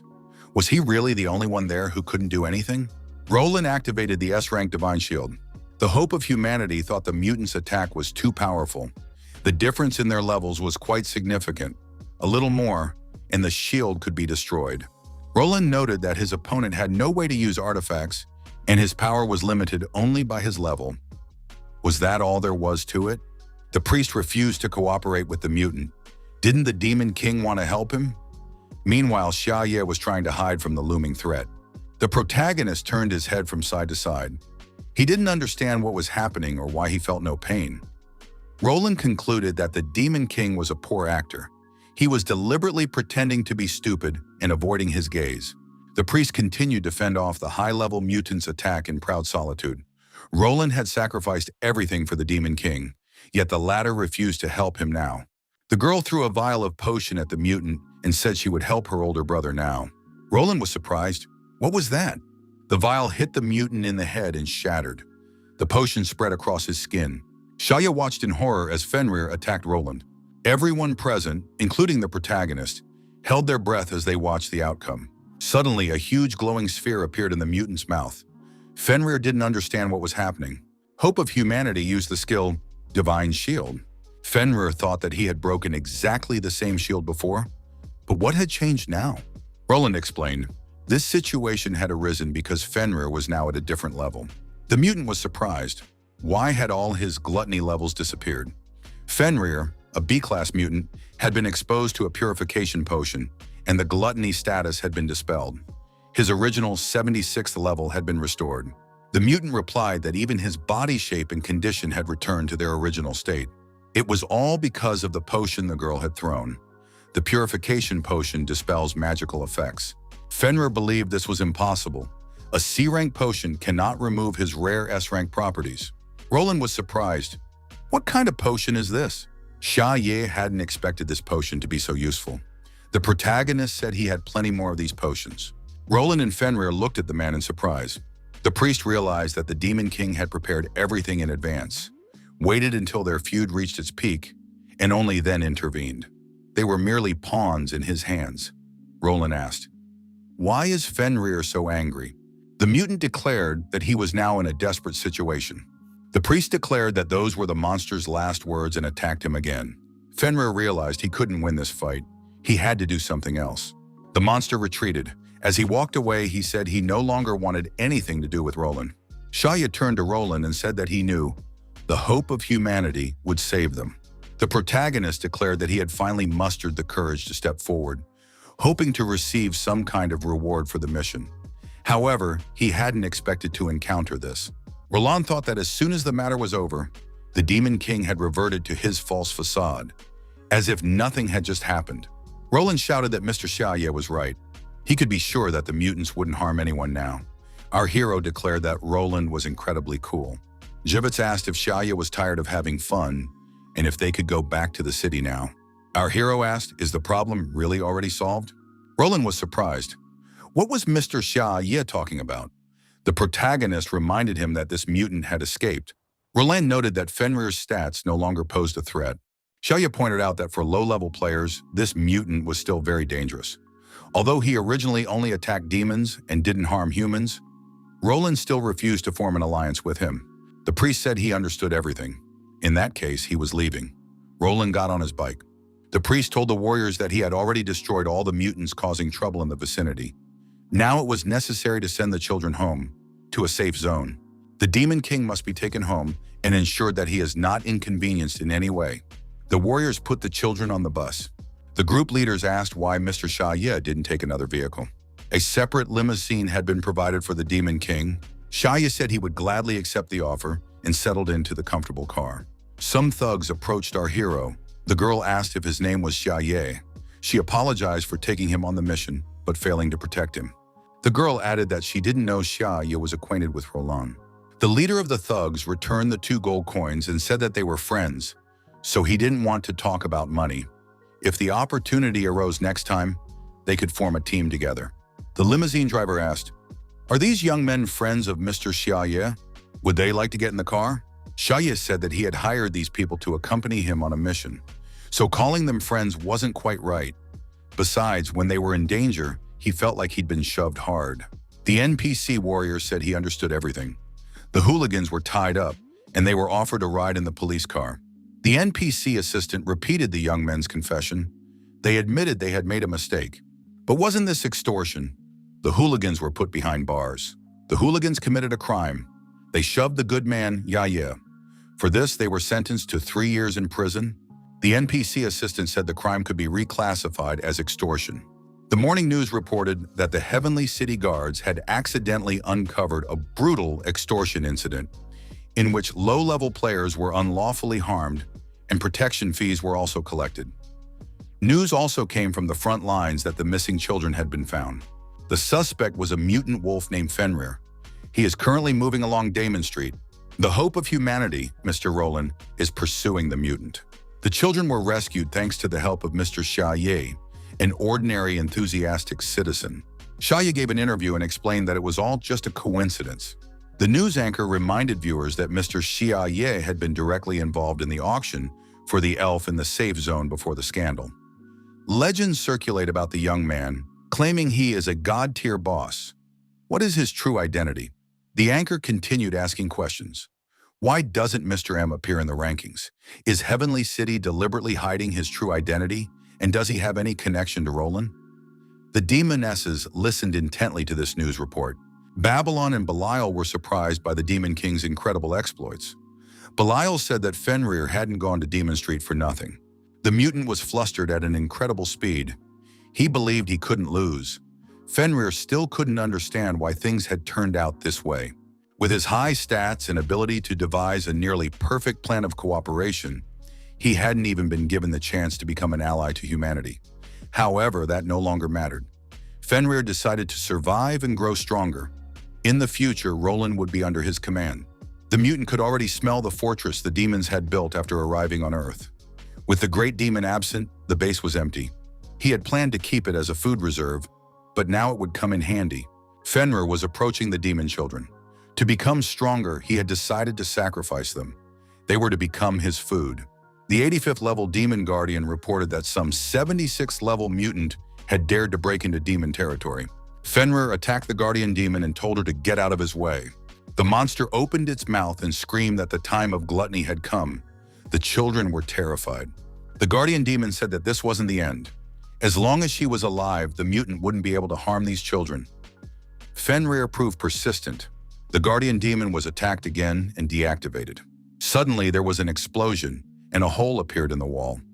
Through it, the female demons and the cat entered the room. The monster asked, "Who are these others?" Belial and Babylon politely introduced themselves. Fenrir was surprised. Could it be that these great demons hadn't perished? But surely his investigation couldn't be wrong.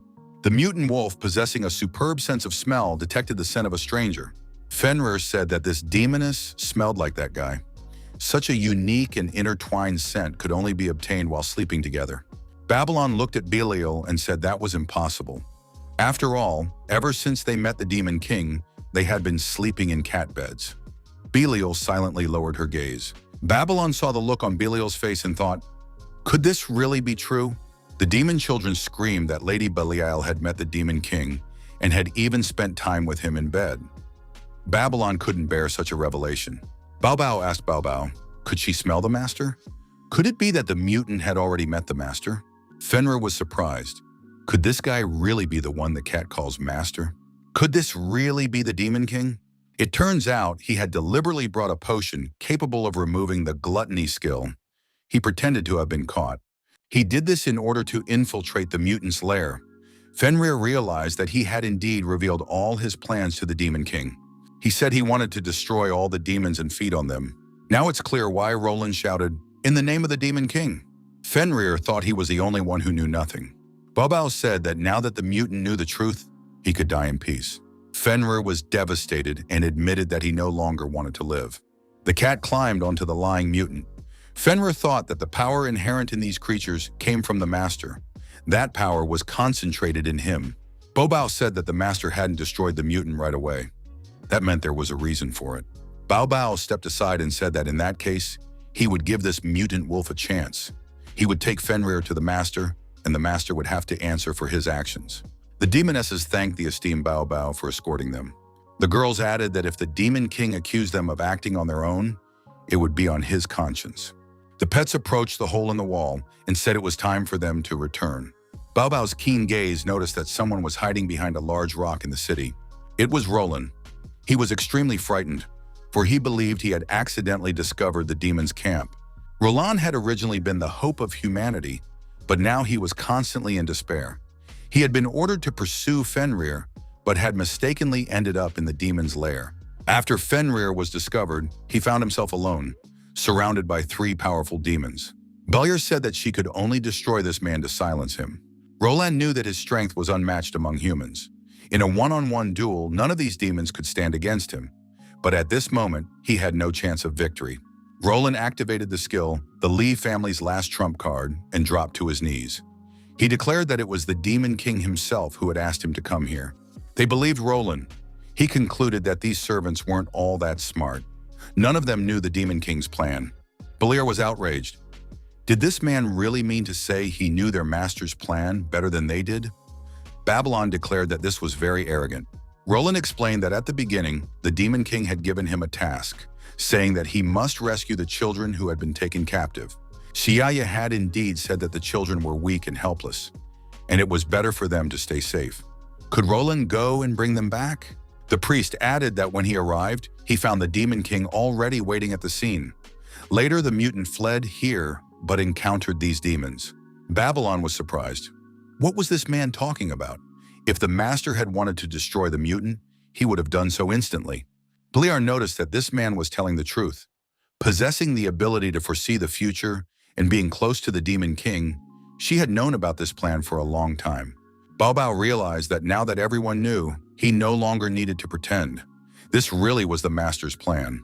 Babylon thought, could she really be the only one who knew nothing about this? Roland said that if these two confirmed it, then there were no mistakes. The Demon King had long been aware of the potential danger to his subjects. Although he appeared indifferent, in reality he had thought through every move and was hiding his true intentions behind the mutants. The Demon King used the rescue of the children as a cover to move the little demons to a safe zone. The little demons, watching the demonesses, saw that they were talking to a human. Could this be Roland himself? The little demons decided to destroy this Roland to ease the Demon King's burden. However, Roland himself came to the demon children. He said he was taking these children away. The children were surprised. Where did he want to take them? Roland said he would take them to the Demon King. The doorbell rang. Xiaya realized that someone had come to visit him. The young man went to the gate and saw Roland and everyone else. Xiaya was surprised. Had someone gotten a pet? Our hero saw the little children and thought, does he really have to take care of them too? The children asked the master to take them in.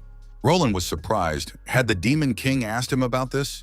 Who had decided this? Xiaya looked at the cat and asked what he was thinking. A little pet getting a pet? Does that even make sense? The protagonist surmised that this huge wolf must be very voracious. Bao Bao the cat was denied permission to get a pet. The cat said he understood everything. In that case, there was only one option left: to destroy Fenrir. Xiaoye explained that these three can't even feed themselves, yet they want to get a pet. Who's going to pay for its food? The protagonist thought for a moment and realized that even his food expenses are covered by the demonesses who produce horns. Xiaoye admitted that he actually loved his pets. If they really wanted to get a pet, they should take it to the backyard and tie it up. Babao thought that this was exactly what his master wanted. He was just pretending to scare him.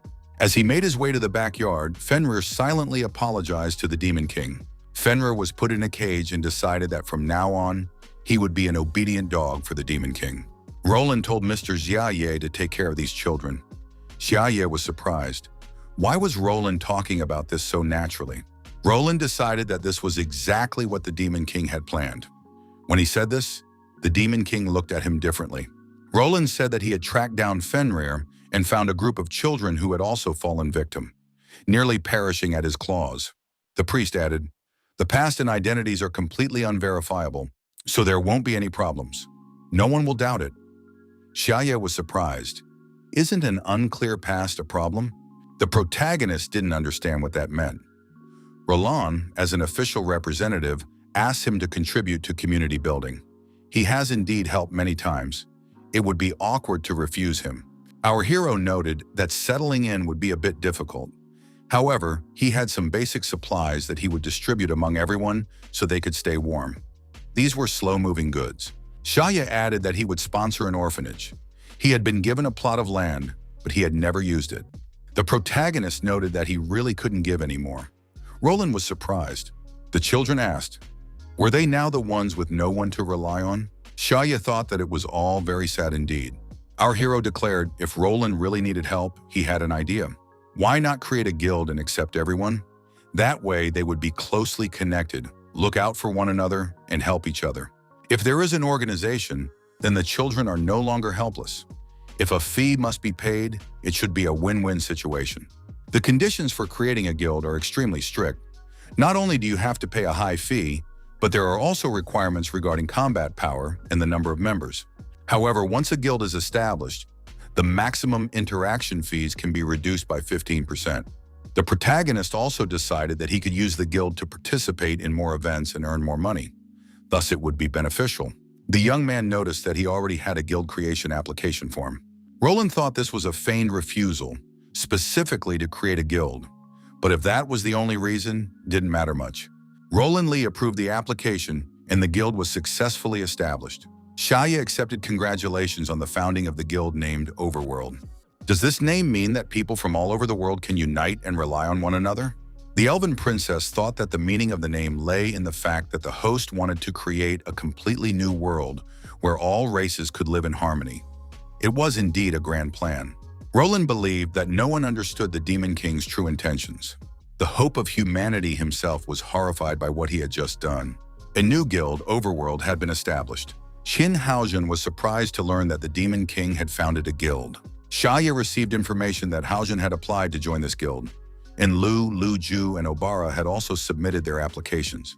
All players received a message stating that they had been accepted into the Overworld Guild. Haojun became the guild's deputy leader and received the title Claws of the Demon King. The other players were surprised. Why had these four suddenly become hostile? The doorbell ghost felt a strange sensation. He also became the deputy leader and received the title Gatekeeper of the Demon King. A red dot suddenly appeared on the map. The NPC assistant said it was a dungeon. The Demon King's mansion in the safe zone had completely turned into a dungeon. The Archbishop was informed that the rate at which players were leveling up hadn't increased, yet the Demon King's power was growing rapidly. Pucci thought that humanity had never faced such a terrifying enemy before. The Archbishop clasped the cross on his chest and prayed to his god.